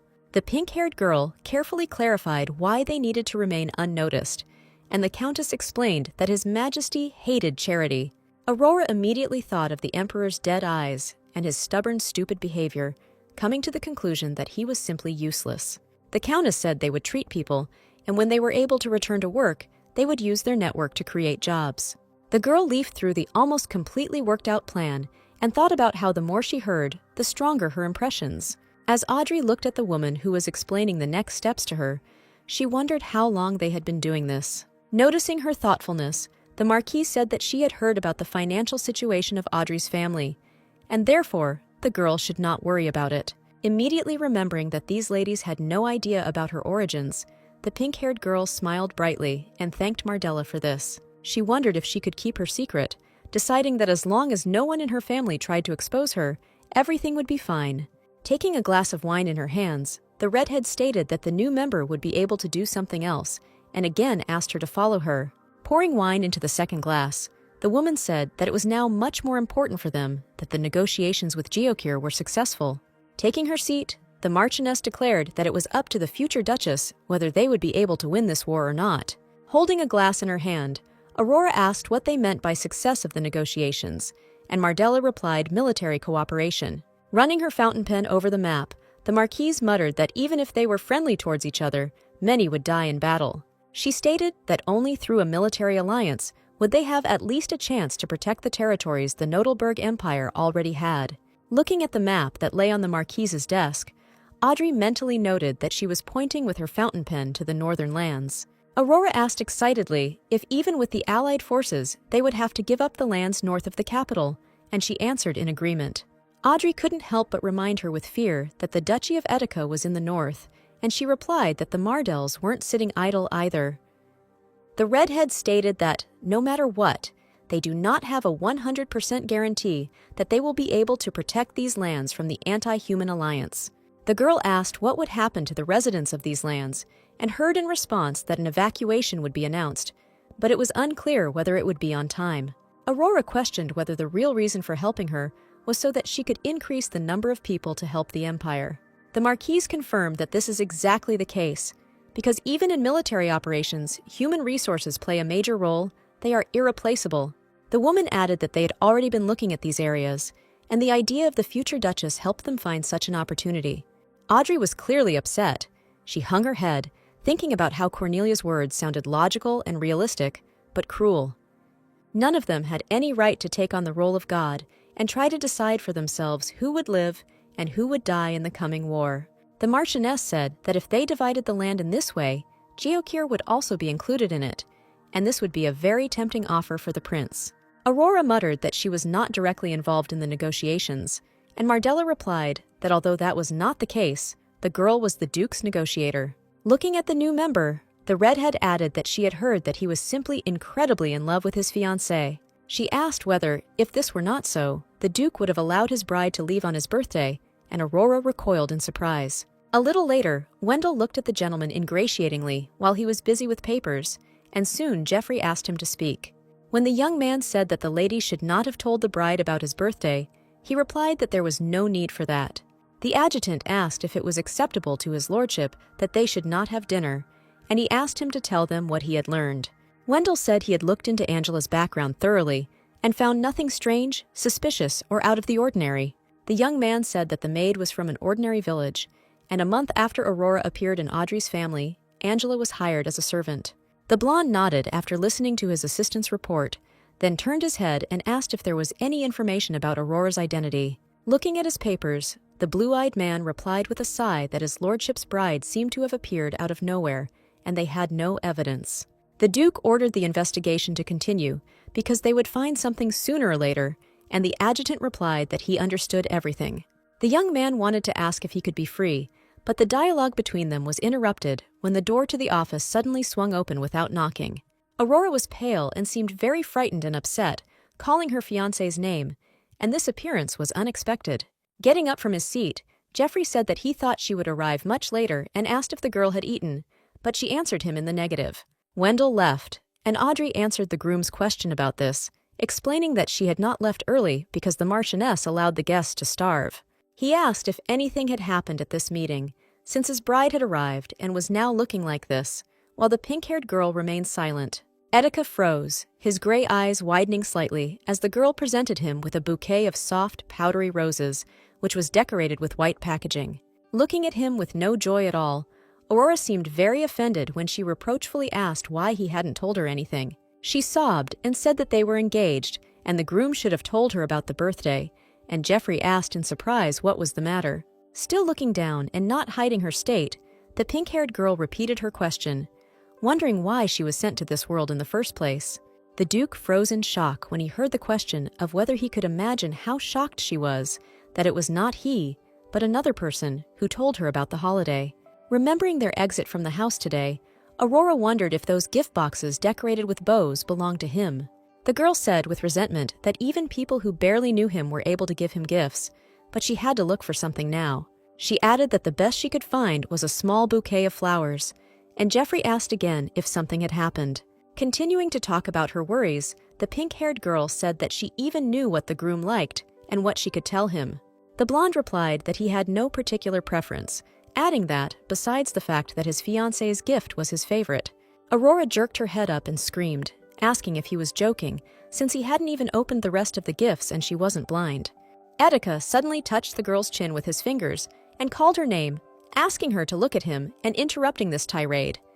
The Duke asked her for forgiveness, explaining that none of this was real, so he simply did not think about it and did not attach any importance to it. The man immediately admitted that it was entirely his fault and asked the girl not to cry, and the pink-haired girl, stuttering, asked why he assumed that she was crying. Geoffrey noted with condescension and calm that her nose was running, and Aurora flared up and declared that it was just a common allergy. She asked what he meant by fake, and the Duke explained that it was a fake birthday, staged to please high society. Audrey asked when his birthday was in that case, and the man explained that he didn't know, but it was definitely not today, and she shouldn't worry. Etika asked if she really wanted to celebrate this day that much, and the pink-haired girl blushed, answering that yes, because he was her fiancé. The Duke asked whether he could then ask his bride for a gift, and she, confused, answered in the affirmative. The fair-haired man thanked her for this permission, and the whole appearance of the man seemed to her very strange, and a little cunning, like a fox. Aurora's eyes widened, and she blushed brightly when she heard him ask for a kiss on the cheek, gently asking if he could really do that. Blushing so hard that it looked like she was about to steam, the girl clutched the skirt of her dress with her fingers and lowered her head, answering him with her consent. She tried to mentally convince herself that a simple kiss on the cheek meant nothing and that nothing would happen after that. Jeffrey had no intention of delaying. He moved the flowers behind his back so that they would not get in their way and leaned over his bride, smiling at her appearance. Aurora felt her heart beat somewhere in her throat as Jeffrey's warm lips touched her cheek. Then she pressed her fingers into his shoulder. When the man hugged her with one arm, the pink-haired girl was surprised and called out to him, but the Duke asked her to stay in that position for a little while longer. Tenderly wrapping her palms around the groom's neck, Audrey blushed even brighter and tenderly whispered happy birthday to him. Around the same time, a fair-haired girl in her estate was walking down the stairs holding a small candlestick in front of her. She thought about how glad she was that her dress was finished on time, and she also had the necklace almost ready to complete the look.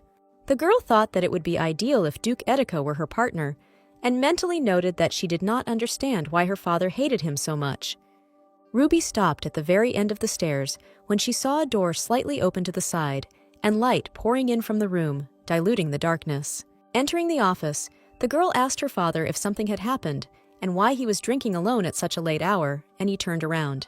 The man asked the heiress not to worry, explaining his condition by the fact that Duke Edico was trying to cling with his claws to everything he could.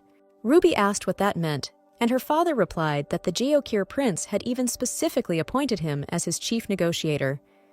Taking a sip of wine, the fair-haired man declared that this peasant had no idea what he was getting himself into and how serious all this business was. Blue Eyes remained silent in displeasure when she heard her father insult Jeffrey about him being an ambitious bastard.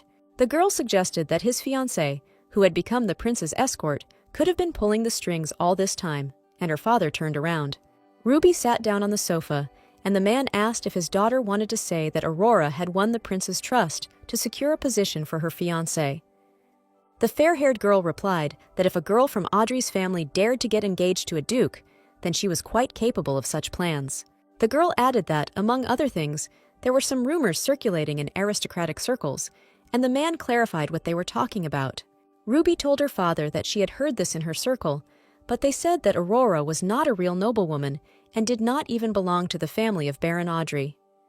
The father drained his glass, and his daughter thought that if she had not managed to get Duke Edic, then no one would get him at all. Sipping another glass of wine, the fair-haired man listened with interest to all the gossip that could lead to something useful. On the day of the banquet, the maid who was combing the mistress's hair said that the hair on that side was tangled again and dropped the comb on the table. Aurora muttered that they were all very serious, and Angela declared that they would make the future duchess shine among the handsome men.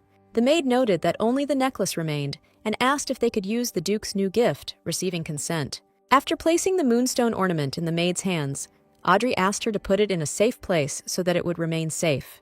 A little later, she was already running down the stairs, clinging to the banister with her hands, clad in white lace gloves, and calling for Jeffrey. Aurora, dressed in a beautiful white dress with delicate lace and yellow gemstones, apologized for being late. The pink-haired girl saw her groom ready below and said that he, as expected, looked simply magnificent. Edic's suit could truly be called a pair because it was made from the same fabric and executed in similar noble colors. The man said he was grateful to her for choosing the suit, and Audrey thought he was staring as if he really liked her dress. Just when the girl thought he looked even more gorgeous up close, the blonde man smiled and declared that she was stunning. Hugging his elbow, the pink-haired girl replied that it was all his merit because he made such a wonderful gift, and then thanked the groom. Prince Jean was already waiting for them near the carriage, elegantly complimenting the trio with his chic outfit and long yellow cloak.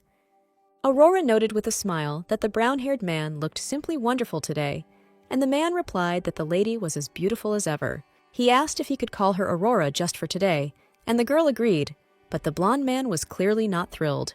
Looking at the men, Audrey said that she wanted them both to promise to behave well that evening, and they would listen. John asked what was so special about a little friendly competition, and she replied that between them it was neither small nor friendly. The prince promised to keep a few people in line, and Jeffrey coldly informed him that his fiancée was concerned about Jean's health, not his. Finding herself between them again at a moment like this, The pink-haired girl thought that this was all just crazy and that they were acting like children. After some time, the three of them entered the main entrance of the Imperial Palace to start celebrating this party. Aurora looked around, noticing interested glances from all sides, and muttered that everyone was looking at them because they looked unusual. Jeffrey called the young man who was letting the guests in at the entrance and ordered him to sort out all the formalities quickly so that they could be let in. The servant immediately bowed and announced that they were all on the list of those invited to the evening, and therefore they could go forward and enjoy the celebration. At the entrance, the herald announced to all those present the arrival of Prince John Geosir, Duke of Eddick, and his bride, Miss Audrey.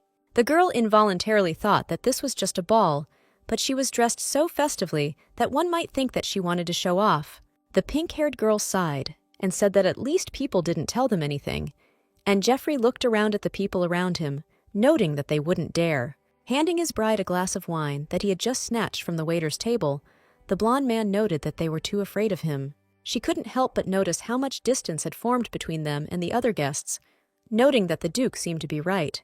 Prince Jean confirmed this with a mischievous smile and said that even in Geosira they knew about the Duke, and Audrey asked what they were talking about. The brown-haired man looked at one of his companions, asking if he had decided to keep this a secret from his bride, and he evasively replied that he had not.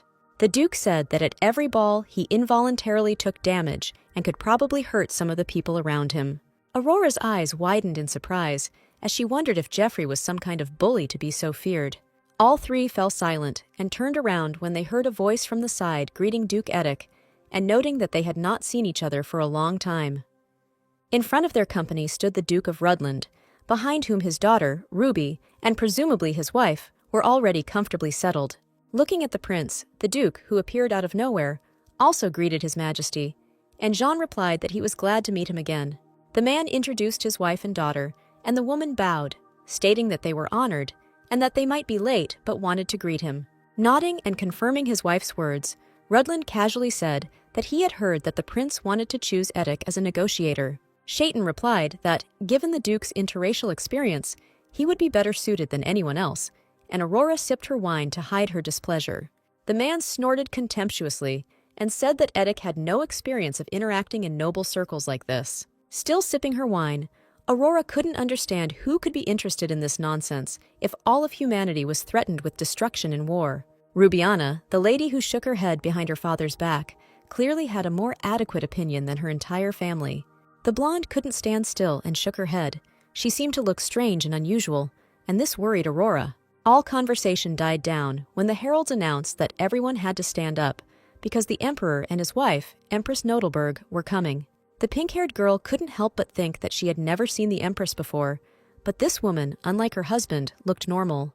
Audrey whispered to her future husband that the prince and princess seemed to have failed to show up for the celebration, and the blonde man muttered that they were too young.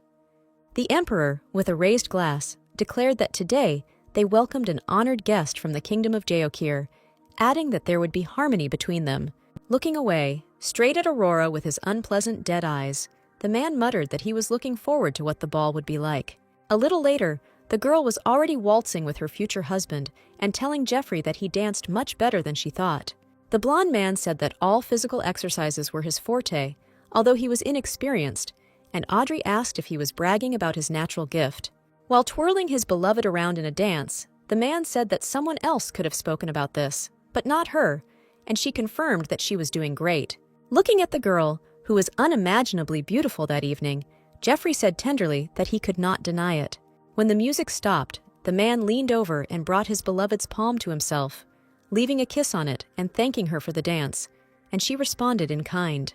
Aurora blushed when she felt his warm lips, and Etika said that he did not dare to detain her and would wait for his bride on the terrace. As he stepped aside, the pink-haired girl pressed her palm to her chest and thought about how she could still feel the warmth of her fiancé's hand. Prince Jean appeared next to her, smiling and saying that the girl could dance, and she replied that she was ready to trust his hands. The brunette smiled, running his hands all over the image of the future duchess, who was absolutely beautiful at this party. The prince called his companion by name, and she looked up, not really understanding what was causing such silence and tenderness in her gaze. Taking her hands, the man asked if she could call him by name at least this evening, and Aurora clarified this request. She asked again if His Majesty really wanted to hear himself addressed by name, and he nodded, confirming that he would like to hear it. Thinking that such a request, in principle, would cost her nothing, the girl softly said his name, observing such a reaction. The man smiled broadly and replied that it was simply amazing, feeling his whole soul light up with a pleasant warmth and butterflies flying inside. As they began to dance, the girl involuntarily thought that the prince was always very kind, but he treated her even better than the others. Audrey blushed a little and thought that it was strange for her to even think about how she could call the prince of another country by his name. Jean asked the girl what she was thinking about to look so happy, and the future duchess blushed even more deeply than before, pursing her lips. The pink-haired girl muttered that she was glad, as if she had become his companion, and the prince asked if she was glad that all this would soon end. Aurora tried not to lie, but to remain polite, and answered in agreement, saying that she was glad about it because she would receive a reward. Gently twirling her in his arms, the man asked in surprise if the emperor had promised the future duchess something for all this. He assumed it was something important since the girl could get a reward for his good performance, and she asked how he guessed. The prince replied that he simply had good intuition, and then asked her to be careful anyway because nothing was over yet. The brown-haired man asked if the girl could promise this, and the pink-haired girl promised to do so, no longer listening to the music and walking intuitively. A little later, unfamiliar ladies told Aurora that they had never seen the Duke like this, because before meeting the girl he looked like an iceberg. One of them noted with a smile that two of the girl's companions had disappeared, and some people were looking around in confusion for the Duke or Prince. The brunette in the elegant blue dress asked Miss Audrey what she thought about this, and she clarified what exactly she was talking about. She asked if the Duke was still the lady's lover, or if she was already thinking of running away to Geokir, but the pink-haired girl said that was nonsense. Ruby watched in silence as one of the ladies said with mild surprise and a smile that the Duke's bride was very modest. Stepping towards them, Rubiana said that such a modest girl should be taken care of, and the brunette asked with confusion what she was talking about. The blonde replied that everyone would definitely find out about it soon, and Aurora wondered if this lady had really decided to try to create a scandal. As soon as she finished speaking, the woman playing the role of Baroness Audrey rushed towards them and screamed about the impudent girl. The future duchess froze and opened her eyes wide when the woman began to scream. Was this really the kind of gratitude she received from the beggar? The pink-haired girl could never have expected that she would receive a sharp and burning slap in front of all the high society from her non-biological mother. Aurora's cheek ached, but her dignity hurt even more as the ladies of the aristocratic world began to whisper. Unable to even utter a word, Audrey wondered if she was in some kind of drama or soap opera and why this had happened at all. The Baroness screamed that the girl had dared to covet Duke Edic, and had even begun to defame the name of their family's own daughter. The prince couldn't help but hear a noise, and a girl asked if Miss Aurora hadn't said she was the biological daughter of the Audrey family. The pink-haired girl froze and lowered her head, realizing the full scale of the disaster, unable to even stand up for herself in front of the others. She was feverishly thinking about how she should try to answer them, but suddenly she felt the warm arms of her fiancé on her, who pressed her to himself. Calling the girl by name, Geoffrey tenderly took her face in his hands and, barely touching, stroked her cheek, already red from the blow. The blonde man seemed to be back on the battlefield, where he was about to face his enemies, when he turned around to look at his beloved's offenders. He, not hiding his angry growl, asked what this meant, and the Audrey family seemed dumbfounded, looking at the powerful Duke. The woman called out to Duke Etika and fell to the floor as if begging for forgiveness, then bowed her head and confirmed that they had sinned. The future newlyweds heard that this commoner tried to deceive his lordship and threatened the family so that they could not stop her.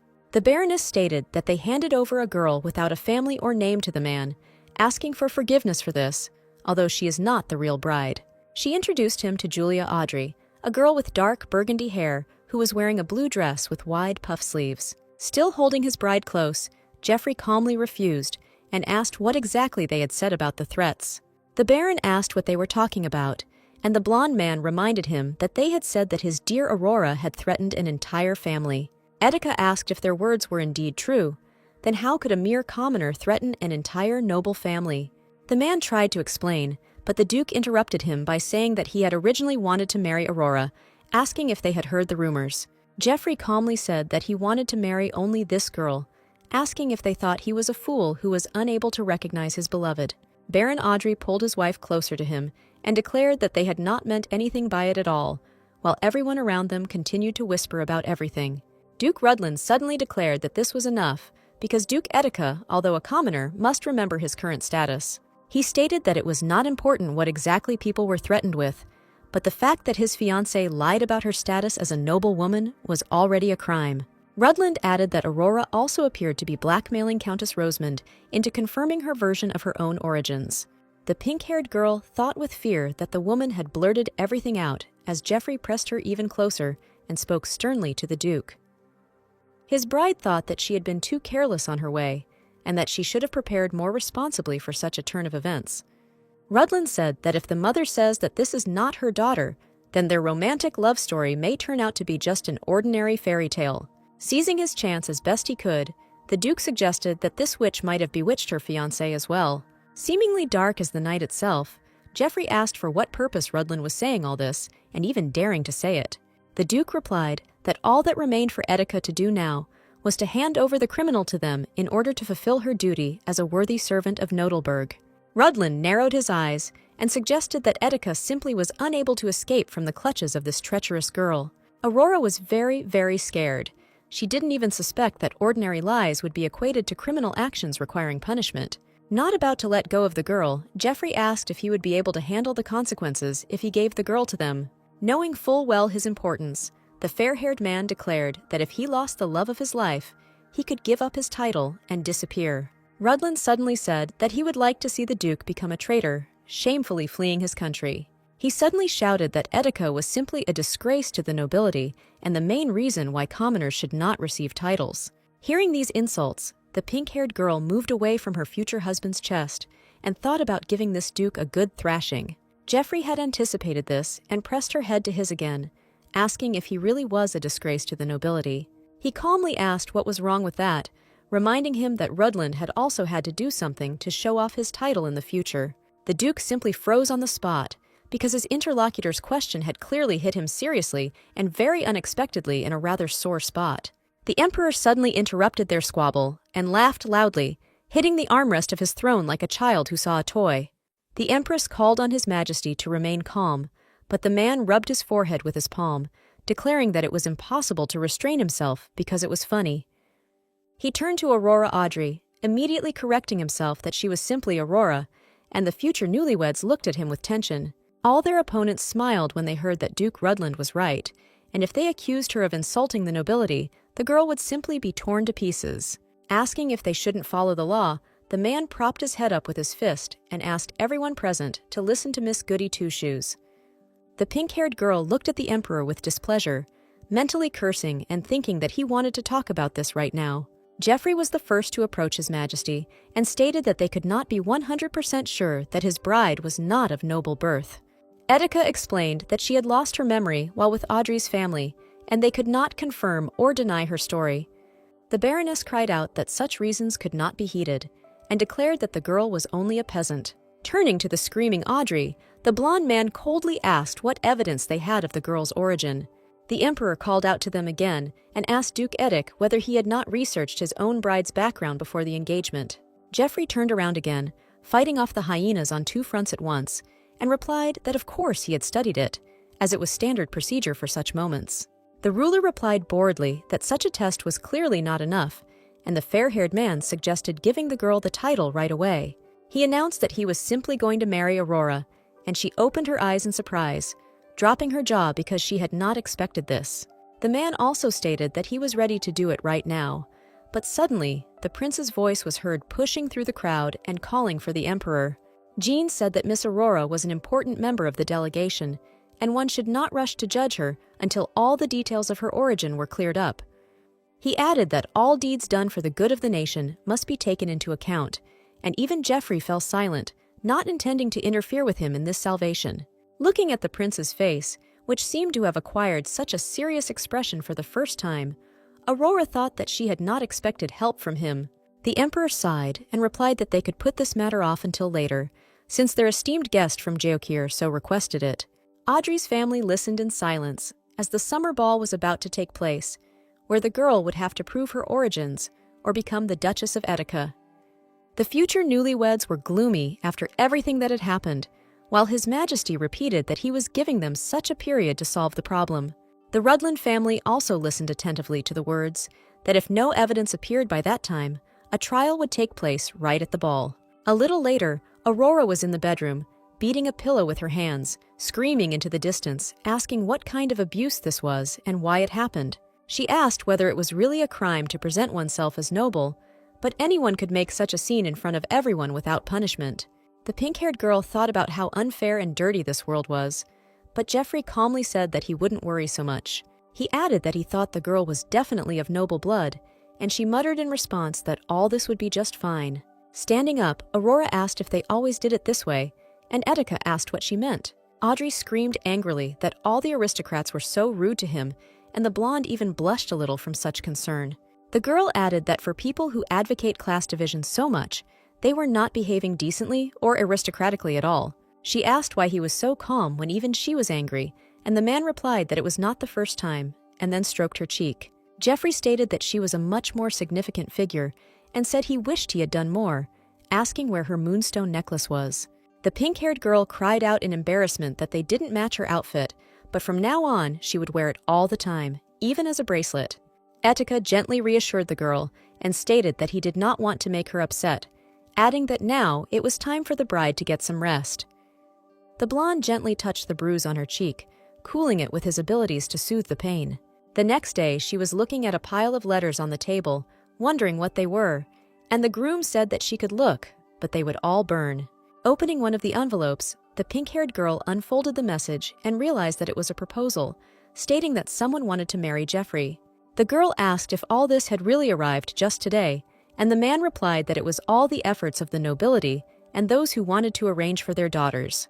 The fair-haired man added that now they have more important matters to attend to, the main one being the need to prove the bride's status. Aurora said that she had only come up with fake documents, but the Duke said that it would not work because they were being watched and they would definitely be caught. Sighing, the future Duchess raised her head and asked if the constant study of her past, forgotten life had borne any fruit. Etika answered negatively, and she buried her face in her palms, not hiding her indignation and thinking that now that very end would definitely come for her. Following his bride's gaze, the man said that he simply wanted to clarify whether she was sure that she did not remember anything about what happened to her. Jeffrey asked if it was time to tell the truth, and Aurora looked at him confused, asking what he meant. The Duke asked if she would continue to pretend that she had amnesia, adding that he seemed to be patient enough. Realizing that her lie had been exposed, Audrey said that she didn't know what to say, and if she could figure out what was going on, he would already know. Etika replied that he couldn't let her lie go today, and the girl asked what solution he was considering. The pink-haired girl blushed brightly and opened her unusual eyes when she heard from the man that they would need to get married. Leaning forward on the couch, Aurora asked if he was serious, and Jeffrey responded in the affirmative, asking why not. The Duke declared that this was the only way to save her, although he could start a rebellion against the Emperor, but the girl would be against it. Audrey mumbled something unintelligible, and the man asked if it was possible that she simply did not want to marry him. The pink-haired girl said that for her, marriage should be built only on true love and mean something, hinting at the emergence of sympathy. Jeffrey wondered if it was too much to ask, since survival came first, and love was meaningless if you were dead.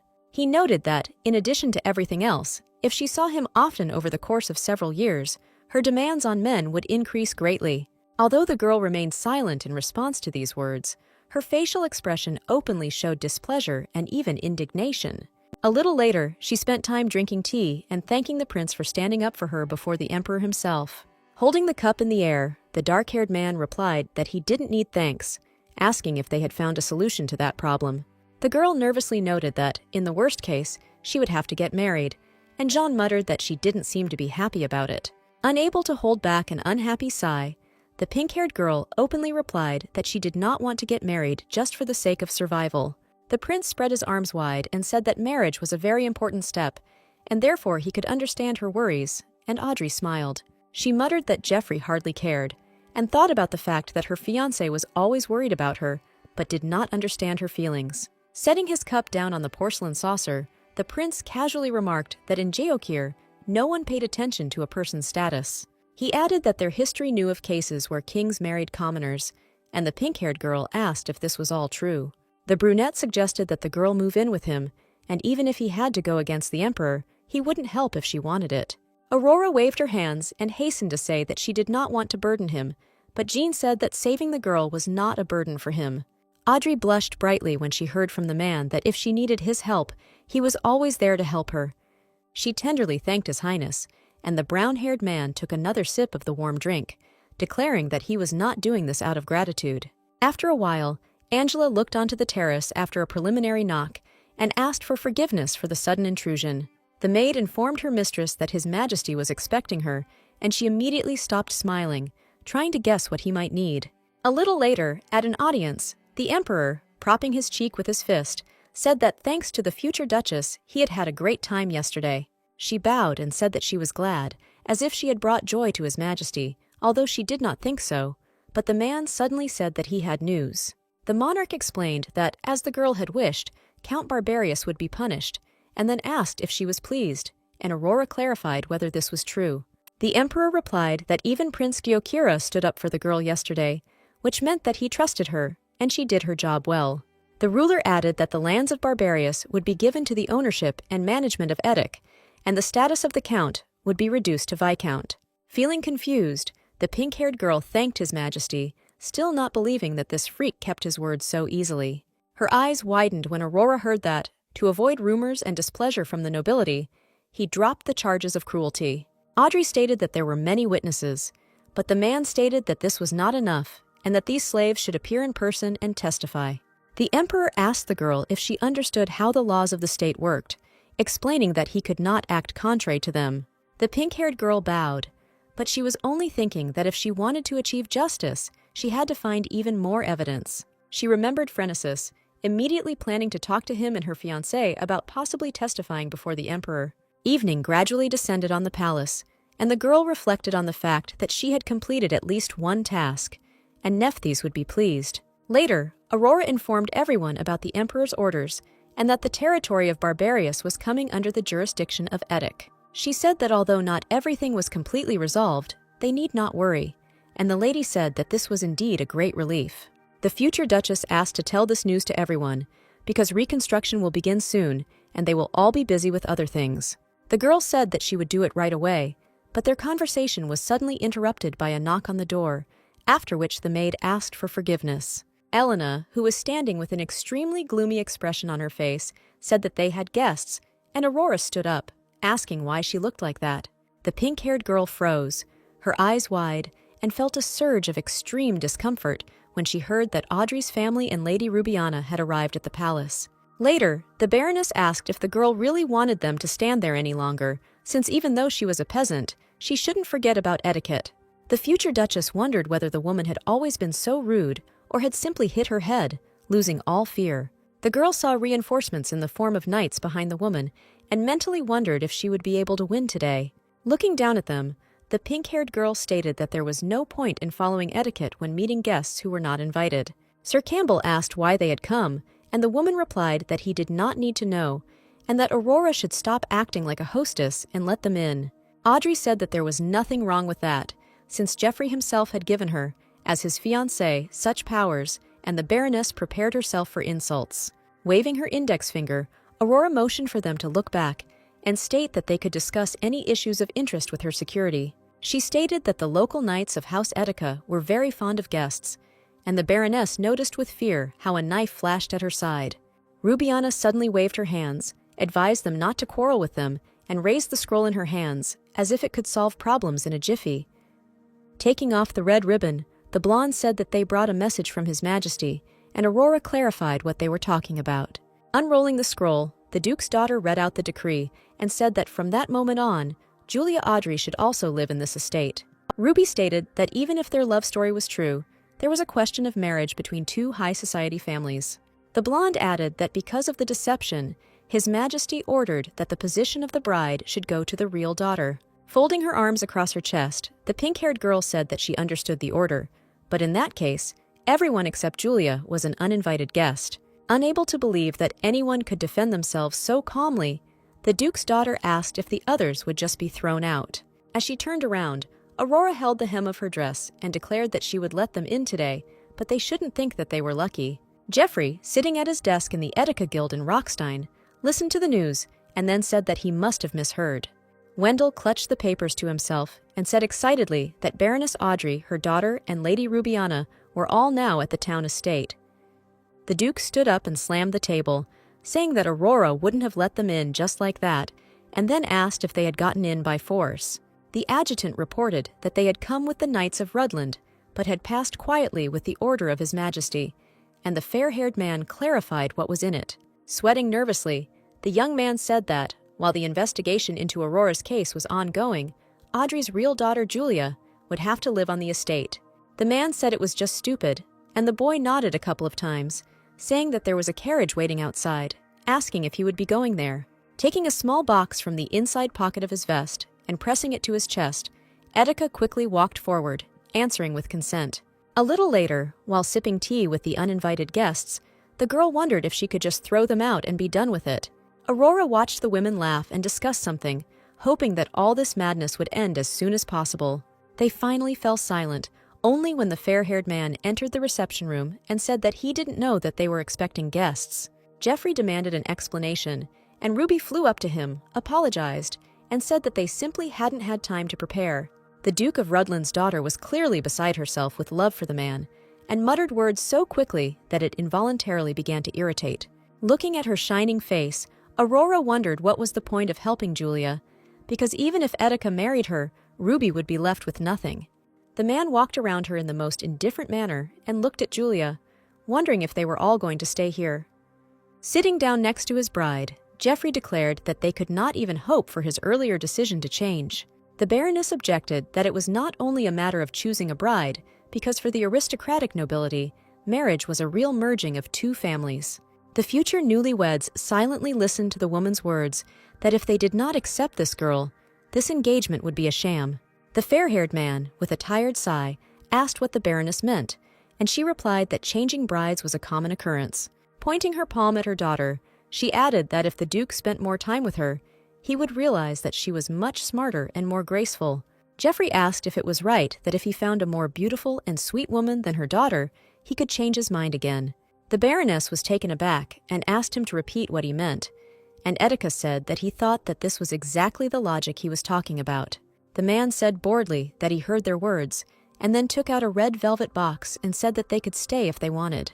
He quickly added that he didn't know if they would want to be there after that, and suddenly knelt down, surprising Ruby and everyone else. The pink-haired girl's eyes widened as the Duke addressed her by name, opening the box as it was clearly an unexpected action. Showing his beloved a ring with a large, sparkling diamond, the blonde man asked with a smile if she would marry him.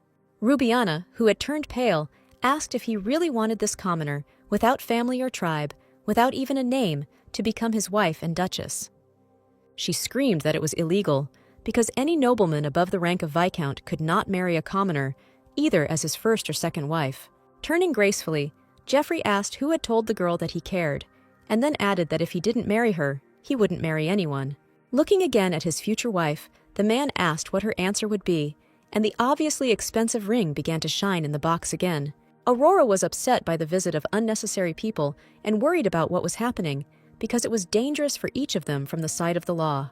A little later, the girl thought that in such a scenario she simply had no choice, and the Duke asked for forgiveness for not warning her. Looking off to the side, the man said that she didn't need to worry, because he still promised that he would never fall in love and break the agreement. The pink-haired girl said that he was very convincing when he proposed to her, but despite this, she still believes him.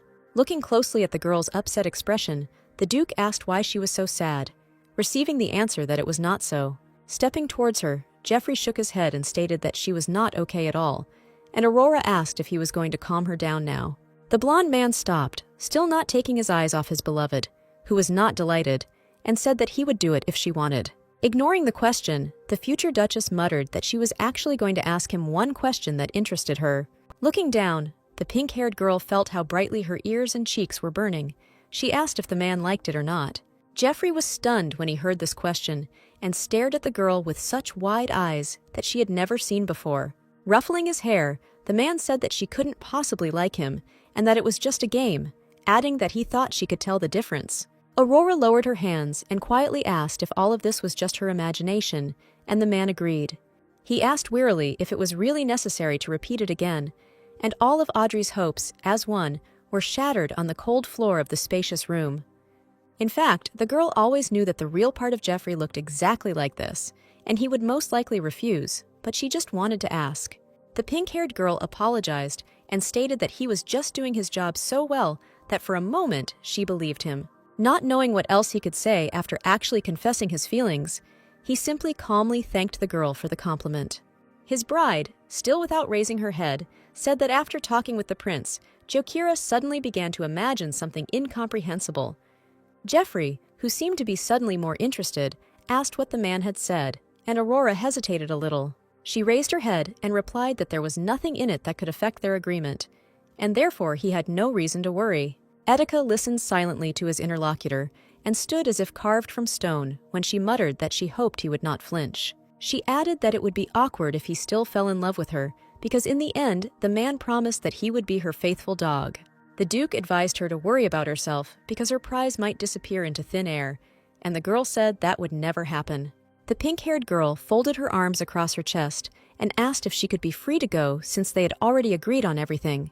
Jeffrey agreed with this and wished the girl good night already when she headed for the exit straight past her fiancé. Already standing in the empty, spacious corridor, Aurora hit her forehead with her palm and then stroked her face, muttering that Etika was just an idiot.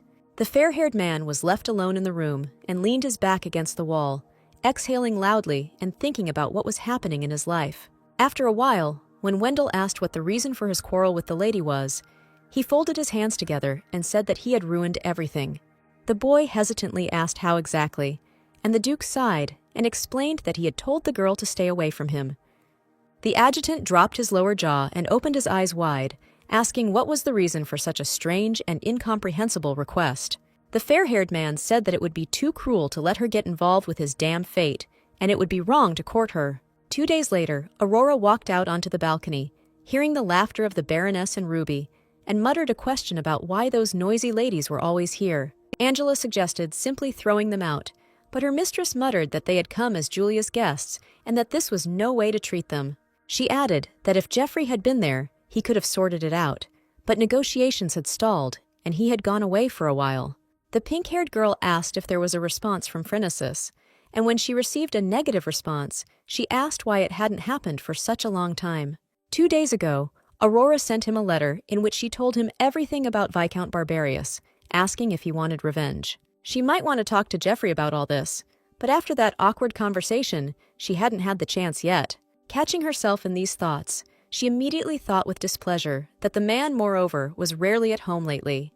The pink-haired girl was pulled out of her thoughts when she heard her name and stopped, and Angela, who was walking next to her, turned around at the same call.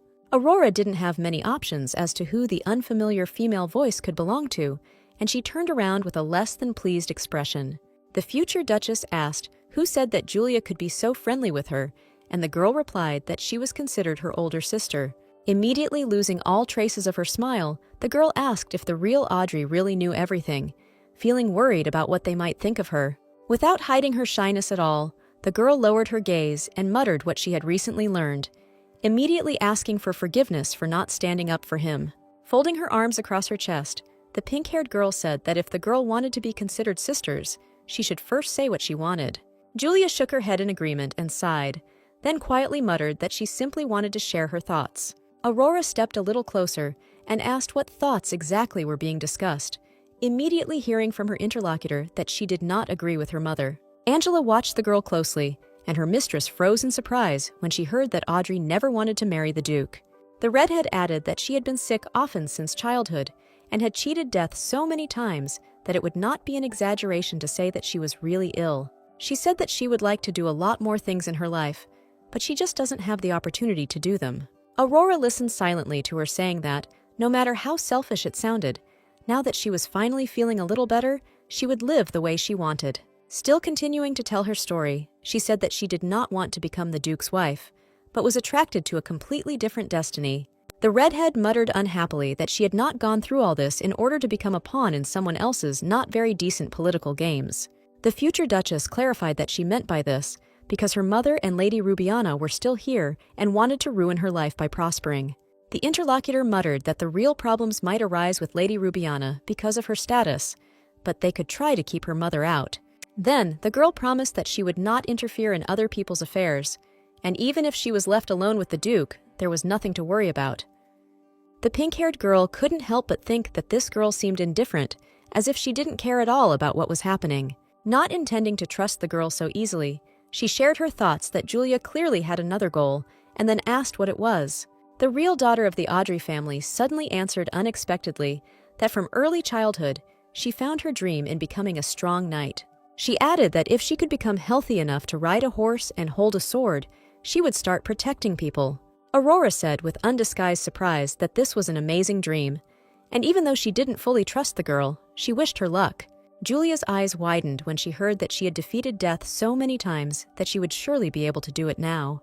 The future Duchess once again wished her interlocutor good luck and turned to leave, since continuing this conversation was rather pointless. After she had already started to leave, the red-haired lady bowed and apologized again on behalf of the entire Audrey family. Even when Aurora disappeared around the corner, Julia kept her head down and muttered that she was truly sorry, as if her family had dragged the girl into this. Meanwhile, Geoffrey sat in the Imperial conference room, thinking that he had no idea how stuck he would be here for. Tapping his finger on the table, the man thought that his beloved would hate him for leaving her alone with these parasites. Suddenly, turning to the prince, the Duke raised his head and calmly asked him if he was sure that his personal feelings were not involved in this matter. Smiling, the brown-haired man replied that he was only sitting there to conduct negotiations and had no intention of getting between Etika and his bride.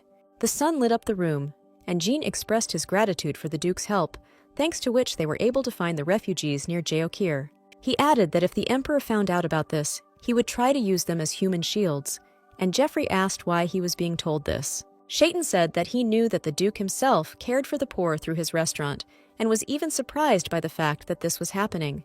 Etika asked what his real goal was, and the prince replied that if another war broke out, the empire would not survive. To make it more convincing, he added to the men that this was clear to everyone, but the fair-haired man indifferently asked what followed from this. Jean explained that if Jeokir became the last bastion, then there was hope for the empire, and Geoffrey called this a very optimistic approach.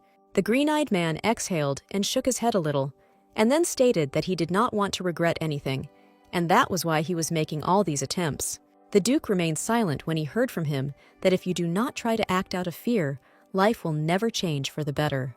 The man immediately remembered Aurora's words, who said that even if she didn't succeed in the end, she would make every effort. Geoffrey asked to be closer to the matter, and the prince proposed to make Jeokir the last stronghold, as well as to negotiate with other races. The Duke stated that if he were in the place of other creatures, he would simply refuse to make peace, since it was unprofitable, hearing in response that it was better to at least try. Etika seemed to be taking a realist approach too far, so he just sighed and rubbed his temples with his fingers, releasing all the tension. Standing up, he replied that he agreed to make Jeokir the last bastion, but he would have to hide it from the emperor and also think about negotiations. Having reported all this, the fair-haired man turned around and said that it was now time for him to go, but the prince also stood up from his seat and called out to him. The brown-haired man suddenly leaned forward and asked if the Duke had thought about the safety of his beloved and fiancée, Aurora. Turning around already at the door, Geoffrey replied that it did not concern Jean, but he reminded him that war was inevitable, and the Duke would find himself on the front lines. The prince said that His Majesty had already set his sights on Aurora, and therefore she might even have to seek refuge in Geosira. Pulling his glasses off his face, the blonde man turned to Jean and stated that even if he had been silent up until this point, there was no need to cross red lines. Taking a few steps back, the man added that he followed the Emperor's orders not because he had to, but because he could. Stopping a few centimeters from his potential opponent's face, Etika urged him to heed all these warnings. Meanwhile, in the mansion, the girls looked in surprise at the future Duchess, who asked them to accept gifts from her. Lady Rubiana, who was also holding a box in her hands, was clearly wary and asked what the need was. Folding her arms across her chest, Aurora sighed and said that it would be very stupid of her to forget about the gifts that are given as a farewell. The Baroness asked what this meant, and immediately screamed in anger when she heard from the girl that this was a hint that it was time for them to leave. The pink-haired girl silently listened to how during all this time the Duke had not even come to say hello to his beloved, which meant that it was all a pretense. The woman screamed that they were being thrown out to cover up the deception, but Etika's bride waved her hand, declaring that she did not want to talk and was tired. She added that she begged the Baroness not to come again, and she stared at her in surprise while Julia calmly remained silent. The girl explained that, although her daughter might be staying there, this was not a restaurant where one could come uninvited and engage in idle conversation. The Baroness again cried out that she would not leave until the Duke demanded it, because even she should not listen to the words of a peasant woman. As always appearing at the right time and at the right moment, the blonde-haired man said that the guest time was up because his bride's words carried weight. Walking towards them, the man asked Aurora for forgiveness and said that due to various reasons his return had been a little delayed. Looking at her fiancé, the pink-haired girl said that everything was fine, but he could have at least warned her that he would be a little late. Putting his arm around her shoulder, Jeffrey said that he was afraid that if he started writing a message, he would get very bored, and the girl asked if that was why he was silent.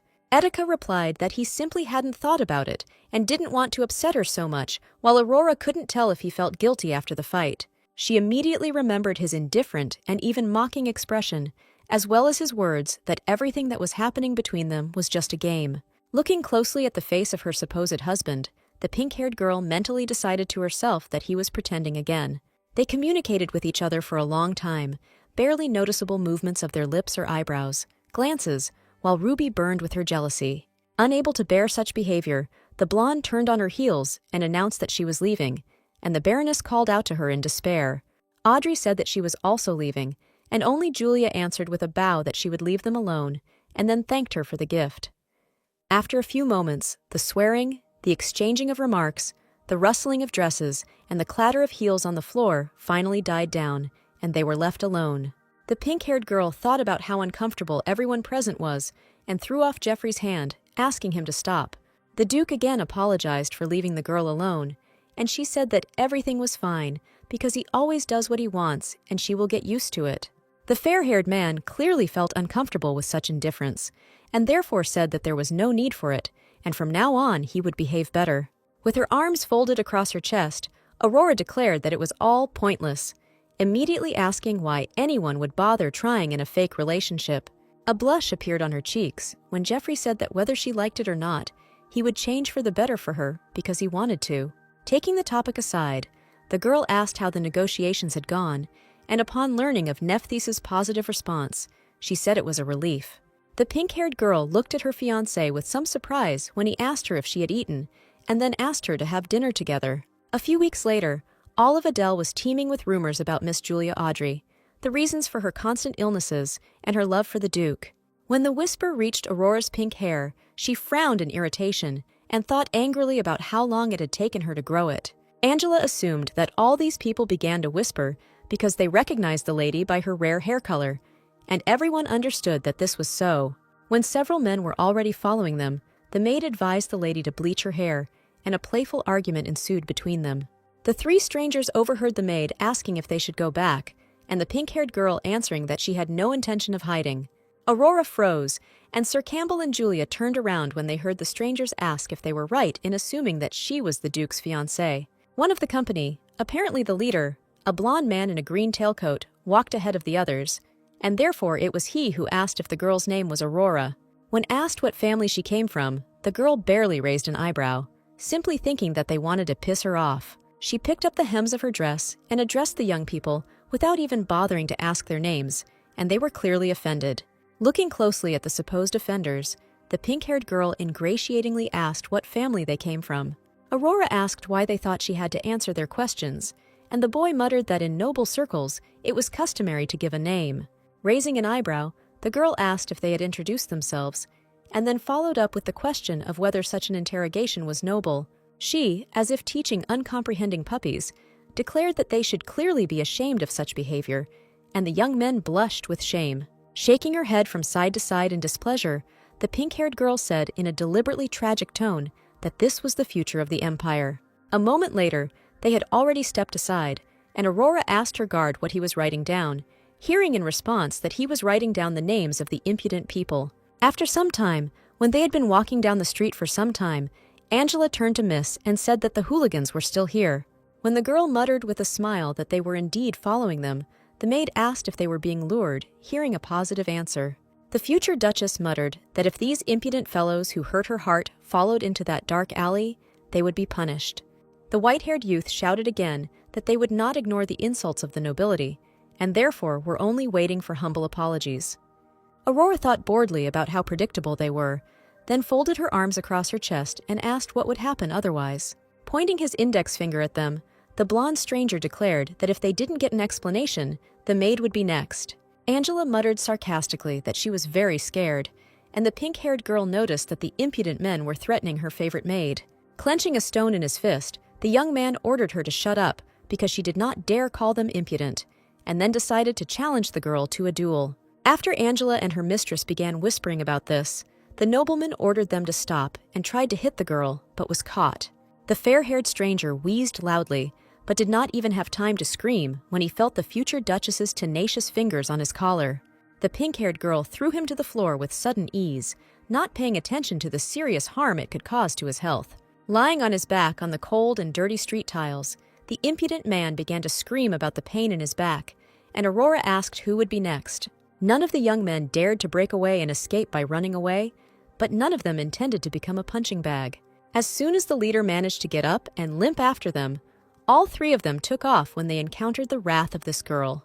Dusting her hands, the future duchess wondered if they had learned their lesson, and Angela clapped her hands in silent admiration. Sir Campbell turned, and his mistress followed him, when someone apparently unfamiliar began calling to her, waving his hands. The peasant, a poorly dressed young man with dark blue hair, enthusiastically asked if she was really the Duke's bride. After hearing the girl's confirmation and the question of why he was worried, the stranger suddenly beamed with joy and declared that he liked her. The pink-haired girl muttered that he must just be crazy, and her escort asked if he needed to deal with it. Later, the girl asked if this peasant had heard rumors that she was planning an engagement to take revenge on the nobility by receiving consent. The dark-haired man stated that the local children loved the lady very much and would be delighted with this meeting, and the future duchess was surprised by this. He wondered why the Duke had said nothing when he learned that his bride was a commoner, and then asked if the girl would be thrown out. The pink-haired girl muttered with a grin that she didn't know for sure, and the young man replied that they should trust Etika because he was amazing. Knowing the past from which her fiancé had managed to build a great present, Aurora cautiously asked if he knew Geoffrey. Pressing his palm to his chest, the new acquaintance declared with delight that everyone understood that he was cool, because he was a commoner and became a duke. When he added that the Duke had been taking care of them, ordinary citizens, for a long time, the girl asked if there was help from the nobles, and the young man hesitated. Rubbing the back of his head slightly, the peasant replied that they were helping, because even such help was better than nothing at all, and the girl frowned. The pink-haired girl remembered with confusion how all the noblewomen boasted about their charity when the young man said that they were there. He told the kids that he was back, and two little kids, a girl and a boy, immediately rushed forward, shouting that Johnny was back. The dark-haired man asked them to guess who he had brought, but the children froze in confusion, only quietly muttering that this lady was very beautiful. Pointing to the future duchess, Johnny said that this was the same Miss Aurora, and the little girl said with delight that she looked like a princess. The blonde boy objected that the lady looked like a fairy, and the little commoners immediately became engrossed in their little argument. A freckled woman with her red hair pulled back asked what the noise was about, then froze in surprise when she saw the noblewoman. The dark-haired youth seemed frightened and quickly waved his hands, explaining that it was only Miss Aurora, and Pepper asked if she was Edic's wife. The peasant woman asked the young man sullenly if he really believed the ubiquitous rumors and brought her here, and Johnny was at a loss for an answer. Pepper's freckled face looked confused and displeased when she heard that the children were happy to see Miss Aurora. Once inside, the woman said that she didn't like it when the nobility had to look at them like animals, and Johnny said again that the guest was like them.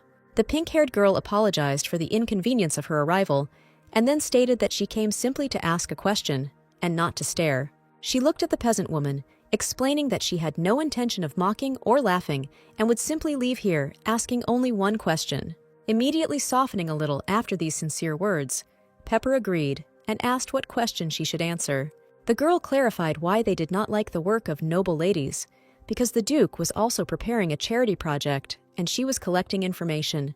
The redhead thought and answered that everything was simple, and they didn't like them, because they decided to disrupt the usual way of life in these slums. Explaining, Pepper said that not all of them were born here, many became victims of their master and fled the war to the capital.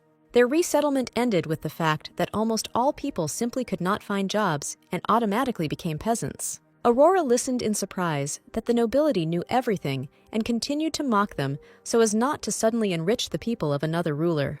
Pepper added that because of this, food is not distributed equally, and within the slums, divisions have been made into groups, which simply looks like a circus. The redhead stated that if they wanted to help them just out of boredom, then it would be better to refrain from doing so, and she did not trust Duke Etika.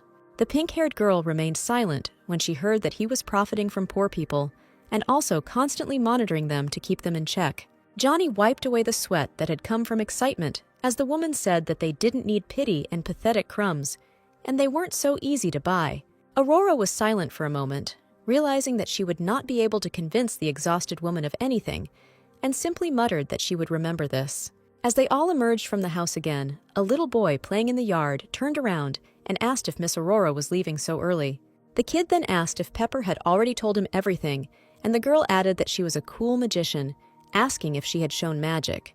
The pink-haired girl asked in surprise what magic meant, and Pepper shook her head, slapping her forehead and sighing loudly. Turning around, the future Duchess asked the woman if she really was a magician, and all she could do was appeal to God.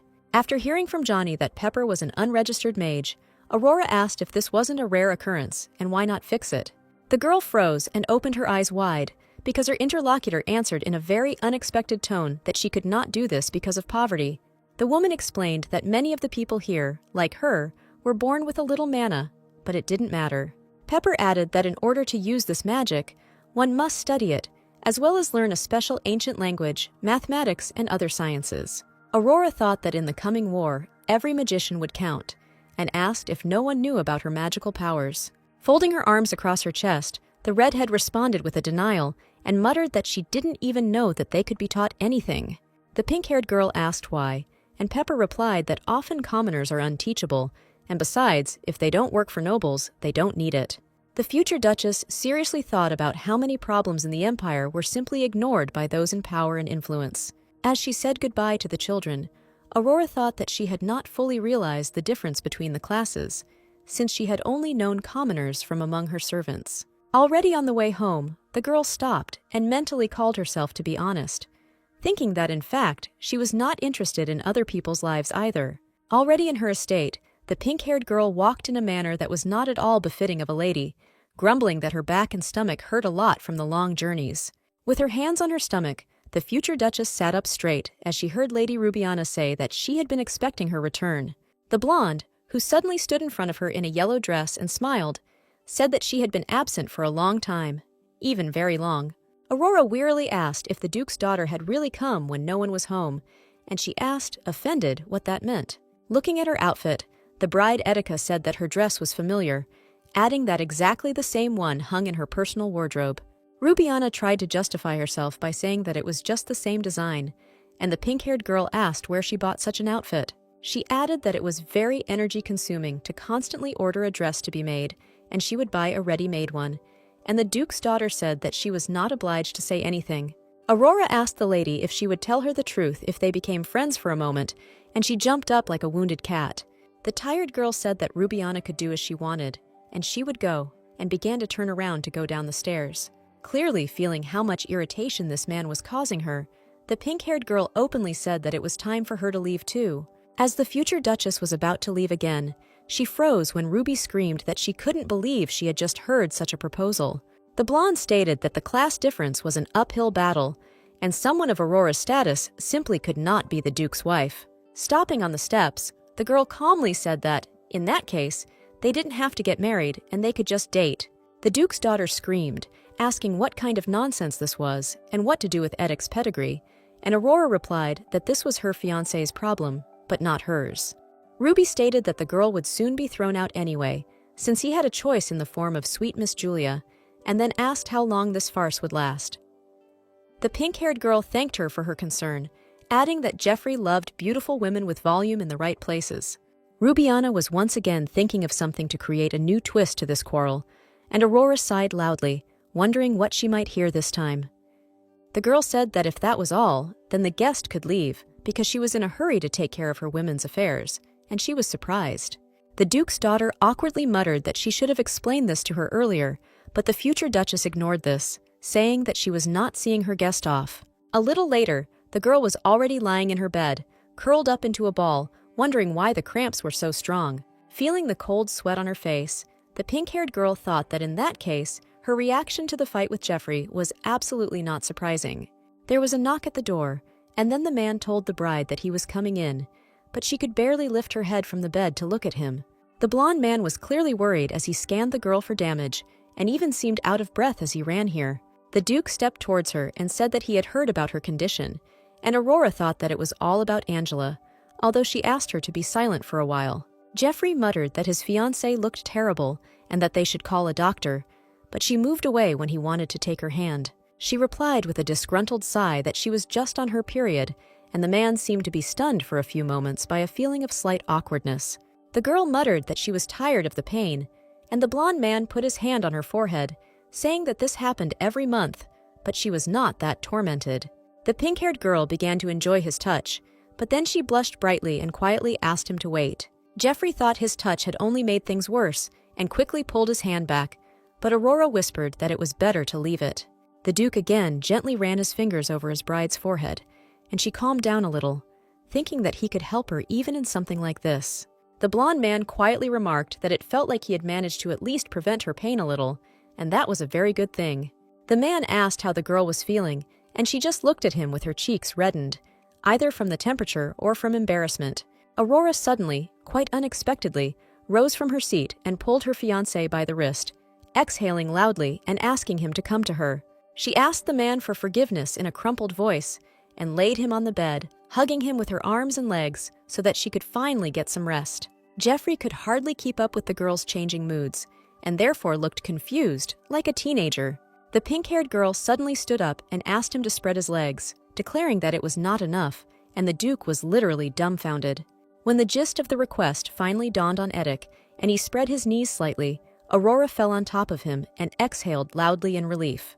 The blonde could hardly believe what was happening, and he was only a little more surprised by how commanding she was when she wanted something. Also hugging the girl and tenderly massaging the back of her head with his fingers, Jeffrey quietly asked if it was better this way, and the girl agreed. Clearly not having much control over her emotions, the pink-haired girl raised her head, showing her flushed cheeks, and asked him to make peace. The Duke asked her if she agreed to this, and the girl answered with a bright yes, and she felt so good that the pain had receded. Aurora asked if she could come for his touch when their contract was up, but only as long as he was single. Etika, who was simply melting from such almost cat-like behavior of the girl, was silent for quite a long time, and then with a smile declared that it was possible. Snuggling closer to his chest, the pink-haired girl whispered that it was just perfect, then closed her eyes and thanked him. A little later, when the room was completely dark, Aurora moaned, realizing that she was lying on his arm, and they both fell asleep like that. It seemed that Jeffrey was not in the most comfortable position, but he still slept very soundly, immediately hugging the girl with his other arm. The girl blushed and thought that she could lie like that for now, and then she involuntarily caught herself thinking that even his muscles were beautiful. She ran her fingers over them and thought that the man had obviously trained a lot and had also participated in battles and wars. The pink-haired girl froze when Etika suddenly turned to her in a soft whisper and asked if she really liked his body. The girl quickly moved her palms away from her fiancé and asked for forgiveness, but he only hugged her tighter and asked what she was apologizing for. Aurora whispered sheepishly that she had touched him without permission, although she had no secret intentions and was simply admiring him. Holding his bride to his chest, the man muttered that she could use his body as she wished, and she asked if he talked in his sleep. The pink-haired girl asked what would happen if she asked for something strange, and the blonde-haired one asked what it could be. She muttered that she could ask him to chop 1,000 pieces of wood with his own hands, and the blonde man whispered with a smile that she was a liar. Allowing the girl to move away after a little resistance, the Duke gently objected and stated that she was thinking of something completely different. After chatting for a bit, they sat down on the bed, and, answering her fiancé's question, Aurora explained that she felt this way when she was tired or nervous. Jeffrey listened to his bride and muttered that everything that happened, in that case, was his fault, and asked for forgiveness. The pink-haired girl said that it was okay, because in the end he helped her, and the man asked if everything would be okay with her now. The girl thoughtfully scratched her cheek with her finger and said that the pain usually lasts for a day or two, and then everything won't be so bad. She added that she was almost in a normal condition, and the blonde man asked if she was really still in pain. The Duke said he could stay with her until the pain passed, as she did, but Aurora replied that the worst was over, and he did not need to try so hard. Jeffrey asked, confused, if his fiancée wanted him there, and she shook her head, saying that was not the case. The girl reminded him that he had a meeting planned, and she did not want to burden him, and the man fell silent thoughtfully. Etika said he doesn't mistake the desire to ease someone's pain for a burden, adding that the girl's health is more important than the meeting. The pink-haired girl asked if he should focus on negotiations these days, and the Duke assured her that he would do as he wished.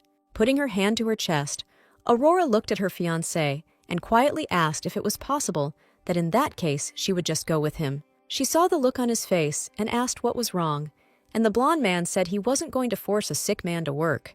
The girl asked if she could just sit quietly nearby, because she was very curious about how such negotiations were carried out.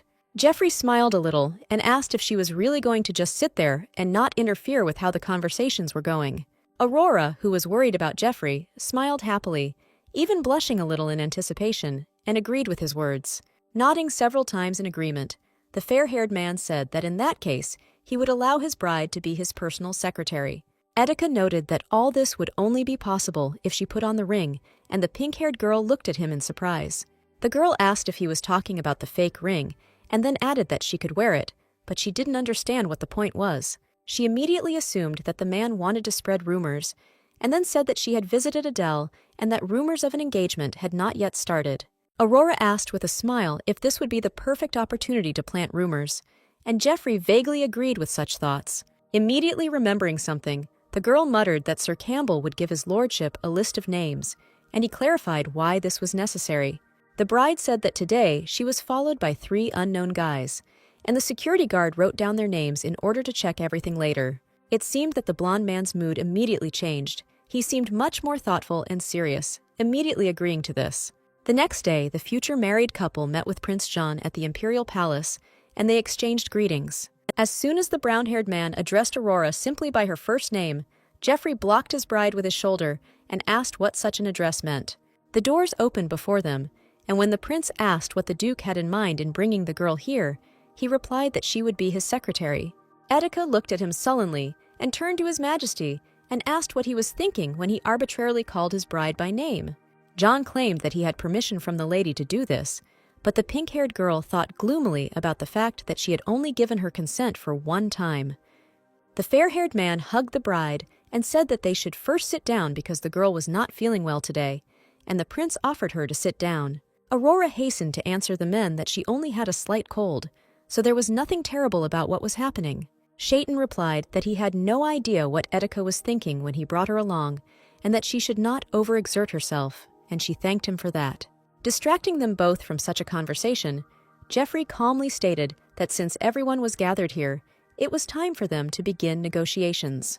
The Duke recalled yesterday's discussion and asked who would take on the responsibility of performing the marriage between Geokir and Nodelberg.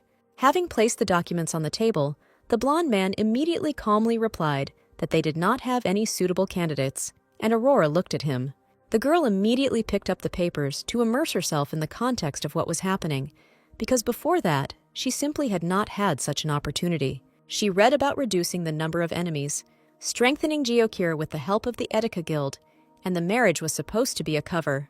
The pink-haired girl raised her head and thought that this was exactly what they were working on, because since everything needed to be hidden, Geokir would be the last bastion. As she put the papers down, the bride intervened in the conversation and said that she thought it was really a pretty good and working method. Aurora asked if she understood correctly that they needed to conclude this marriage, and then everything would go like clockwork, and Jeffrey agreed. Turning to Prince Jean, the Duke's bride remembered his words about how no one in the kingdom cared about status, asking about it. Shaitan replied that there were no restrictions, because his delegation included both men and women, and each of them was ready to do anything for the cause. The girl nodded and continued to sort through the papers, and the engagement ring with a precious purple stone sparkled pleasantly on her hand. Pretending not to have noticed anything of the sort, such a clear sign, the prince added that he felt the same about this matter as all his men. Jeffrey asked what their deadline was, and Jean replied that they would remain in the Empire until the summer ball, and would wait until then for an answer. The Duke folded his hands together and nodded, calmly stating that they would try to find a suitable candidate for the mission during this time. Later, in a spacious corridor, someone stopped Duke Edic, who was walking forward with his bride, who was hugging him by the elbow. The girl remembered that it was the Emperor's butler when the man said that His Majesty had prepared a small prize for the Duke. Geoffrey let out a loud sigh, because he clearly didn't like everything that was about to happen, and asked what this surprise meant. The butler said that since Lady Julia deserved a chance, he would take his lordship to the appointed place for the meeting. Putting her hands together, the pink-haired girl calmly said that he should go there, and the man stroked Aurora's back with his palm, looking at her. Geoffrey remained silent when he heard that the Emperor's order could not be contradicted, declaring that he was not at all worried about him and Julia. The blonde man muttered hesitantly that she didn't need to do that, but the girl said that she felt fine and they had been together all day. Gently tugging his strong hand with her tenacious fingers, the pink-haired girl said with a smile that, among other things, she trusted her fiancé. Suddenly leaving a kiss on his hand, Aurora asked the man to bring something tasty, and then wished dear Geoffrey a good day. A little later, already in the courtyard of the mansion, the future Duchess got out of the carriage and saw another woman in front of her, thinking that she did not recognize her. The girl stopped in surprise when a happy Phrenesis, dressed like an aristocrat, suddenly emerged from the vehicle. As the elf approached the girl and left a gentle kiss on the back of her hand, the pink-haired girl noted that he had learned etiquette well. Feeling proud, Aurora declared that practice made perfect, and if he had said he was of noble birth, she would have believed him without question. Phrenesis held up a tablet on which he had written that he had worked hard for the sake of his lady's pride, and she even applauded how much his writing had improved. The future Duchess asked if he would like to go inside and rest a little after the journey, but Angela, who had come out of the mansion, suddenly called out to her. The maid whispered in her mistress's ear that the Rudland girl had visited them again, and Aurora only sighed loudly in response, tired of such visits. Having looked at the guest, the girl advised him to spend a little time in the guest room while she dealt with the uninvited guest. Looking into his pleading eyes, the pink-haired girl said that it wouldn't help him, because it was still very dangerous to show the elf to anyone. Finding her uninvited guest, Aurora said that Julia was not there, and then asked why the Duke's moose had come. The blonde turned around and said that the Duke's bride, although a commoner, should know that guests are not greeted in this way at all. The future Duchess said she did not understand why she had to remain polite in response to insolence, adding that it was time for Ruby to go. Rubiana replied that she was worried that someone jealous might ruin her friend's date, so she came to follow her.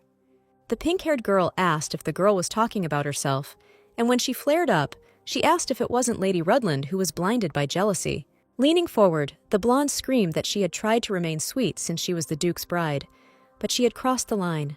Aurora stroked her chin, wondering how a girl could survive in the cruel world of nobility if such simple things made her angry. Ruby screamed that she didn't dare, but the pink-haired girl suggested that she just tell Geoffrey about her sympathy instead of separating them with Julia. Blushing brightly at the realization that her plan had been discovered, Rubiana screamed that she hadn't meant to do this at all and was just trying to help her poor friend. The future Duchess recalled that she is currently communicating with the same Rubiana Rudland, who always spreads baseless rumors. Aurora calmly said that she knew that the girl was trying to do all this in order to prevent Geoffrey's wedding from taking place. When Ruby asked what that meant, the Duke's fiancé replied that everyone knew Etika was crazy about her, so they were trying to fix it. The blonde froze and trembled when she heard that she was most likely facing a loveless marriage and was trying to leave the man in the same position. Aurora added that the girl might even hope to one day become at least the Duke's secret lover, and she screamed that she was wrong. The Duke's daughter seemed unable to come up with a single excuse for why she was doing everything this way, and only mumbled. The pink-haired girl stated that in that case, one must act accordingly instead of just saying words, and prove one's case. She pointed her finger towards the exit and declared that Ruby should leave, tired of enduring sudden brazen visits from unwanted guests. A little later, the Duke's daughter did leave. The girl was sitting in her carriage, which was heading to the imperial palace. The blonde looked down and swallowed her tears, repeating over and over in her head her rival's truthful words about how she wanted to act. Blushing with shame, Rubiana muttered that she would never become a mistress, and that this girl didn't even dare to throw such insults. Looking out the window, Lady Rudland suddenly noticed a familiar silhouette there, immediately screaming and demanding that the carriage be stopped. Ruby called Julia's name as she hurried out of the vehicle, and Audrey turned to face her, holding up the hem of her dress. She asked what the girl was doing there and where the Duke was, and the red-haired girl calmly replied that he had gone home. The blonde asked why everything happened so quickly, and her interlocutor replied with a sigh that they simply had nothing to talk about. Rubiana asked again if Audrey had done as she was advised, and then reminded her that she looked much more beautiful when she smiled. Interrupting the endless attacks and questions, the red-haired woman interrupted her interlocutor and asked whether she was really her doll. Rudland blushed with shame, and the girl said she had been given many opportunities for which she was grateful. Julia replied that it was thanks to her efforts that her family was able to move to the capital and meet the Duke himself, but there was one thing. Audrey stated that she could no longer act according to her orders, explaining to her that she was simply not that kind of person. The girl added that she was tired of pretending to be someone she was not, because even in these chic outfits, she was still a simple lady from the suburbs. Nodding at their reflection in one of the windows, the red-haired woman stated that Lady Rubiana was trying to make herself out of her new acquaintance. The blonde blushed when she heard from the girl that she couldn't become like Rudland and didn't even want to do anything for it. She quietly but firmly asked her to stop, and Ruby felt real desperation as she tried to dissuade Audrey, but even her tongue wouldn't obey her. Rubiana said that she was only trying to free Duke Edic from Aurora so that only the worthy Julia would remain by his side. Standing opposite the lady who was trying to convey an adequate vision of the picture, the blonde wondered if she had always been such an empty shell. While she was lamenting and seemed to be trying to review her whole life, Julia turned to Duke Geoffrey, who was standing outside the window. A few hours ago, the man said he heard Audrey apologize to Aurora, and the girl muttered that they were being overheard. The Duke stated that his bride might have believed it, but he was certainly not one of those who would trust ordinary words after meanness. The man asked if she would be willing to prove her honesty in order to earn his trust, and Julia asked what he was talking about. Folding his arms across his chest, the fair-haired man declared that if the girl agreed to marry the one he indicated, she would be forgiven forever. Geoffrey added that she knew Aurora had been through a lot of hardship in Audrey's family, and she only asked who she should marry. The Duke stated that she only needed to know that the man was from Geokyr, and if she agreed, she would be forced to cut ties with Audrey's family. When he added that if he refused, the consequences could be even more serious, the redhead looked up and asked if it was a threat. The girl thought about the fact that now that she knew that the Duke and Geokyr were somehow connected, her life would be in his hands. After thinking for just a few moments, Julia said she agreed, and the man said that it was indeed the right decision. Leaning forward, Geoffrey said that she had to make him believe in this intention, and Audrey asked how. The fair-haired man asked to drive Lady Rubiana Rudland away from Aurora because he could not allow her to torment his beloved any longer. Attica left only after he had seen with his own eyes how the young lady had managed to carry out his order. A little later, Wendell asked if Julia had spoiled his lordship's mood, but he replied that this was absolutely not the case. He remained silent, still remembering Audrey's reaction to how he asked her to drive Rubiana away from his fiancé so that she would no longer torment her with her presence. Then the man froze in surprise when he heard from her that the girl was glad of the fact that the Duke really loved Aurora, and it was obvious. Thinking that he certainly didn't love her, the fair-haired man asked his assistant where his bride was now, having heard about the tea room in Phrenesis. Turning around, Geoffrey asked in surprise if the elf was really here now, and the guy replied that he had arrived at the estate today. A little later, the girl muttered that he could have just sent a letter and then knocked on the door and opened it, immediately bumping into the groom. Later, over dessert, Aurora asked how her date with Julia had gone, immediately asking where they had gone. The blonde man replied that it was not a date at all, but that Prince Jean had recommended the place, and Audrey asked how he knew the ideal place. The girl muttered that Julia had only recently come of age, and the Duke asked what she thought they had been doing that evening. The pink-haired girl suddenly stood up and asked him to watch his words, covering Phrenesis's ears with her hands and explaining that they had an innocent soul here. The Duke sighed and asked his bride if she knew about the lifespan of elves, and she looked at him in confusion. Geoffrey asked the old man not to be shy and say how old he was, and the elf wrote on a piece of paper that the same applied to him. The blonde whispered that he was acting his age and taking good care of her, and Phrenesis lied so that the girl would babysit him. Leaning his hands on the table, the man declared that he was the owner of this mansion and could send the elf back in a matter of seconds. The pink-haired girl asked, confused, what they were whispering about, and then turned to her guest and asked if he was feeling okay. As Phrenesis pressed against her shoulder, Aurora asked if her fiancé had used magic on him, and Geoffrey replied that he had no need to. She said that she wanted to discuss it anyway, and asked if His Majesty remembered that she had recently met with the Emperor.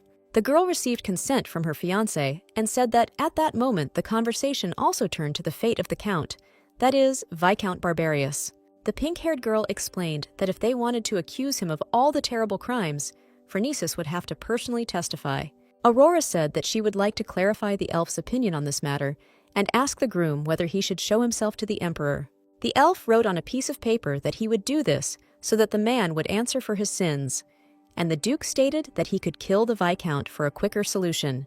Phronesis wrote that death could wait, but until it came he must suffer, and Aurora noted that his vocabulary was vast and cruel. The girl asked the groom if Phronesis should pass, and the fair-haired man replied that if Roland Barbarius broke the connection, then yes. The Duke immediately hastened to warn that in the opposite situation, the Emperor would simply use Roland to get to the elves. The pink-haired girl leaned forward to ask how to break the bond between elf and master, and Geoffrey replied that the slavery had to be reversed. The man said that in the process they drink the tears of fairies, then their blood, while the elf screams, and you need to shut up the owner, smear the blood on his neck, and wash it off with tears.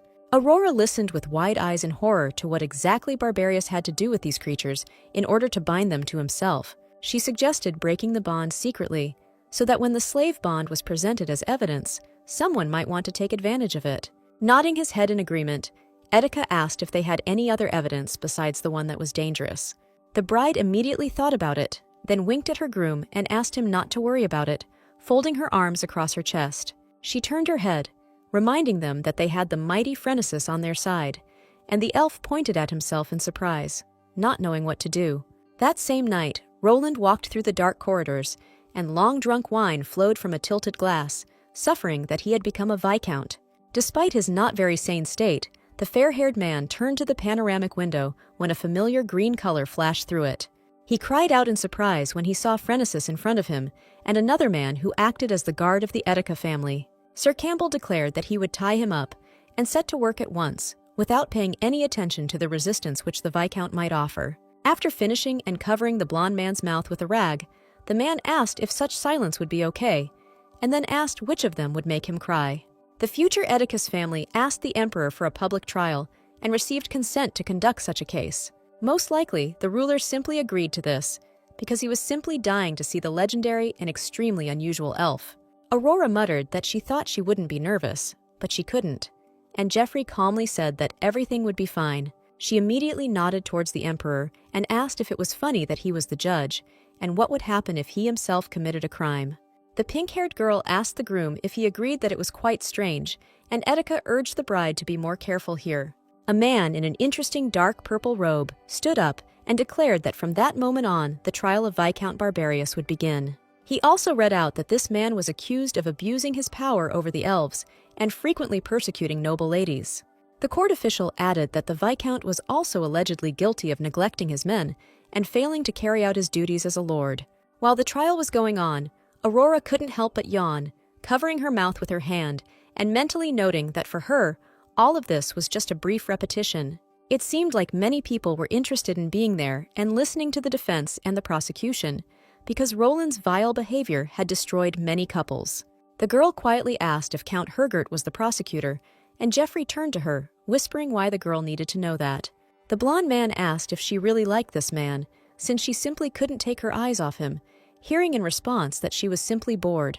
Etika said that he was not bored by the mere sight of a girl, and Aurora replied that their engagement was temporary and she needed to look at others. It seemed that these words, spoken as if in jest, were not appreciated by the man, who immediately frowned a little and fell silent, ending the dialogue. By that time, the division of the parties in court was over. All versions had been heard, and all that remained was to ask what Roland himself would say. Here, the attention of the future ducal couple switched completely to the man, whose testimony was supposed to be the most interesting part. The pink-haired girl smirked when she heard the former count admit that he was guilty of absolutely all charges. The emperor, like most of the nobles present, looked at the former count with absolute surprise and incomprehension. The ducal family of Etika was not surprised, because only a little earlier the pink-haired girl had come up with a plan to get help from the powerful Phronesis. She then explained that after they broke the connection, they would take control of Roland's mind and force him to confess to everything in court. The girl looked at the guys and asked if this would really be irrefutable evidence of the defendant's guilt. The court official, equally surprised, asked if the Viscount really accepted the charges and everything, and he rose from his seat, agreeing again. The fair-haired man stated that he used phrenesis to bewitch and rape women, and that he never cared about his people. Standing up, the court official asked if the witness pheresis confirmed what he had said, and the elf nodded, saying that he did. He stated, without any accent, that Roland Barbarius had committed all of these crimes mentioned while he was his slave all the time. At the same time, the girl admired how good his speech was, and how quickly they were growing, asking how that bastard tried to shut up her gentle boy. Echoing her words, the blonde folded his arms across his chest and stated that he didn't remember adopting the elf, and Aurora asked why he considered himself the father. Jeffrey asked who would take on the role then, and the pink-haired girl glanced around the courtroom, muttering that she hadn't decided yet. The court official reported that the evidence was accepted, and Viscount Roland had not only caused chaos among the nobility, but had also engaged in illegal slavery. Barbarius himself turned to his majesty and, shouting, demanded that the emperor give a fair verdict while he looked at him in shock. Hearing that he was guilty, the blond man tried to cover his mouth with his own hand, unable to comprehend what he had just done. Roland Barbarius was stripped of his title and was to spend the next 50 years in prison, and when the verdict was announced, he screamed.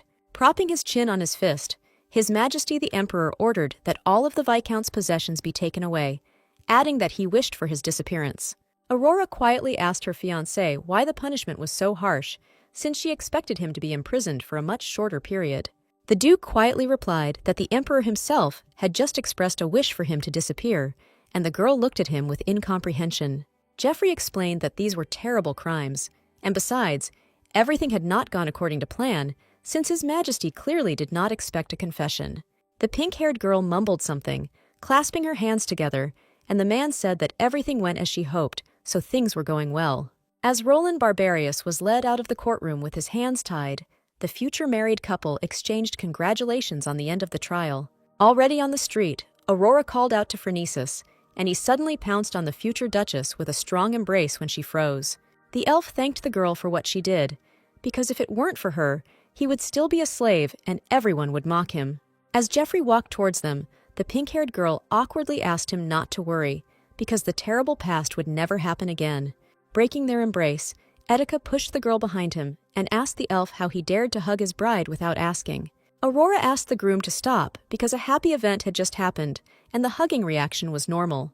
The blonde man became much more gloomy when the girl calmly reminded him that he didn't have to pretend so much all the time. Their conversation was interrupted when a court official shouted for Duke Edik to wait and ran forward towards them. After asking for forgiveness, the dark-haired man put his hand to his chest and said that he did not mean to interfere, and the man turned around, greeting Count Hergert. Straightening his shoulders, Jeffrey turned to him and asked what had happened, and the man suddenly said that he wanted to thank him. The brown-eyed man lowered his head and muttered that his beloved had also become a victim of Count Barbarius, but he could do nothing about it. All three listened in surprise that it was only thanks to their combined efforts that this criminal was punished, and he was very grateful to them. Aurora blushed when the blonde shook his head and stated that it was not his fault at all, but his fiancé's work. The man said he didn't know this and bowed to the girl, thanking her, but the pink-haired girl said it wasn't worth it, immediately asking how his beloved was. Having risen, the Count replied that after everything that had happened, the girl had left him out of shame, but now he was planning to return his beloved. When the future Duchess said that everything would work out for them, the man thanked her again and added that he appreciated this attitude. A few days after the trial, everything began to go on as usual. There was no progress regarding the heroine's personality, but some things changed. Out of boredom, Sir Campbell began to teach her the art of swordsmanship, and Julia also joined in this pastime. The man said that today they would move away from the basics, and when the pink-haired girl asked what they would do, he asked the girls to repeat after him. Looking ahead, Aurora wondered if this wasn't too much of a development for them to have only been practicing for a couple of days. Skillfully wielding a sharp and long sword, Campbell held the hilt of the weapon and seemed to be extremely focused on his task. Julia was delighted, but the future Duchess only thought that she would never be able to repeat such a professional level of swordsmanship. After a few minutes of demonstration, the blonde-haired man asked if it was difficult, and the girl said that she had already forgotten half of what he showed. The guard suggested that the lady simply try to perform a similar exercise, not necessarily in a perfect way. Stepping forward with her sword, the pink-haired girl muttered that she would do it, but the two of them better not laugh at her efforts. Aurora stood up, closed her eyes, and took a breath, trying to recreate in her mind exactly how her teacher had moved. She repeated the first movement, moving her leg to the side and swinging her sword, immediately striking the air from top to bottom and cutting through the invisible space around her. The girl managed to almost exactly repeat Sir Campbell's smooth movements, and eventually she stopped, exhaling. Both observers clapped. The man muttered that it was excellent, and Julia said with a smile that it was simply delightful. The pink-haired girl muttered evasively that she wasn't that good, but the guard countered and mentioned that she had real talent. Campbell explained that she had just performed a technique that beginners learn after mastering the basics, and the future Duchess asked what he was talking about. The guard added that it takes most people months to learn one move, but she was able to perform the entire stance at once. The fair-haired man said that her receptivity to training, stance, and movements were professional, and one could even obtain a knight's certificate. The man said that since the two girls were at completely different levels, it would be better for him to give Miss Julia private lessons without a mistress. Turning to the lady, he instructed her to continue practicing this movement and stance, adding that she could tell him if she had any questions. Continuing to train alone, the pink-haired girl thought to herself that since war was inevitable, this talent would help. She had just thought that she could protect herself when suddenly Prince Jean appeared in front of her, smiling and calm as usual. Turning around, Aurora asked him since when he had been there, and the young man stepped closer, answering that since everyone had applauded her. Putting the sword back into its sheath, the girl said that it was possible to raise her voice, and the brown-haired man replied that he enjoyed being a spectator of such swordplay. The future Duchess tried to shyly brush it off, saying that she was just a beginner, but Jean handed her a handkerchief, declaring that Audrey had talent. Wiping the sweat from her face, Aurora suggested that they continue their conversation in the living room, but before that, she clearly needed to freshen up in the shower after her workout. The prince agreed and said that it would not be difficult for him to wait, and the Duke's bride nodded and then hurried away so as not to keep him waiting. A little later, Julia noticed the guest, greeted Jean from Jeokir, and the man nodded and said that he was glad to see Miss. The prince muttered that he didn't even know that the girls were so close to each other, and the redhead hesitated a little, saying that not so much. The brown-haired man stated with surprise that it was strange then, because he and his adopted sister even had the same interests, like chivalry. Julia said that it was she who wanted to learn how to wield a sword, but the future Duchess was so kind that she helped her with her training. Shaking his head, the prince smiled and said tenderly that this was understandable, and besides everything else, she really did look like Aurora. Jean said that he was trying to do everything to help Miss Aurora, expressing confidence that Audrey wanted the same, since she owed her after everything that had happened. The redhead agreed that the girl was very kind and deserved the best, and the prince replied that he was very glad if they thought so. Stepping forward, the Duke asked if he could ask for a favor, because he was afraid that the Duke would not be able to protect her from the Emperor. The brunette immediately asked whether the future newlyweds were close at all, and Julia mumbled something, looking at the man in confusion. The girl thought for a while, and then said that they were just an ordinary couple, but despite the occasional quarrels, they still cared about each other. The redhead nodded when the prince asked again if they were arguing, and he seemed even a little more interested than before. Nodding several times, the brown-haired man thanked the girl for the information she had given him, turning around to leave. He stopped after a few steps and asked Julia if she could please not tell Miss Aurora about this little conversation. The red-haired girl wanted to object when she suddenly heard the prince ask whether the Duke had settled the issue of her marrying someone from Jeokir. John casually reminded the girl that as soon as she left Nodelberg, they would see each other much more often.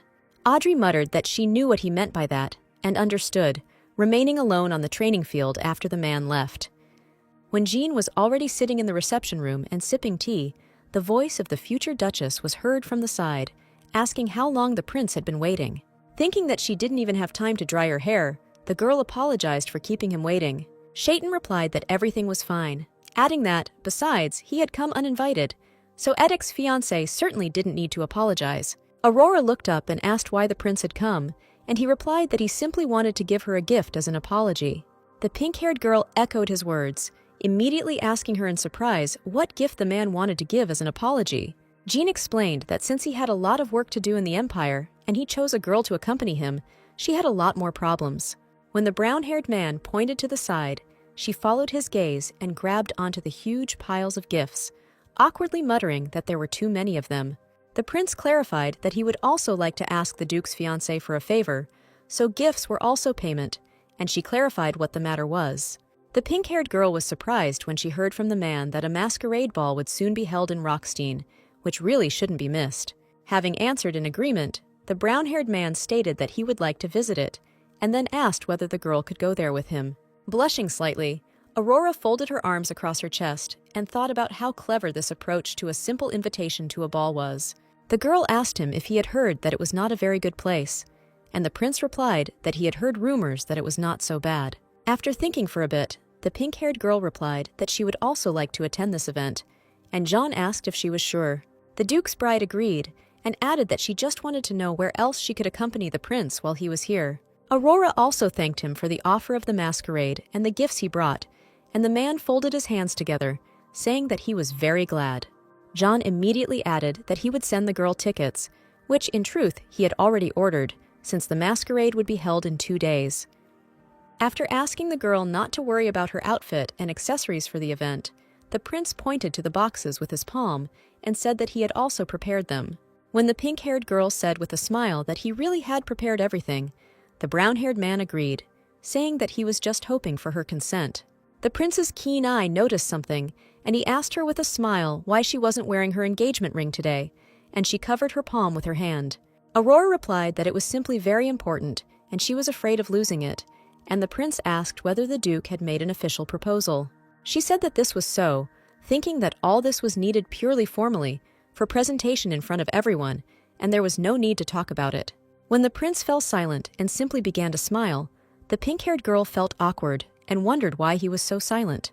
The future duchess folded her hands together and looked at the brown-haired man in surprise when he asked if she had accepted Geoffrey's proposal.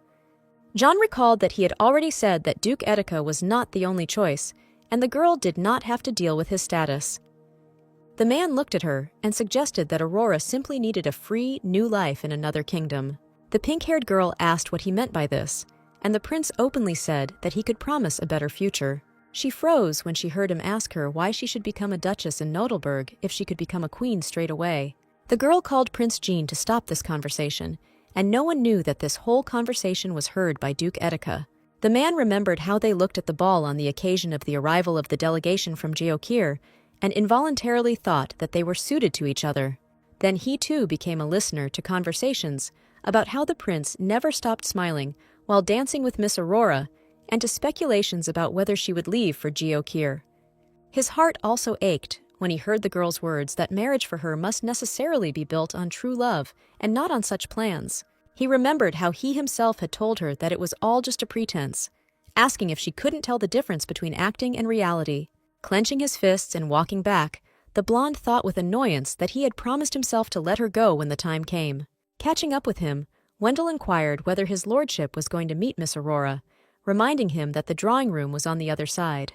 The adjutant looked at the gentleman in surprise when he asked him to forget about this visit and get busy preparing the carriage.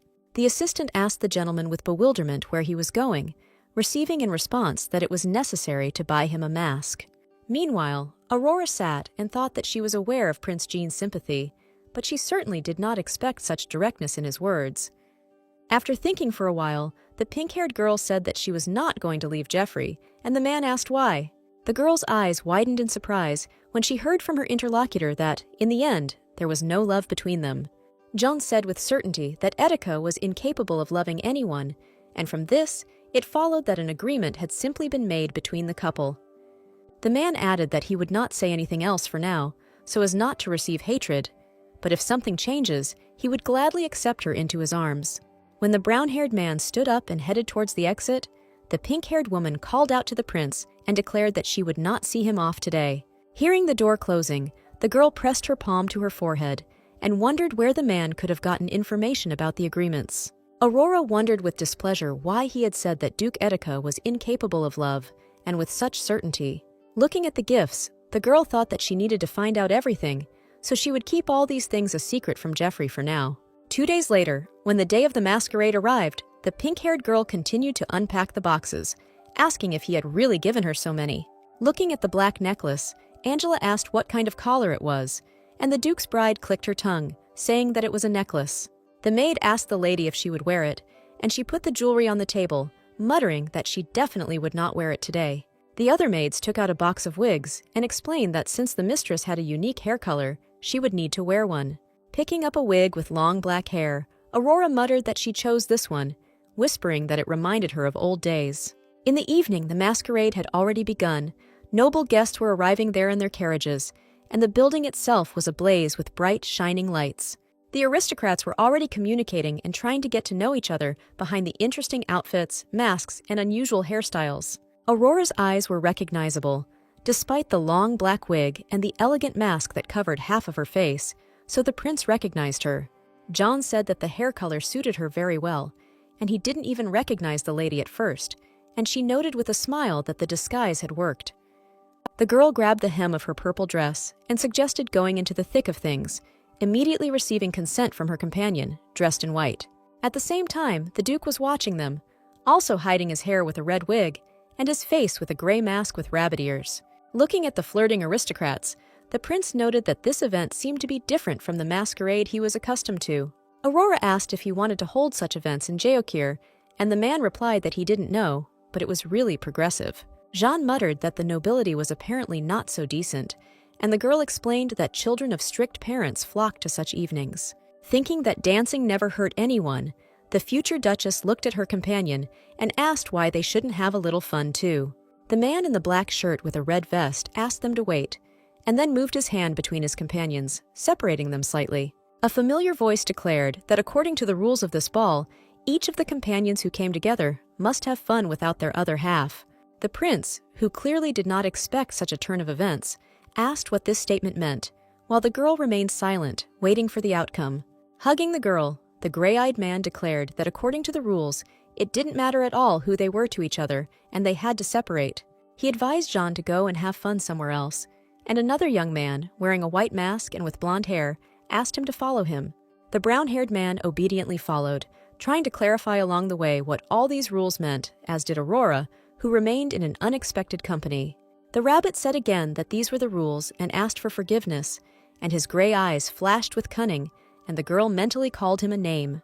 The future duchess said she didn't care about the rules and would just follow her companion, but her new escort said it wouldn't be easy. She wanted to ask what he meant, but suddenly she found herself in someone else's arms because the strange girl almost knocked her down and briefly apologized. Aurora looked around the crowd and couldn't understand where so many people came from, realizing that she had lost sight of Prince Jean. The rabbit leaned over the girl and asked her not to be sad, and then added that at this ball, one should rejoice at the most unexpected things. He said that they could have fun on their own, and the girl thought that she wanted to crack Prince Jean and find out where he got the information about the contract. Waving her hand in denial, she asked him to leave her alone and not to bother her, and the man asked if this wasn't fate, and then offered to dance. Aurora turned and looked him over, then apologized and said in no uncertain terms that she didn't like rabbits. Stepping forward, she declared that she would never take his hand in her life, and therefore the man needed to find another companion for the evening. Looking back after 10 steps, the future duchess thought how good it was that the rabbit had left her alone, and then set herself the goal of finding the prince. Realizing that there were too many people here, Aurora wondered if it wouldn't be better to wait by the carriage, missing out on all this fun. The girl turned around when a man's voice greeted her on this good evening and stopped, still holding the skirt of her dress. Geoffrey, his face covered by an elegant black mask, appeared out of nowhere and asked if he could ask the lady to dance. Immediately placing her hand in the man's palm, Aurora asked whether he knew her, and the fair-haired man evasively extended something, smiling. Leaning over her and placing a gentle kiss on the back of her gloved hand, he said that black suited her too. The girl looked away, wondering if he had followed her, or if he had simply happened to be at the right time at the right moment. Already twirling his bride in a dance, Geoffrey stroked her back with his hand and asked if the girl liked men like him. Calmly keeping up with his smooth movements, Aurora declared that it was a very stupid, personal question, and the blonde replied that he didn't think so. She asked him what he would do if he didn't suit her tastes, and the man calmly said that he would decide to give up. The girl asked what would happen if the answer was reversed, and Etika stated that he would then consider these words as permission to continue his attempts. Bending her over, the blonde asked her what she would say to his desire to become her lover, and she muttered that he needed to take off his mask. The Duke said that of course he was ready to do this, immediately adding with a smile that appearance was important, but not so important as to decide. Unable to bear it, Aurora asked why the groom had come here, and he answered his question with a question, asking what his reason might be. He said with a grin that he was looking for love without obligations, and his fiancée asked him to stop fooling around and said that it looked like a breach of contract. The girl reminded that when they made it, they promised not to fall in love with each other, but now it seems to her that he wants more. When Jeffrey unexpectedly said yes, and her jaw dropped, the man told his dear Aurora that she had won. The blonde man declared that he belonged to the girl from head to toe and was ready to become her most devoted dog in reality. Jeffrey brushed his nose against hers, rubbing his nose against her soft skin before smiling at the heat that came off her skin and telling her he loved her. After some time, the carriage was already driving along the pavement back to the mansion, although most of the city's inhabitants were already sleeping peacefully. Reaching forward, Aurora carefully took hold of the expensive mask and removed it from Edic's face without hurting him. She seemed genuinely lost and surprised as she whispered that it was really him, looking closely at her fiancé's face. Blushing, the girl asked how the man knew she would be there, and the Duke calmly replied that he had overheard her conversation with Prince John. Aurora asked if he had been eavesdropping, and Etika stated that it was completely accidental, although it was still very rude of him. She could not understand whether it could only have seemed to her that her fiancé was looking at her, and whether the whole matter could have been only due to her unusual wig. With her arms folded across her chest, the girl asked sharply why he was looking at her like that and couldn't look away, but Jeffrey agreed. The bride couldn't help but blush brightly, wondering if the man had really gone crazy, and the fair-haired man immediately asked if she thought he was crazy. When she nodded, the Duke shook his head and declared that now, on the contrary, he saw much more clearly than ever before and took out some kind of bundle. The man handed her a paper bag, asking her to take it, and his bride obediently accepted the unfamiliar thing with obvious interest. Opening the package, she began to take out the papers and quietly asked what they were, wondering if she could have forgotten about common affairs. Aurora saw the deeds for the house, the mines, and her share of the Etika Guild in front of her, muttering that this was her reward for the contract. The girl asked why he was giving it to her, noting that it was more than what was in the contract, and the man replied that he had added everything she might like. Jeffrey took a deep breath and asked his bride not to go to Geokir, because deep down, he was truly afraid that this might happen. The blonde man seemed to look serious and even vulnerable for the first time, as he quietly begged the girl to stay by his side. The man calmly stated that if she wanted a title, lands, or money, even if she wanted the entire empire, he could easily give it all. Aurora realized that he had apparently not heard her answer to Prince Jean's question about whether she would become a possible queen of Geokir if she went with him.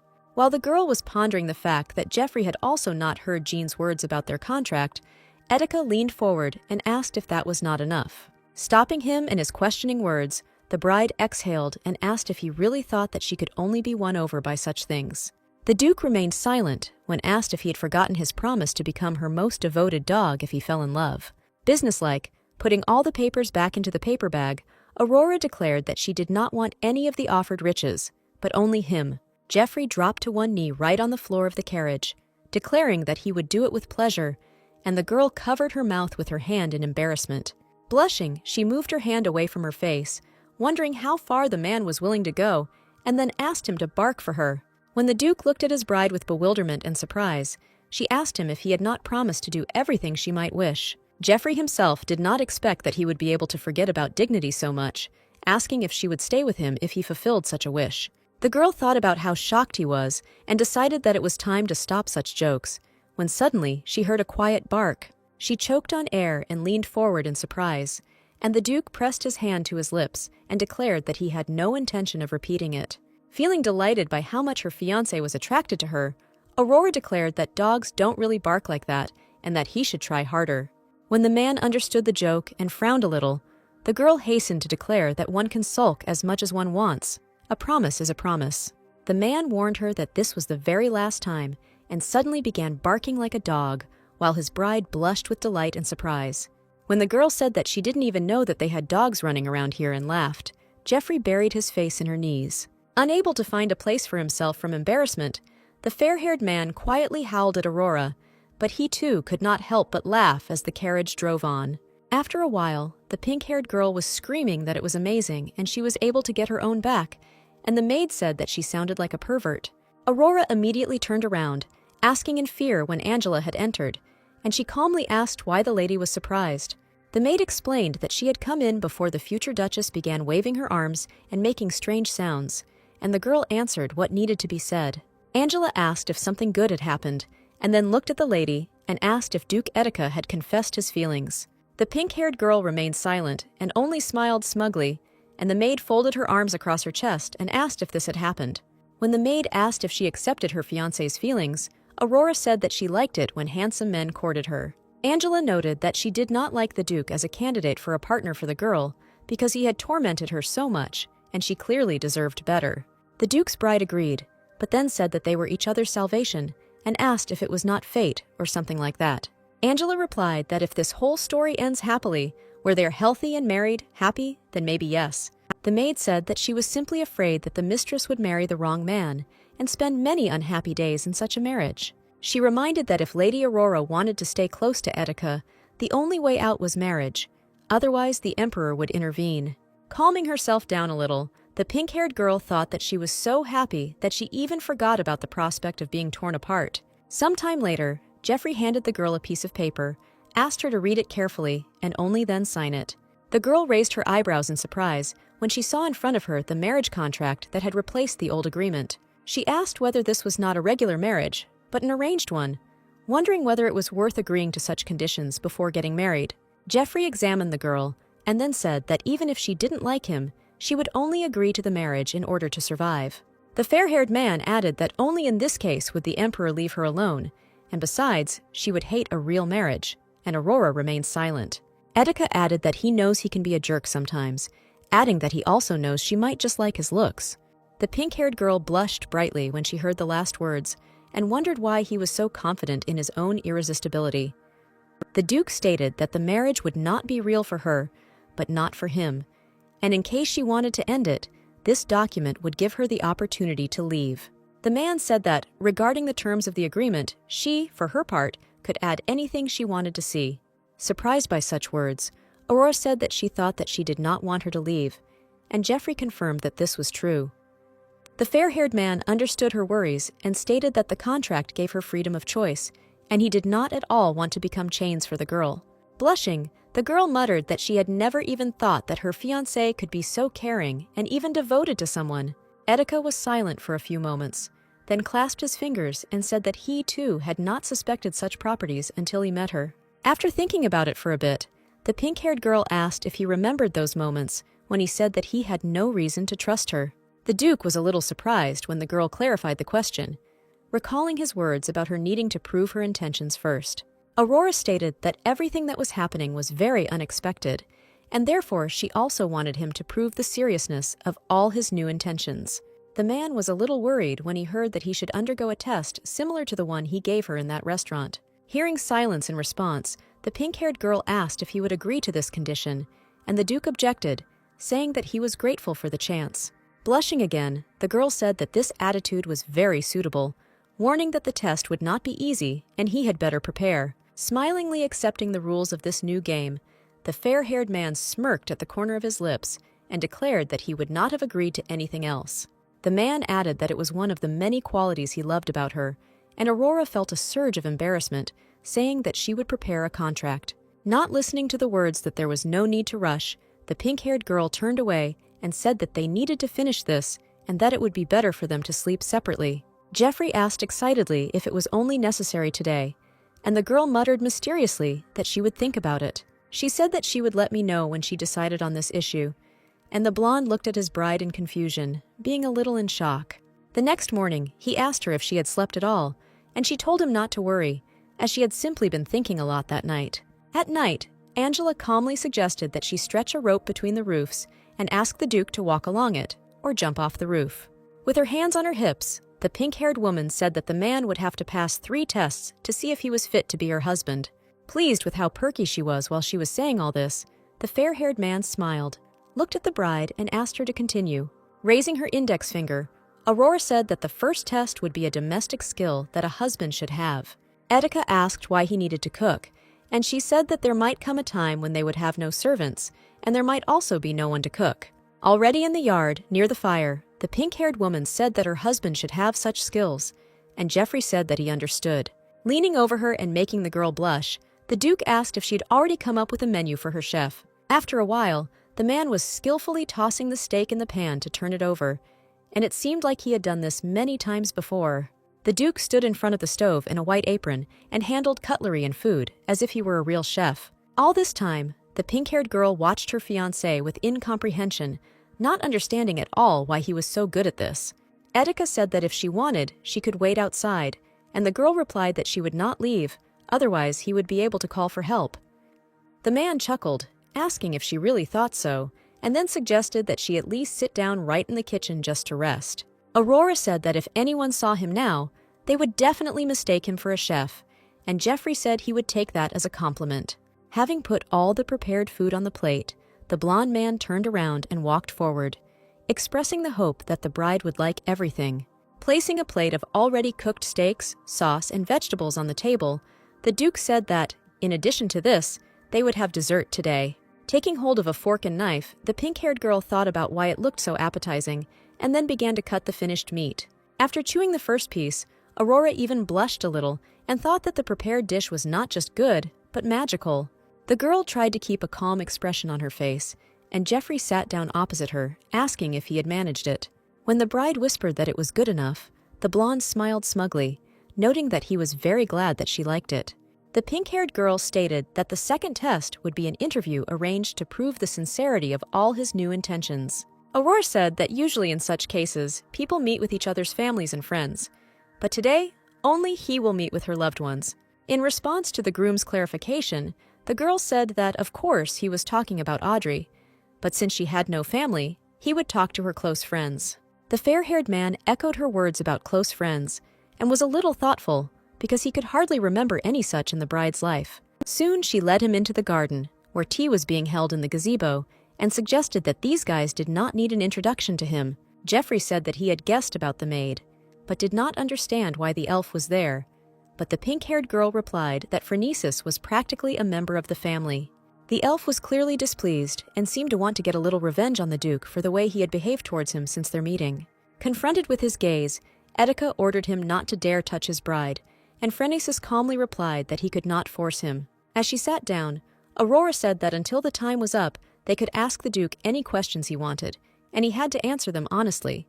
Turning over the hourglass, the Duke's bride declared that Angela was first in line, and the girl agreed, taking a break from her treats.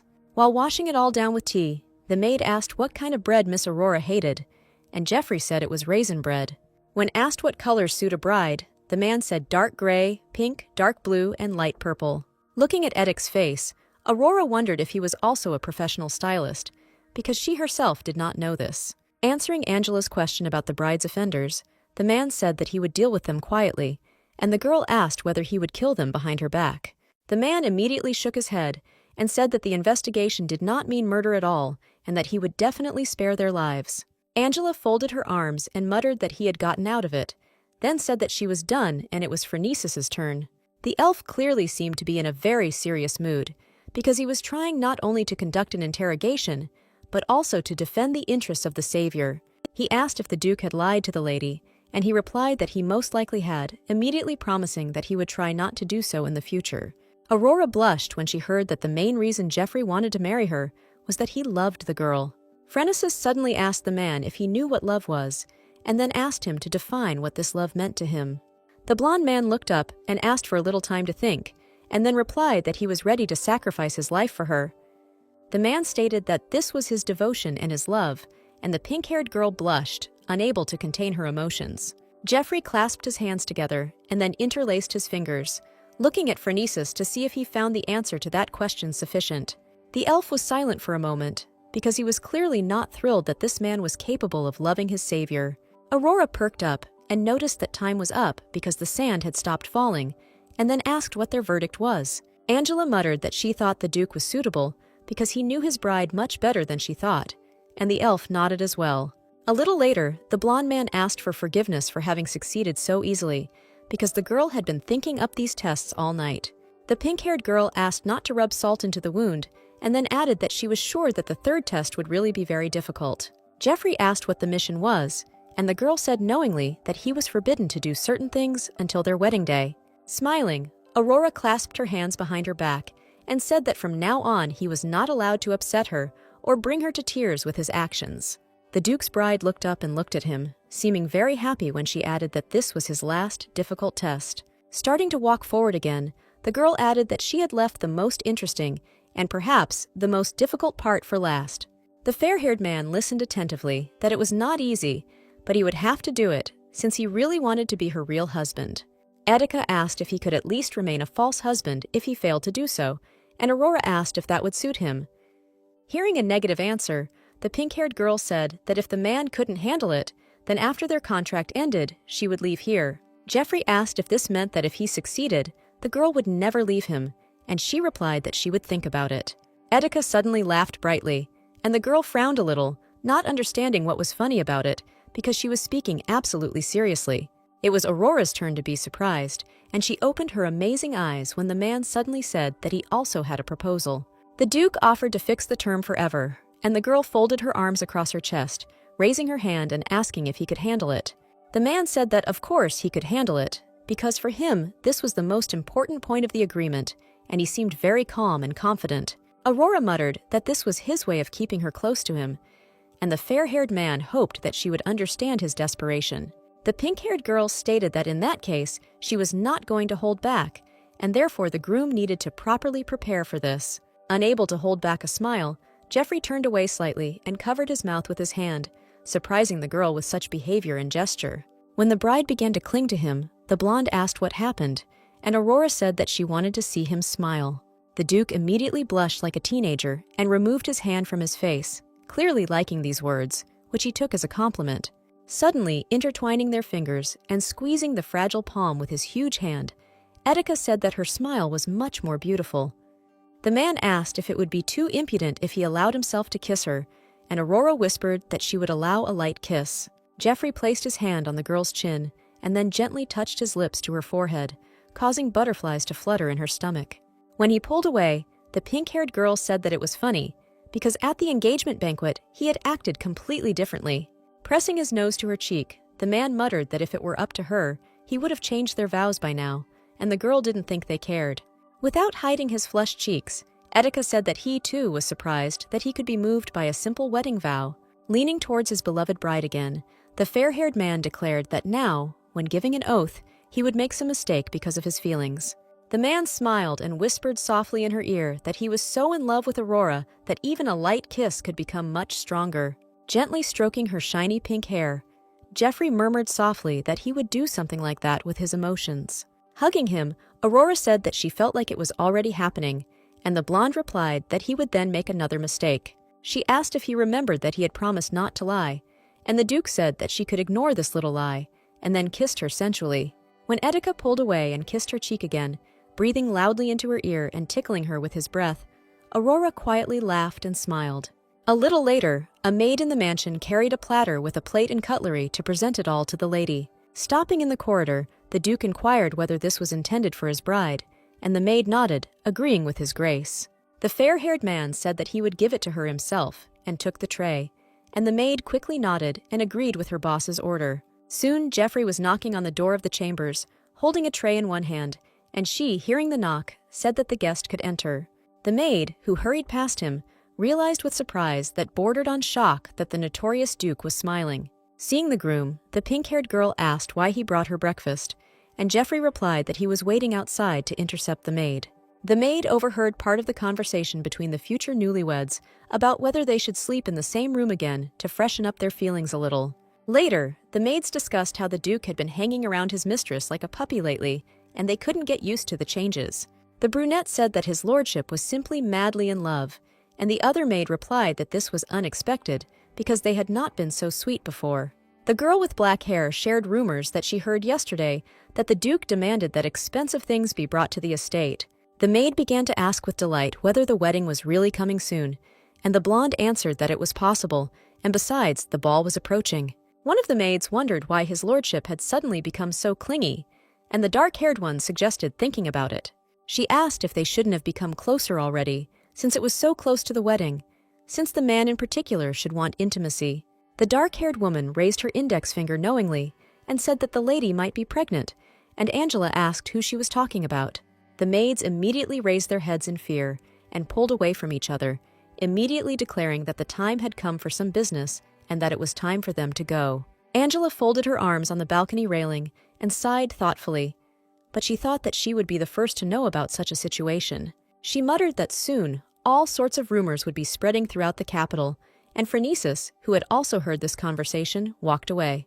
A little later, the elf opened the doors of the blonde duke's office and called him by name, not in simple words, but rather a shout.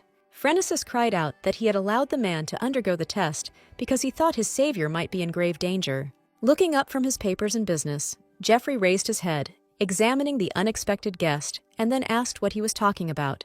The elf said that he did not approve of their marriage, but the blonde man calmly said that he did not need approval and ordered him to tell him why he had come. The duke asked what had come over him, and Phronesis shouted that the man should not even think of tying her to himself, and that she would be unhappy with him. He ordered the girl to be released after he had played his part, otherwise she would find out what kind of blood really flows in Edic's veins. Breaking the fountain pen with a strong squeeze, Geoffrey said that he had already warned him, stating that his fiancée might like him, but not him. The elf said that after marriage people want children, and then asked how the man was going to refuse Aurora in such a case. When Phronesis asked if the duke wanted his beloved to become pregnant, he remained silent, looking at him calmly. The elf clenched his fists and ordered him to come to his senses, then coldly added that his child would suffer the same fate as the duke. Edica listened in silence as the uninvited guest, who was irritating him more and more, said that he had no right to hurt Aurora. Getting up from his seat, the blonde-haired man stated that the elf, despite his words of concern, had his own ulterior motives, and he wanted to take her to himself. Phronesis shouted that this was nonsense, but Geoffrey insisted that the elf only wanted to seduce the girl if she was left alone. The elf frowned when he heard from the duke that he could do whatever he wanted, but the fact that Aurora would never love him would never change. Edica came right up to him, loomed over him menacingly, and calmly declared that the elf now needed to get out, away from his office. Just 1 week before the summer ball, the future married couple were already spending time together, drinking tea on the terrace.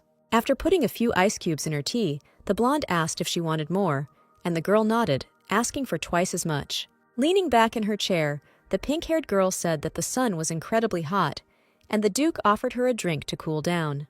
While sipping her tea, Aurora asked him if he had read the amended marriage contract, and, upon receiving his consent, asked if he had signed it. Geoffrey said he wanted to discuss one thing, and the girl asked if he didn't like her perfectly executed prenuptial agreement. The duke noted that there was no clause regarding physical contact, and the bride responded that it said it was allowed because of the other person's pain. The fair-haired man nodded a couple of times, and then calmly said that he was much more concerned about the exceptions to this clause of the agreement. Aurora said that she simply thought that it was obvious, and then added that she simply made the final decision on the issue. The girl added that if the groom had any complaints, he could contact her, and the duke smiled softly, saying that he understood everything. Edica took a fountain pen and declared that in that case he would sign everything, immediately leaving his own signature where it was required. Taking the paper from his hands, the blonde thought that this would really happen, and that soon she would become a real wife. Remembering another question, Geoffrey asked if they would sleep in different rooms again, and the pink-haired girl immediately agreed. The duke pushed his chair away from the table and asked whether he could at least move his chair a little closer. Blushing even more than before, the girl hugged the marriage contract and declared that of course he could do it, why not? When the groom moved closer to the bride, Aurora said that it would soon become so hot that they would not even be able to go out onto this terrace. Geoffrey suggested that he could cool it even now, and the girl pulled the mug away from her face, asking how. Taking her hand tenderly, the man reminded her that this was exactly how it worked, and the pink-haired girl smiled at how nice and fresh it felt. Aurora asked if Edica was trying to flirt, and the blonde man smiled and muttered that he was glad she noticed. Immediately changing the subject of the conversation, the girl suggested being a little more serious and asked if he was some kind of magician. The man explained that he was more of a magical swordsman, and the bride looked at him, wondering if anyone else knew about it. Gently playing with her fingers, the duke said that everyone knew he could imbue his sword with magic, and that was all they needed to know. Aurora said that her fiancé is constantly on the front lines, currently working on the last bastion, but the noble idiots don't appreciate it. The blonde man said it didn't matter at all, gently pressed her hand to his lips, and then declared that he only needed her. Pulling her hand back, the pink-haired girl asked with embarrassment if he was trying to seduce her again, and the man asked if it was obvious. The girl suggested that he even made his ears turn red with magic to seem cute, and Jeffrey claimed that he was not omnipotent at all. Etika asked if she thought he was cute, and Aurora blushed brightly before turning away and declaring that his actions were not cute at all. The man said that she still blushed and couldn't even look him in the eyes, and the bride silently continued to sip her tea. When the Duke suddenly stood up from his seat without warning, the pink-haired girl raised her head and asked where he was going. The fair-haired man calmly replied that he needed to request a marriage certificate from the palace, since it was a complicated procedure that would take time. Jeffrey quickly added that if they signed everything and sent it today, they would have time to receive the certificate right before the summer ball. Aurora thought that if she had been any more stubborn, they would have missed the deadline, and this fish-eyed monster hadn't even warned her. Etika leaned over her so close that their noses touched, and the girl asked what he wanted, and the man asked if she would like to kiss him goodbye. The blushing bride waved her hand and said that she would not do this, and that he should just leave, and the Duke said that he was very sorry. Leaving his beloved seething with embarrassment, the fair-haired man declared that in that case he would return for dinner and hurried to the exit from the terrace. Sipping her iced tea in an attempt to calm herself, Aurora told herself to pull herself together because she had just almost kissed him. A little later, sitting on the sofa and leafing through a book, the pink-haired girl smiled and looked up when she saw Julia walking nearby. Aurora waved at Audrey in greeting, and the redhead bowed, apologizing for disturbing her. The future Duchess asked the girl if she wanted to read in the library, and then urged her not to be shy and come in too. Etika's bride glanced at her adopted sister as she passed by and noted that she looked a little nervous. Taking a break from reading, the pink-haired girl asked if the girl often came here, and she seemed a little scared. Aurora noted that this meant often, and then asked if she really didn't have permission to come here, and she again asked for forgiveness. The girl replied that everything was fine, especially since Jeffrey hadn't said anything. Then he had nothing against it, and she could go anywhere except their rooms. When she added that she could appeal to her words if necessary, Julia blushed from such kindness and thanked the future Duchess. Leaning forward a little, Audrey asked if the girl read about other races, and Aurora only now remembered about the book. Holding the untold horrors of the races in her hands, the pink-haired girl said that when she became a duchess, she would have to participate in the affairs of the guild. Sitting down next to her, the red-haired woman clapped her hands and congratulated her interlocutor on her imminent marriage, hearing soft gratitude from her. Julia noted that this book was not so simple, and Aurora looked at the title and the cover with confusion, asking what was wrong with it. Audrey said she found it to be full of prejudices and the author is human, so his views may seem too extreme. The future Duchess asked if she had read many books about other races, and she replied that there was nothing else to do when you were bedridden. Putting the dangerous publication aside, the pink-haired girl muttered that she could teach her in that case, and Audrey asked sheepishly if she was sure. Confirming her words, Aurora stated that this could greatly help her for future development in the field of interracial interaction. Afterwards, they read that there was no consensus on werewolves, as if it had not been decided whether they could take shape during the full moon or at will. The Duke's bride thought that she had never seen Julia so delighted. It seemed as if she had had no one to talk to for a long time. Pushing the book aside a little to divert the conversation from werewolves, the pink-haired girl said that Audrey was very well read. She admitted that when their family was in decline due to the war, she began to study books more out of hatred than a desire to learn. The girl said that the more she learned about other races, the more the hatred faded, because war against people was the only way to ensure survival. The redhead said that their numbers are much higher than human ones, but because of people they are forced to hide far in the north. Aurora confirmed that there was sense in her words, and Audrey enthusiastically covered her mouth with her hands, saying as if she knew that the Duke's bride would understand her. Julia muttered that if she had told anyone else, she would easily have been accused of being a spy and of being of mixed race. The pink-haired girl asked if people have children from other races, and the girl confirmed that this is true, but no race recognizes children, and life is hard for them. Aurora suggested that things were even harder for them now, and Audrey agreed, adding that it was especially hard for the demonic race. Using her human knowledge from her past life, the future Duchess guessed that demons must be bad. Julia said they were worse than bad, just evil itself, and Aurora agreed, because even such an unbiased lady said so. The redhead said that there were rumors that the war was provoked by demons, but in fact, they did not take part in it. She explained that demons feed on sadness, suffering, chaos, and the pink-haired girl thought that demons seemed to be the same in all worlds. Leaning forward, the future Duchess asked what she could learn about angels, and Audrey asked again what she was talking about. Aurora replied that these were the so-called divine beings, and then remembered her maid, and said that this was the name of her servant. When Julia reacted with surprise, the future Duchess thought it was strange that they had no idea what angels were. Trying to explain to her new friend who angels are, the pink-haired girl said that they are not representatives of another race, but rather messengers of God. Audrey repeated the words she had heard thoughtfully and rubbed her lips with her fingers, thinking that she had never seen anything like this in books. Julia thoughtfully stated that she had heard of messengers from God, but they were all human and certainly could not be called angels. In the evening, someone called out to Duke Edic and said that they had not seen each other for a long time, and the man turned around as soon as he heard this. The aristocrat asked if the Duke was busy, and if that was the case, perhaps they could all have a cup of tea with him. Geoffrey sighed loudly and thought that this was probably why he hated the imperial palace, and then said that he was busy. Stepping towards him, the nobleman heard about this and assumed that Mr. Etika had come to receive a marriage certificate, and he agreed. The man said with open mockery that the Duke was very kind because he decided to ignore the shortcomings of his bride. The fair-haired man immediately became more cold-blooded, asking if he was talking about his Aurora's shortcomings, and he muttered that he meant her class. Geoffrey asked wearily if they couldn't understand why he was marrying this girl, and the aristocrat replied that he hadn't tried to understand. Etika told them to go away before he got angry, and warned them that this was the last time they insulted his future duchess. Having said goodbye to his unwanted interlocutors, the man went to the carriage, mentally trying to calm himself down after such ridicule.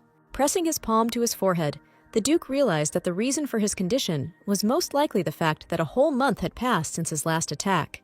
The fair-haired man sat down in the carriage and thought that he had forgotten to take his special substance for a better condition. He needed to go back. When the carriage had already set off, the man reassured himself with the thought that he would have a way to ask to enter his bride's room. Aurora looked into the laundry room and, in response to Angela's surprised question, said that she had looked for her everywhere, and then asked if she was busy. The maid replied that some of the servants had gone on vacation, and therefore they were slightly short-staffed, and asked if the lady needed anything. As Angela carried the laundry basket, the pink-haired girl walked next to her and thought about how when it came to talking, she didn't know where to start. The maid asked her mistress openly what she wanted to ask, and the Duke's bride started, asking how she understood. Angela muttered something that made it obvious that the future Duchess was worried about something trivial, and she asked, offended, why exactly that was. Deciding to throw her worries to hell, the pink-haired girl asked where her name came from, and the maid looked at her. She muttered that her name didn't mean anything special, and Aurora asked suspiciously if she really believed that. The maid asked, confused, if it was supposed to mean anything at all, and the girl muttered that no, but she was interested. Continuing to follow the maid, the mistress asked who gave her this name, since it was unusual, and she asked with incomprehension why it was important. The pink-haired girl stated that it was important to her, but she couldn't say why, and then asked if she knew about the existence of angels. After a short silence, Angela asked if the lady meant Freard's delegates, and the future Duchess immediately perked up, asking her again. Opening the lid of the laundry basket, the maid asked whether the lady wanted to say that she was Freard's representative. Aurora inquired what if so, and the maid declared that she had no intention of becoming religious, and then asked her mistress to preach elsewhere. Clenching her fists, the pink-haired girl declared that she was not religious at all, and Angela began hanging up her clothes, justifying herself by saying that she hadn't thought so. Noticing that very necklace, more reminiscent of a collar, in the closet, the girl said that the lady was busy preparing for the ball and not with religion. Aurora stated that they hadn't made it official yet, and the maid pulled out the necklace, asking if she was keeping it until the right time. The future Duchess ordered her to stop sniffing, and then added that, on top of everything else, she could not give it to her fiancé. The maid stubbornly extended her hand to the mistress and declared that she had won, so for such an occasion, such a necklace as a gift would be ideal. The pink-haired girl muttered irritably that Angela should stop and snatched the jewelry from her hands so as not to give her any reason to laugh. Geoffrey suddenly appeared behind her, leaning over his bride and gently asking if this gift was prepared for him. Aurora turned around, blushing brightly, and asked when exactly he had arrived, and the maid muttered that she was asking for forgiveness before leaving. Etika replied that he had only recently arrived and asked questions about whether the girl wanted to put the necklace on him when she recoiled. The Duke, smiling, could not, however, restrain the blush on his cheeks and declared that this interesting little thing was very similar to his collar. Looking at the necklace, the girl asked if he really wanted it, and the man asked why he should refuse the gift. Tapping the notch above her collarbone with his finger, the blonde man announced with a smile that he was waiting, urging the bride on with her hesitant expression. When the pink-haired girl had already lifted the decoration, Jeffrey added that there was no need to be shy, and she only blushed even more in front of him. Touching her cold fingers to her fiancé's strong neck, Aurora took a noisy breath, trying to concentrate on the clasp. The girl noticed that he felt hot and then asked if he had a fever, and Etika confirmed it, saying that she was right. The Duke whispered that, by coincidence, that time had come again, and the pink-haired girl asked why she thought he was happy about it. Enjoying the touch of his beloved and the manipulations of her gentle hands, the man whispered that he was truly glad. Aurora asked him to stop joking, threatening to strangle him with that thing, and the blonde replied that he would then be obedient. Blushing even more than before, the future Duchess remained silent, and after a few moments clicked the clasp, declaring that everything was ready. Taking a step to the side, the man looked in the mirror, examining the ambiguous decoration on his neck, and then said that he liked it. The pink-haired girl muttered that she couldn't deny that the jewelry looked great on him, and Jeffrey said that he was glad about it all. Etika was immediately distracted from admiring the gift from his beloved, and she looked at him with interest, hearing him. Taking some papers in his hands and raising them to the level of the girl's face, the blonde man asked whether they would formalize everything officially. The girl was mentally thinking that once they submitted the papers to the palace, Jeffrey would really become her real husband. The Duke said most of it was written in ornate legal language, and the main page was at the end, and he signed it. The pink-haired girl nodded and began to sort through the papers to find that very last page and not waste time reading. She trusted her fiancé so much that she simply signed the document in the right place, leaving her now familiar signature with a fountain pen. Putting the papers and pen down on the table, Aurora tried to hide her excitement and said that now everything was really ready. Jeffrey said that since her safety was more important, they would first get married on paper and then start planning the ceremony. The pink-haired girl said in surprise that she thought they would have the ceremony right away, but the Duke said that such an event happens once in a lifetime. Hearing the bride's silence, the man asked if she was thinking about several marriages, and she hastened to say that, of course, no. Aurora folded her arms across her chest, thought for a moment, and then suddenly asked her fiancé whether she would be his second wife. The girl explained that, according to Lady Rudland, this was the only thing she could count on with her status, and Jeffrey replied that this was not so. The fair-haired man said that for his achievements, the Emperor promised to fulfill one of his wishes, and he would achieve his goal thanks to this. In response to the bride's question, Etika said that using this opportunity to decide the most important question in life is not a waste of desire. The pink-haired girl asked why he didn't use this opportunity to simply save and pardon the girl. Smiling slightly, the Duke shook his head and said that his bride still underestimated Emperor Nodelberg because of his appearance. The man explained that if Etika had asked for clemency for the girl, the Emperor would have refused because it was simply not fun for him. Aurora muttered that this was a very stupid excuse, immediately asking what to do if His Majesty did not allow her to be taken as an official wife. Jeffrey took the paper bag, put the documents in it, and declared that if His Majesty valued his life, he would not dare refuse this request. The Duke replied that he would commit treason if necessary, and then said that he would give the documents to Wendell to take to the palace. Looking at her future husband, the girl thought that she had not planned to give him the necklace, but it suited him perfectly. Having caught herself thinking this, the pink-haired girl began to silently develop it, coming to the conclusion that, in principle, everything suits this man. Turning around, Jeffrey noticed her attentive gaze and gently asked if the bride liked it. Receiving consent, Etika said that he would wear it always, and when Aurora objected that such sacrifices were not necessary, the Duke replied that it was her wedding gift. The blonde asked if he really thought it was just a wedding gift, and the Duke asked if he was wrong. Not wanting any awkward situations in the future, the girl felt awkward, but admitted that the necklace was a gift from Prince Jean for the masquerade. Feeling panicked by the look on his face after these words, Aurora offered to take it off, and the man replied that it was not necessary. Jeffrey said he wanted the prince to see him, and he couldn't wait to see the look on his face after he realized the situation. As if hearing the Duke's wish, After the knock, a maid looked in and said that she was forced to disturb the gentleman. Bowing, the woman said that Prince Jean of Geosira had arrived because he wished to have a conversation with the future Duchess. A little later, already sitting in the large reception hall, the brown-haired man said that he did not expect to find the future newlyweds together. Raising his mug to his lips, the prince turned to Duke Etika and said that he and Miss Aurora had some matters to discuss that he considered personal. Geoffrey asked if the prince thought his hidden intentions were still unclear to anyone, and the girl silently looked away, wondering what had happened. Suddenly, changing the topic of conversation to a completely unexpected direction, Jean drew attention to the Duke's neck and noted that it was an unusual decoration. The fair-haired man replied with a smile that his wife had given it to him, and she silently prayed that the prince would not choose it personally and would not recognize it now. The man confirmed that he had intentions and asked if their marriage was real, and the girl muttered that they had fallen apart quickly. Deciding not to be too evasive about it any longer, the pink-haired girl calmly said that they had sent the documents to the palace and they would be registered soon. John asked if this meant that the girl was refusing his offer, and she said that in any case she was grateful to him for his concern. Looking at His Highness, Aurora turned to him and openly confirmed that she really rejected his offer, as she had said earlier. Biting his lip to keep from blurting out anything unnecessary, the man muttered that he understood everything and was silent for a bit to be able to pull himself together. Getting up from his seat, Jean asked for forgiveness for such an unexpected visit and added that there was no need to see him off while the girl was a little sad. He noted that, unfortunately, he would not be able to come to their wedding, but he would stay until the Emperor spared Aurora. Already on the way out of the mansion, the brown-haired man clenched his fists and thought about why this answer hurt him so much, although it was rather expected. The man walked forward and did not hide his dejected state, rejected by the one with whom he had been truly in love for some time.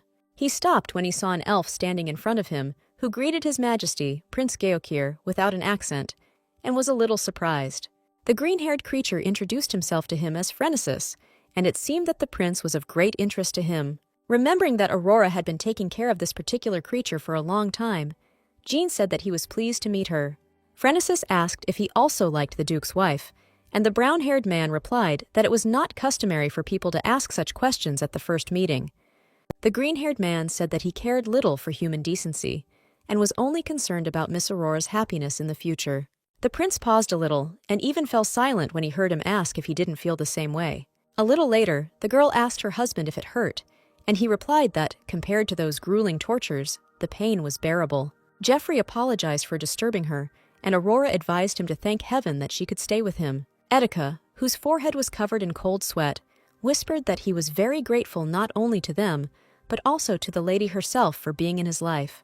The man took her fragile palms in his, and whispered that even such a light and insignificant touch brought relief. The pink-haired girl looked at her husband thoughtfully when he asked what she thought just one kiss could do. Leaning slightly towards him, Aurora agreed, but warned that there would only be one kiss, and he said that it was merciful of her. They merged into a soft kiss, both blushing and feeling butterflies fluttering inside, delighted by such a gentle touch. The girl thought that they were almost married, and therefore it would be possible to take another step towards rapprochement, and laid the Duke on the bed.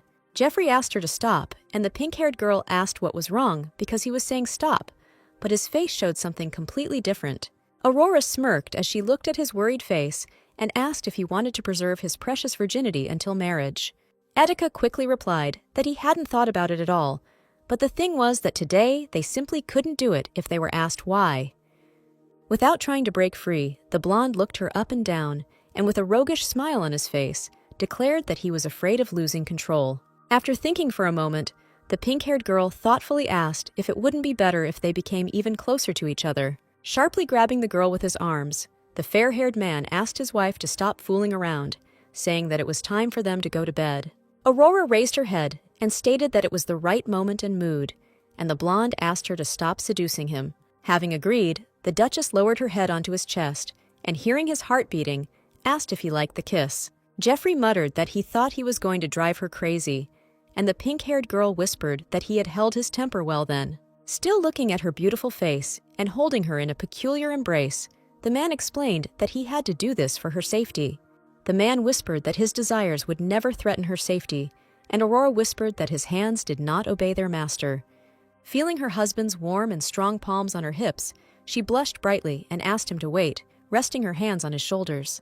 The Duke whispered that it was all right if she enjoyed it, and then said that he would take her embarrassed silence for consent. The next day, Julia packed all her things into a suitcase, thinking that after the summer ball, Aurora and Jeffrey would officially announce their marriage. The redhead tried to hold back a sigh as she remembered that her marriage to someone from Geokir, whom she didn't even know, would be announced next. She thought with regret that, thanks to Aurora, her stay here had become quite comfortable. She was freer than at home. She had learned to wield a sword. The girl remembered the classes where it became clear that she had absolutely no talent for knightly art, but it was fun.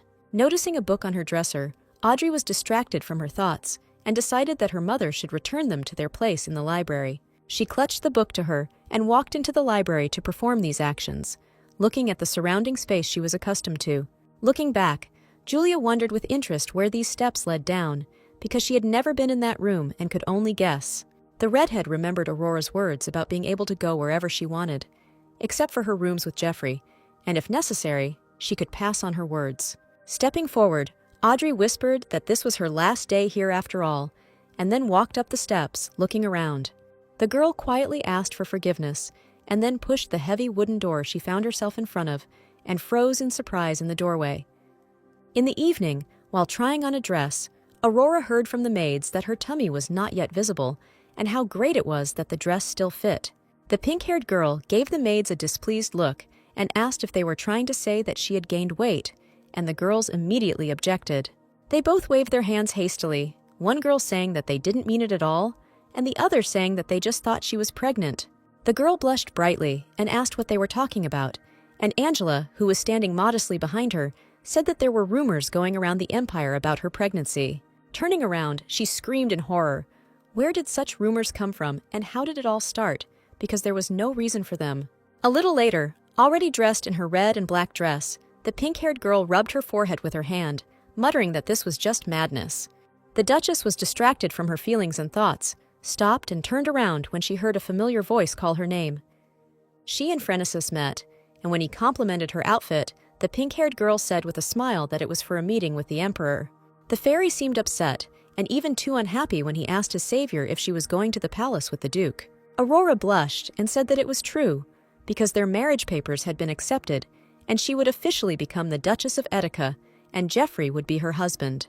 Looking at his saddened face, the girl thought that she needed to somehow push him to get rid of this crush. She smiled and expressed the hope that he would now call her Duchess Etica, and Phrenesis tightened his fingers on the fence. While the fairy was thinking about her words and looking down very sullenly, Aurora said that she knew it was strange, but he would get used to it. The pink-haired girl was truly worried about how strongly the creature she had saved was reacting to such changes in her personal life.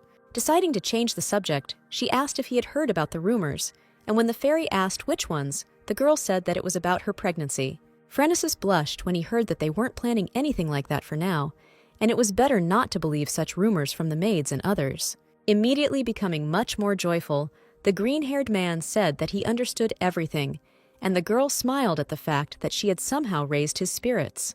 Clutching the hem of her lush red dress with her thin fingers, Aurora said with a smile that they would meet later and hurried away. A little later, the newlyweds, already in the imperial palace, discussed that Julia would come accompanied by the one who would play the role of her husband. The Duchess thought that she was surprised by the news that it was Audrey who would connect the two countries, and that was a little strange. Jeffrey said that Geosira was friendly to foreigners, and Julia would be even better off there, and the pink-haired girl said that Audrey was smart and could handle it. She thought with excitement that she felt as if she was marrying off her younger sister, and then suddenly the red-haired girl called out to her. Aurora turned to the girl in surprise and asked why she had come alone, since she should have been accompanied by people from Geokir. Audrey hastened to declare that it did not matter at all now, and then leaned forward and declared that the Duke and Duchess must leave immediately. The pink-haired girl asked her what she meant with confusion, and Julia literally screamed in panic that they had to hurry. It became clear that they would not have time to do anything when the herald announced the arrival of His Majesty the Emperor at the ball, and the girls turned around. Etica apologized to her interlocutor and promised that they could talk later, although she may have wanted to stay with her. The Emperor stated that they were about to hear startling news from Duke Edic and his bride, asking if her origins had been discovered. Handing the sealed packet of documents to the servant, The blond man calmly said that they would like to show this to the emperor. The servant ran up to the balcony where the monarch stood, and the ruler snatched the envelope from his hands, ordering it to be given to him as quickly as possible. Seeing the official marriage certificate in front of him, the man muttered that it meant the girl's origin was still unclear. Geoffrey replied that he was quite right, adding that he therefore wished the emperor to fulfill the wish that had been promised to him. The ruler clearly seemed displeased and a little surprised, asking with undisguised contempt what was going on. Pressing the girl to himself, Etika declared that he was asking permission to take Aurora as his lawful wife and that this was his only desire. His Majesty clicked his tongue in irritation and then declared that it was very boring, but deigned to inform them that it should be as they wished. The fair-haired man said that now his wife, a noblewoman, could not be tried for a crime against the nobles, and the monarch replied that he himself knew. He immediately added that, despite everything, he had heard something interesting about Duke Edik, and Aurora wondered if there had always been many knights here. It seemed that there were more warriors than other people who were dressed not in festive attire, but in armor and cloaks, and this caused a bad feeling. Duke Rudland smirked when he heard that everyone knew that in the Empire, marriage between two people was considered legal. As he tore apart the marriage certificate, the emperor asked with a grin whether he understood correctly that Duke Etika was half-demon. The newlyweds stood in the middle of the hall in each other's arms and prepared to hear what awaited them next after these words. Aurora thought that now the emperor himself was trying to switch races. The pink-haired girl reached out to her husband and asked him to forget these words. The girl froze and felt everything inside her go cold after realizing that Geoffrey was not going to deny the accusations at all. Blushing with excitement and unable to bear the silence of her lover, the Duchess cried out that it was a conspiracy because her husband was a hero of the nation. When she added that without his efforts, the human race would already be extinct, the emperor asked if she was playing the role of a wife.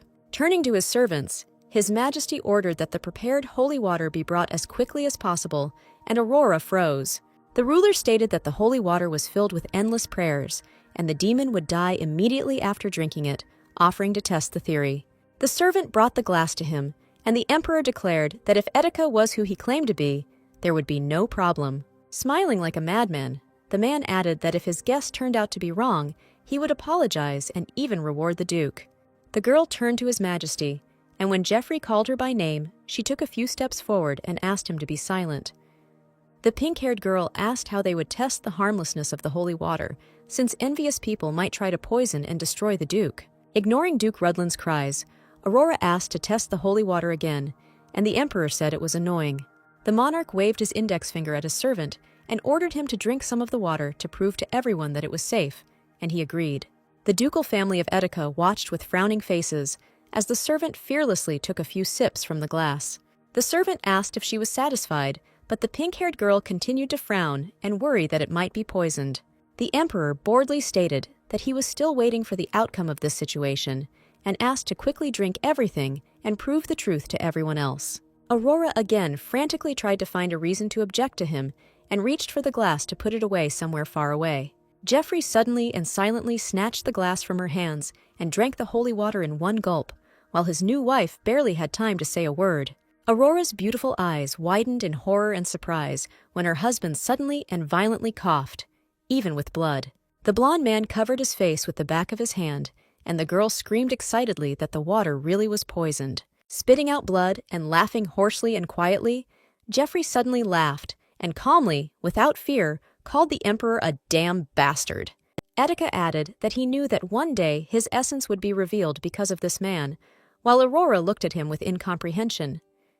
The guests at the ball screamed in horror and began to run in different directions, conveying to the rest of those around that the Duke was a demon. Freezing in place, the pink-haired girl remembered Julia's words about how they say that all demons, even the strongest ones, look like humans. Then she raised her index finger with a knowing look and said that representatives of this race could be distinguished by only one feature. Looking at Geoffrey now, she remembered that they had red eyes the color of blood, which could not exist in humans. The girl realized that while he was suffering from his curse, he seemed to become a different person and was capable of causing harm if not for the chains. This is why Etika could be so confident in himself and not even be afraid of the emperor, calling him not an obstacle in any problems. Aurora didn't move from her place and just stood in the middle of the chaos. trying to figure out how to put it all together in her head and calm down. The Emperor leaned his hands on the railing and shouted in irritation, ordering everyone to shut up, calm down, and return to their places. Geoffrey wiped away the blood when he heard the ruler ask if the aristocrats were going to let the Duke's downfall slip away. Directing the knights towards them with one wave of his hand, His Majesty added that all the weapons were soaked in holy water and even a half-breed would not survive. The fair-haired man hugged Aurora, asked if the Emperor really believed that he could be defeated by such a farce, and then replied that he would rather destroy the empire. Unable to hide his fear, the ruler shouted that the Duke, despite all his threats, could only bark loudly, but certainly not bite. He also offered to see how the demon would handle the great sacred relic, and ordered the net to be dropped on the Duke with a roar. Aurora called her husband's name and tried to lift the net so that it would not come into contact with Geoffrey in any way and hurt him. The man shouted that she didn't have to protect him and could just run away, but the pink-haired girl only hugged him tighter. Ignoring the way his skin burned from contact with the net, Etika began to move it away from his wife's head, asking if she was afraid. The blonde man seemed completely unconcerned about what was happening to his own body, and he said that she was shaking and even stuttering. He will continue to pull the net and reminded that his wife found information about demons and probably remembers what terrible and cruel creatures they are. Pushing him to the floor and picking up the net herself, the pink-haired girl declared him an idiot and asked if he wanted to hurt her. Geoffrey put his hands on the floor and said that of course not, and the girl asked why she would be afraid of the fact that he turned out to be a demon. All red with excitement, the girl declared that she was not going anywhere, repeating, as she had many times before, that she had no intention of leaving. She added that he must not even think about giving up, and the Duke seemed to sober up from her slightly displeased voice. Aurora asked him not to forget that his last test was next to him, as if casually reminding him that she had never cried before. Geoffrey echoed her words and began to stand up, and when the girl became agitated, he assured her that he felt fine and everything was fine. Having easily torn the net, the blonde man declared that these bastards only knew about one part of it, and his wife watched in surprise. Looking at the Emperor, Etika said that he decided to do this, thinking that he was half demon, half human, and it was cute. Grabbing his wife by the shoulder, the man calmly declared that he was not a man at all, but a dragon, and therefore such trifles would not stop him. Feeling the floor shaking beneath him, the Emperor, in horror, ordered not to lie, because these two sworn enemies could not have a child. The blonde man stated that he seemed to be one of a kind, and then added that both parties were surprised by his appearance. Looking at the ruler, but not his own, all stained with blood, Geoffrey straightened his shoulders and asked if the human emperor would check him. The monarch shouted that the Duke was guilty of pretending to be a man, and then ordered him to leave his empire immediately. When he added that this impudent commoner would remain here and be punished, Etika asked if he wanted to harm his Aurora. Geoffrey said that if there was a threat to his wife, he would rather kill everyone here and live happily with her without any problems. They both turned around in surprise when a strange young man ran into the room, claiming that he could prove the lady's origin. Pressing his hand to his chest, the boy with bright pink hair and matching eyes declared that he was Aurora's cousin. Geoffrey whispered a question about whether she remembered him, and the pink-haired girl also answered that, not really, but the boy looked very familiar. The stranger came up to them and called his dear cousin Aurora, asking if she really did not recognize him, and the girl's eyes widened. Leaning towards her, the young man covered his mouth with his hand and with a fox-like smile asked if the work was going well, calling her Miss Laura. Duchess Etika could only freeze in front of the guy, blinking her eyes stupidly when she realized that this was her employer,